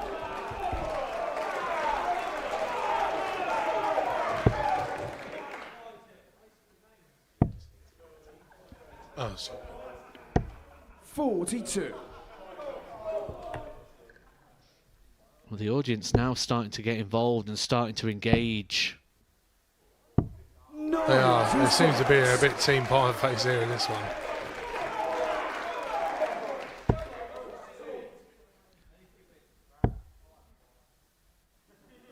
Pieface is really starting to embrace it as well.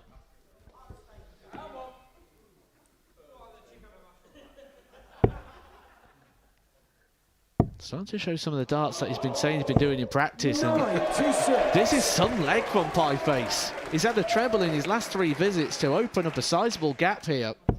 There's a great lead there by Pieface.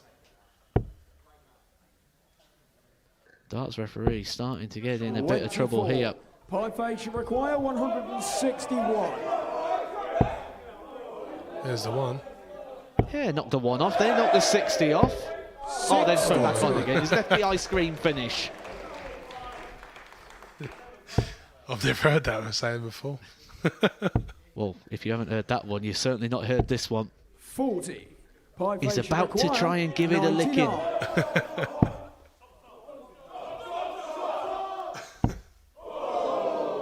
He's gone for the double-double. Have you noticed that once the atmosphere started to pick up and the crowd have started to become involved, that actually Pieface and his darts have got better? 37. Pieface should require 40. This for the match.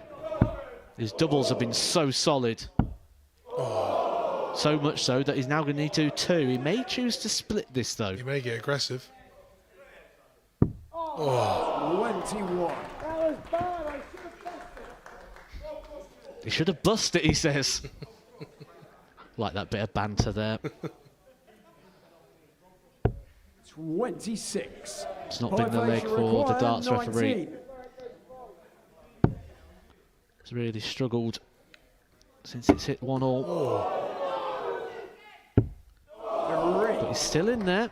Still got an opportunity. Pieface stumbling over the line if he's going to get there.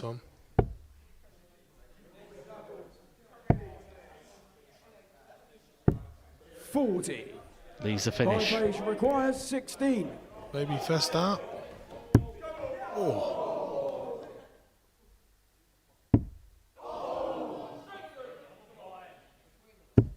No score. And we go on. Darts referee require 1. Pieface, It's not about how big you score. 170. It's about how well you finish. 68. And that just puts him in reasonable striking range. But the camera phones are out, you'll see in the background. They think this is the moment. They think they're about to see their man pick up the victory. Well, he's hit a double, but it's the wrong one. Darts referee require This 102. could be an almighty steal. And it's on. Great first start. Double 16. 78. What a fine effort that was from the darts referee, who would have thought he would have any opportunity. 8. Darts referee required 24. Well, about 5 minutes ago, I thought the writing was on the wall. It's a tricky one. 18. Vibration required 8.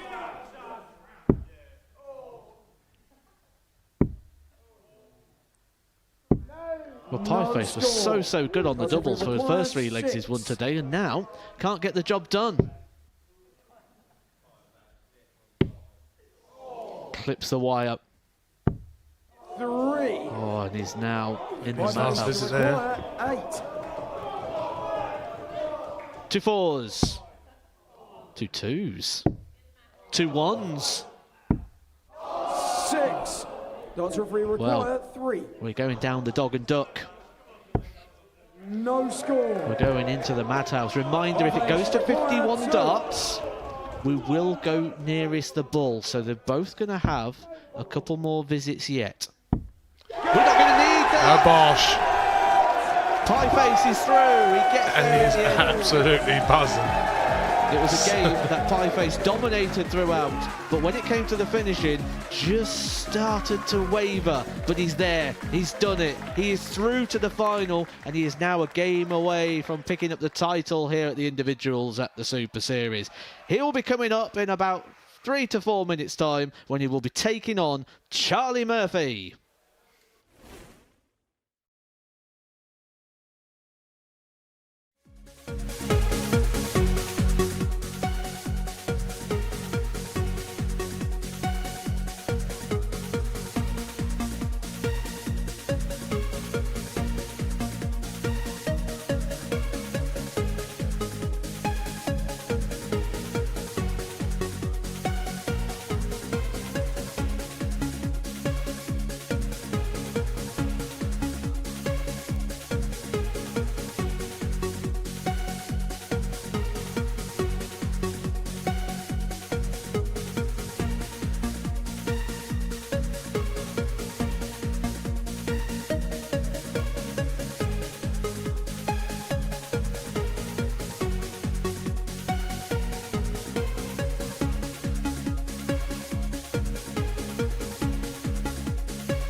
Hello and welcome back to the Modus Super Series charity influencer event. We've just witnessed the semi-finals, which means Charlie Murphy and Pieface will be our finalists. Matt, you commentated on both the games. What are your thoughts? That last game really was enjoyable. The darts referee against Pieface, the crowd really starting to get involved and really starting to enjoy that game. And I think the crowd are going to be on the side of Pieface once again. You said at the start he's a man of the people, and he came here and he embraced with the audience, and maybe he knew what he was doing. maybe he thought, I need to get these on my side because this could be the extra man that I need or the extra percentage. And it really did come through there. We saw the darts referee not play to the same level he did in the quarterfinals, certainly in that last leg. And maybe that was just the atmosphere, something he's probably not used to.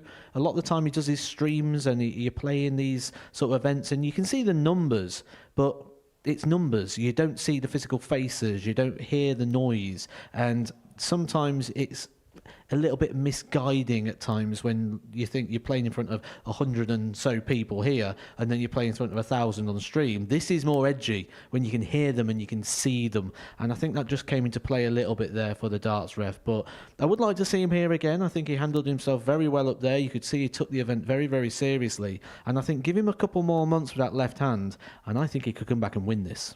Charlie Murphy, a player who you could definitely say has probably been the most consistent out of the influencers. How do you think he's going to play when the crowd is probably going to be against him? I think he's playing too well to let that bother him, and I think he'll go into this knowing he's the better player. I wasn't too familiar with Charlie Murphy before watching some of his TikToks in preparation for this, and what I saw I was actually impressed with, and what I'm seeing from today I'm impressed with. I think he's one of those decent players that, you know, certainly at a local level would be a good player, not just even on like an influencer event, but would be able to play local darts to a good standard. He's not too far off away from being someone that could represent in a Super League team, should he be able to just find that little bit of percentage on his game. And something like this may encourage him to go out there and practice a little bit more and maybe set on one of the 29 sets of darts that he's got, which is quite often one of the things that sort of hinder that performance and hinder that development. And maybe once he settles a little bit here, we're going to see him move forward. And another one that I'd really like to see here again in an event like this, because I think we've got possibly our champion we're about to see here.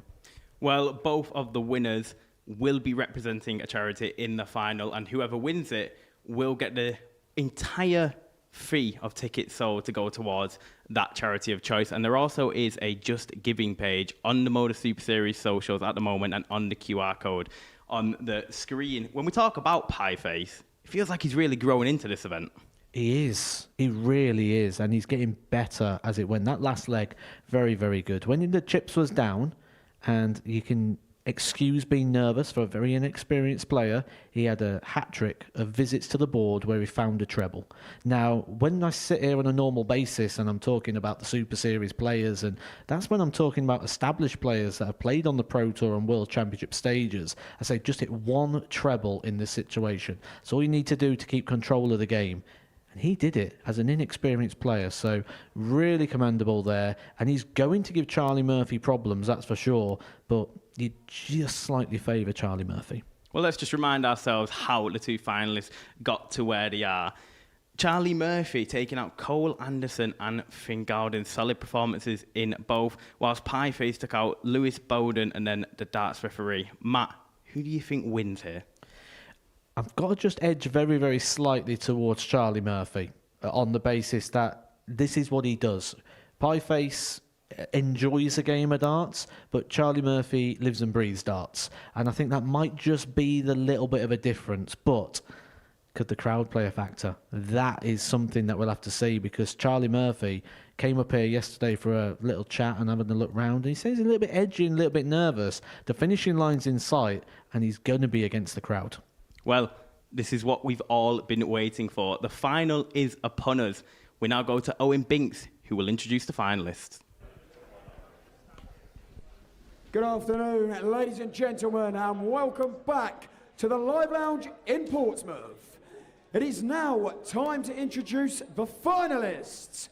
Would you please welcome to the stage, with over 290,000 TikTok followers, it's Charlie Murphy!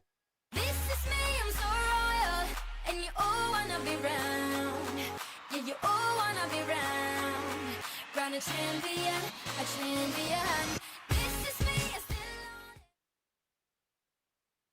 on it. And would you please welcome to the stage his opponent? It is the streaming sensation that is Pieface! Let's get it. Green light, let's get it. Green light, let's get it. I'm the future, I'm in it. Check score, I'm winning. Green light, let's get it. I just win. Win, win, win, win. I'm on 10. 10, 10, 10, 10. Hello, I'm Timothy. I got the recipe. I got the flow. I got the remedy. I know they do. I know they envy me. Here we go. One more game. One last game up there on the Super Series stage. One winner. One person will take home that prize fund for their chosen charity. Charlie Murphy taking on Pieface, and it's clear to see that the audience fully in support of Pieface, just like there was in that semi-final when he took on the darts referee, but this a different prospect. Charlie Murphy, currently with the YouTube poll at the moment, is slight favourite, and that's how I envision this as well. I don't see there being a clear runaway favourite here, and I think this is all going to come down to moments. It is best of 3, as it has been all the way throughout. 2 legs away from picking up the title. Okay then, first leg, it's Charlie to throw first. Game on! The noise levels pick up as I'm once again joined by our head of content, Jake. Nice to have you back. Thank you, Matt. I think it's really, really obvious here who the crowd want to win. I'm curious about the online stream, actually, because Charlie Murphy has a very loyal fan base, but Pieface, he's a GOAT of the social media scene within the UK, so it's going to be tough. 59. A raise of the eyebrows there from Charlie Murphy. He was looking for a green 19, but he was looking for the one on the inside ring rather than the out.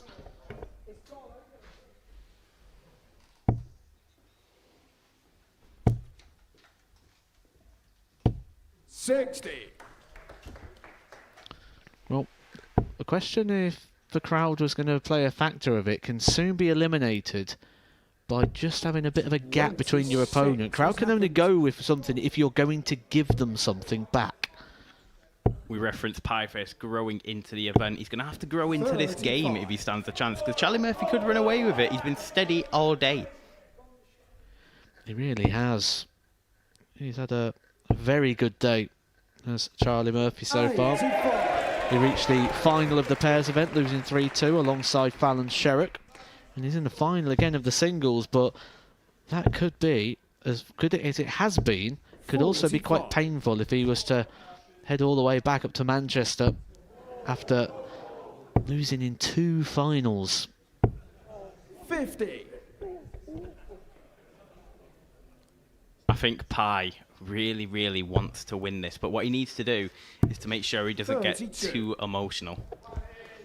Well, he wants to win it, absolutely, and he's doing it with a very relaxed attitude, which is exactly the way to go. Just embrace the experience.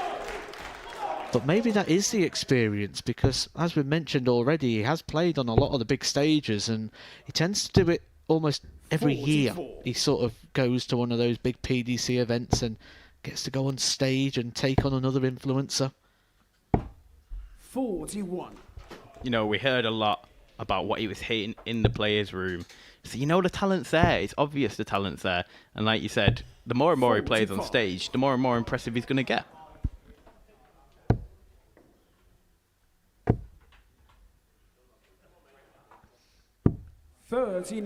Charlie require Knows his numbers as well, does Pieface.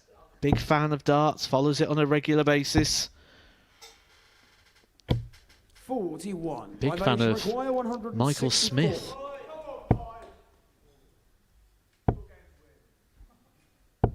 What a visit from Pieface. That genuinely could swing this final.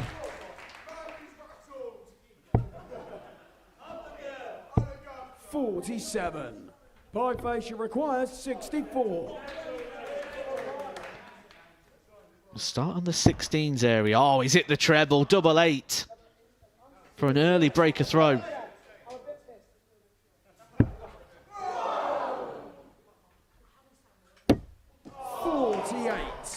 Did act as a bit of a blocker there as well for Pieface. A little bit of a struggle to come around. Double 16, double 8 for Charlie Murphy. No score. Pieface requires 16. Well, Pieface in the quarterfinals and in the early parts of the semi-finals, very solid on his doubling. No score. So they let him down a little bit towards the back end of the semi-final, and they're not coming back yet at the start of the final. Oh, and that's a mess. He's not going to get a dart here at the double. Pieface must be in the background licking his lips right now. 16.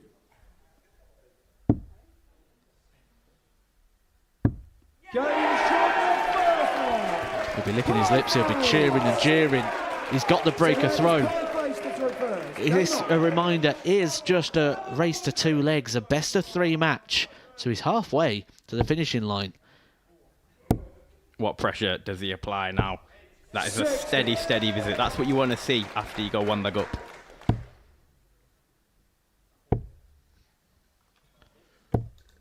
$26. 1,695 people have voted in the YouTube chat, of which 59% of people thought that Charlie Murphy was going to be picking up the title.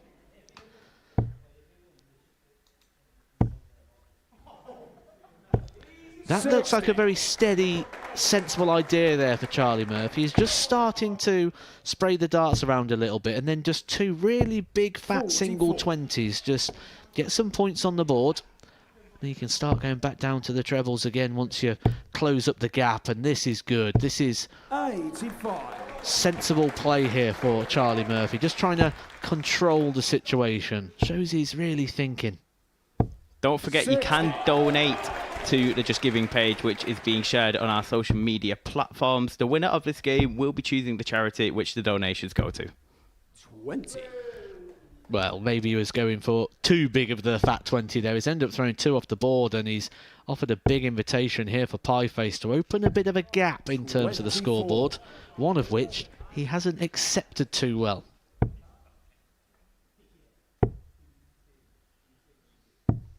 It was quite interesting when I even spoke to Pieface and said, "Where have you played darts before?" And he said, "I played on the Ali Pali stage and my kitchen."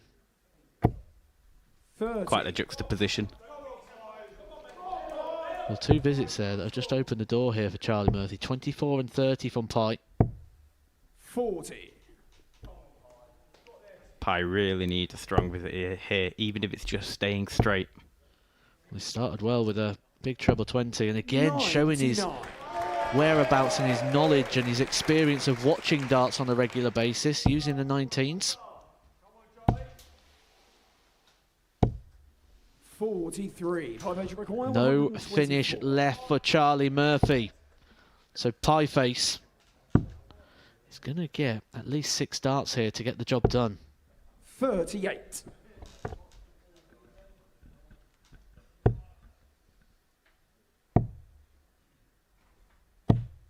$43. Pieface require 86 for the title.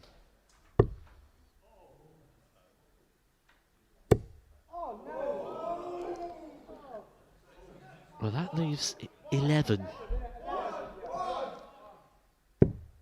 75. And this could get messy. We've seen it get messy a few times with the Influencers event where people need a single to double and they struggle to get that single number.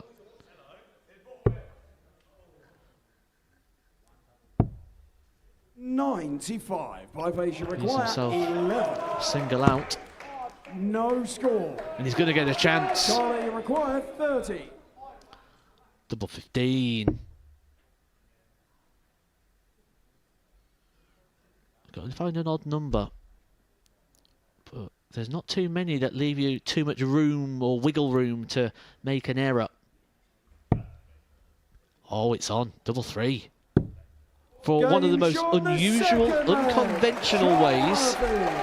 And he cups his ear. He wants to hear what the crowd have got to think about that. I'm surprised he didn't shush him. Pieface had his chance, had his opportunity to get over the line and couldn't get the job done.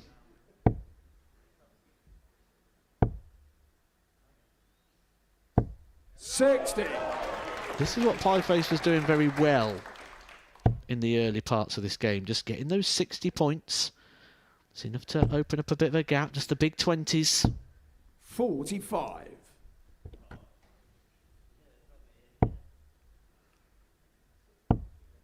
Again, finding on that big 20 segment. 60s are enough. 60s are good. 60s are getting a big round of applause. $100. How about a 137? This is heating up. Players actually warming to the task. The more the importance levels are rising. He's played on those stages as Pieface, but they've not always been the most positive of experiences. He did beat Jackmate 2-0 on the match play stage, but then lost to him on the Premier League and also lost to Angry Ginge when he recently took back to the Premier League stage.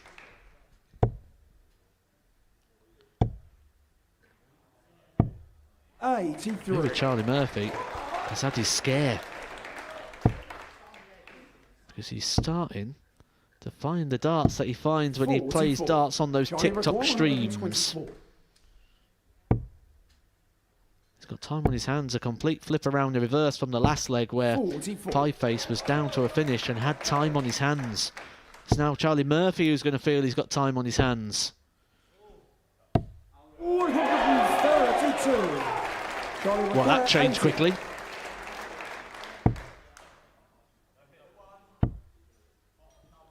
Double 10. 60. That was for a double-double for the title. 64.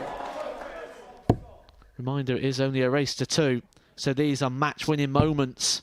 It's tops.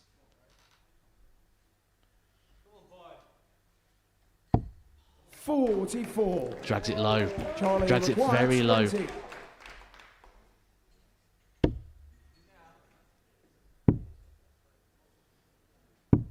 Go! And the Influencers champion, Charlie Murphy! And there it is, Charlie Murphy, your individual winner for the Influencers charity event. It was the most predicted in regards to the YouTube chat, but at one point looked very unlikely. Pieface with Match Darts, who wasn't able to convert, and Charlie Murphy was. The man who says easy now is now the champion here on the Modus stage. It's been a good day for Charlie Murphy, coming through against Cole Anderson James. He came through against Finn Geldins before beating Pieface in the final. This on the back also of the pairs, where he also found himself in the final. So it's been a really good day, just one leg away from doing the double that a lot of people was expecting to see when Charlie Murphy's name was announced here at the Super Series. And we're now going to hand over to our stage for the presentation and the trophy lift. It's time for the presentation. Would you please show your support for the Influencers champion? It's Charlie Murphy!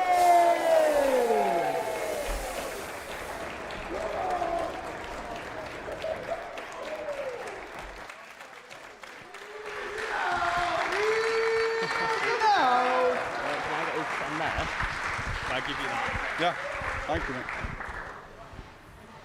Charlie Murphy, the champion of the Singles Influencer charity event. Tell me, how are you feeling? Ecstatic, mate. I didn't think I was going to win. I said I'd be lucky if I get... Oh, I'll be happy, sorry, if I win one game. And we've made it to the final of the doubles. Won this. Really happy. Ecstatic. Thank you. Well, you've won one and you've got to the final of another. Yeah. Is this what you expected? The crowd, fantastic, but obviously... No. Pieface was the favourite in the final for the people here, so it must have been tough. Yeah, it was tough. It was tough. You know, Pieface, an absolute gentleman. Really nice to meet him. But yeah, thank you to the crowd. Thank you. Now, obviously, this is a charity event, so you have to pick a charity to donate the winnings from. What charity is that? Cancer Research UK, I believe. Yeah. So, yeah. That is fantastic and really for a great cause. Thank you very much. I think this obviously means as well that you have to be invited back to the next one. I'd appreciate that, yeah. Thank you. Luke Littler's name's on here. Is this a multi-use trophy? Are there any sort of influencers you'd like to go and take on? You are the king right now. People will be coming for that crown. Yeah, Angry Ginge. He's a dart player. Fredinho. I'd love to see them here if they could make their way down. It's a fantastic event. So, yeah. Obviously, your family are here today. How much did that spur you on? Oh, a lot, yeah. It was good support from everybody. Thank you, everybody. Appreciate it. What was the players' room like? What was the what? Sorry. What was the players' room like backstage? What was the atmosphere like? Oh, buzzing. It was absolutely buzzing. Everyone out here has had a great time, but the time we've had back there, it's been one of the best days of my life. It's been fantastic. Really, really good. Met some lovely people. You've made it look easy now. Easy now. Come on. Come on. This really is going to go crazy on your TikTok, and I really want you to enjoy it. Thank you. Thank you for having me. Appreciate it. Obviously, it was a tough final. It looked like Pieface could have taken it, and we did a poll at the start in the YouTube chat. You were the favourite, but it really looked like you were under peril towards the end. So how did you come back from that? I don't know. There was some great support from over there that spurred me on. You know, it was just fantastic. I don't know how we did it, but we did it. Was it triple three, double three for the first leg that I won? I couldn't do that again. Your finishing has been absolutely ridiculous, to be honest, in this tournament. Thank you. In the doubles one, you won 2 games. Yeah. Fallon Sherrick's on your team, and you're the person who's going on to win the game. Yeah. It must make you feel so good. I'm just really happy, mate. Obviously, doubles is where you can struggle. I struggled in 1 or 2 legs with the doubles. I'm disappointed with my scoring, to be honest, throughout the whole event. But I think that's the nerves, and that will come. This is my first darts tournament in front of any crowd, so. Well, mate, I want you to go and take it in. Go and join your family in the crowd. I'll take that from you as we will actually catch up with Matty McGregor. Charlie Murphy!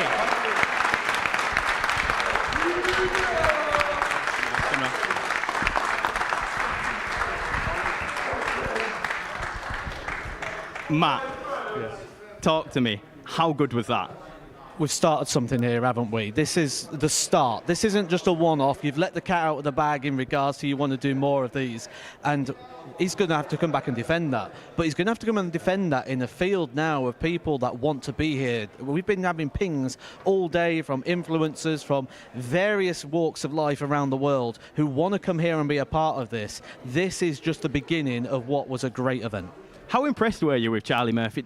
It looked like he was the best influencer from start to finish. A big shout out to people like George Scaife and Pieface, but it did seem like it was Charlie Murphy's to lose. Absolutely, and that's the way it felt. A lot of people thought he was going to do the double. He got pipped in the pairs. George Scaife, what a pairs performance it was from him. He did really well. There's been so many good stories up here today, and I'm not surprised to see everyone want to be involved in this. It's been a really, really good afternoon of darts, and I'm sure everyone's really enjoyed it who's come here today. As we have to do a big shout out to the players also involved here. They took it out of the time, out of the day. They did it for free. How big is that to get in an event like this going? Oh, it's been fantastic. We've had great numbers on YouTube. We sold this place out. We could have sold it out multiple more times over. We needed a bigger venue for this, really. And like I say, it's only the beginning. This is going to go, and I'm really looking forward to seeing where this now goes as a part of the Super Series brand. Absolutely fantastic as well that all the tickets sold here go toward Charlie Murphy's charity of choice. We also have bonus donations for the 180 hit, and we have a Just Giving page, which still will be going after this. How fun is it to have something as engaging as this, but for a good cause? It's great, it's rewarding, and that's now it. This isn't just the end of it now. There's going to be a cause out there of Charlie Murphy's choice that is going to now benefit off the back of this. So it's been fun for everybody. Everybody's a winner, and Charlie's going to be taking home that trophy. But now, he's going to have to come back and defend. Talk to me about who you'd like to see down here next. Obviously, we had a bit of banter in the comms box, yourself and Jack, mate, but there's going to be plenty of people, like you said, who really want to get on this stage. Oh, everyone's going to want to be up here and doing it. I was literally sat up there myself thinking, well, maybe I should have done this. Maybe I should have got involved, because this looked like the sort of environment that I know I would love. And if I'm thinking like that, I'm sure there's many other people that are doing so the same. Jack, mate, someone who's already messaged in, he wants to be involved. He's played on stages before, like the one at the Winter Gardens when he'd taken on Pieface on that stage. So it's going to be really intriguing now, and I dare say the best thing to do is just follow the Modus Super Series and all the different social media channels to make sure you stay up to date with all that information. The crowd has been absolutely electric here today, but also the online crowd has been absolutely fantastic.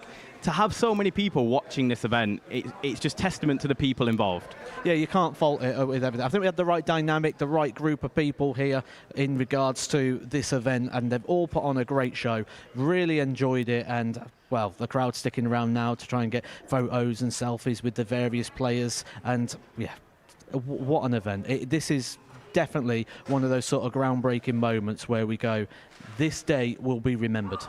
Matt, you are basically the perfect pundit to have here, having such a insight into the influencer world and an insight into the professional world. Speaking of the professional world, this has got to be seen by some of the biggest players in the world. We know Luke Little has seen it, but who wouldn't have seen it potentially at this point?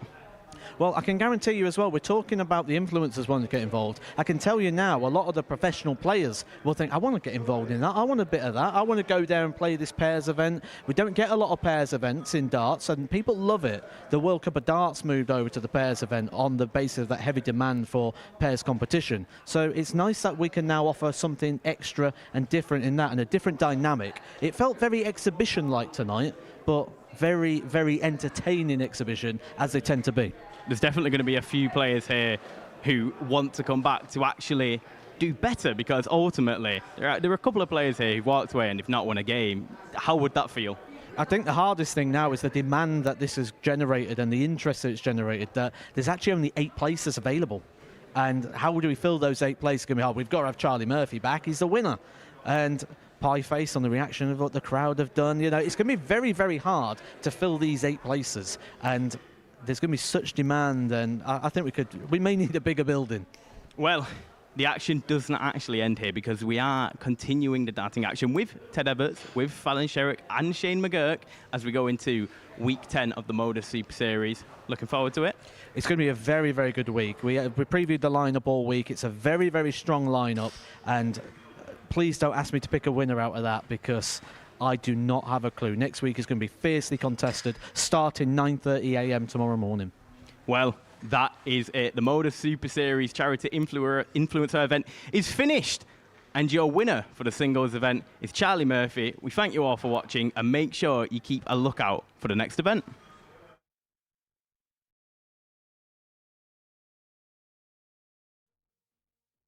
It's Charlie Murphy!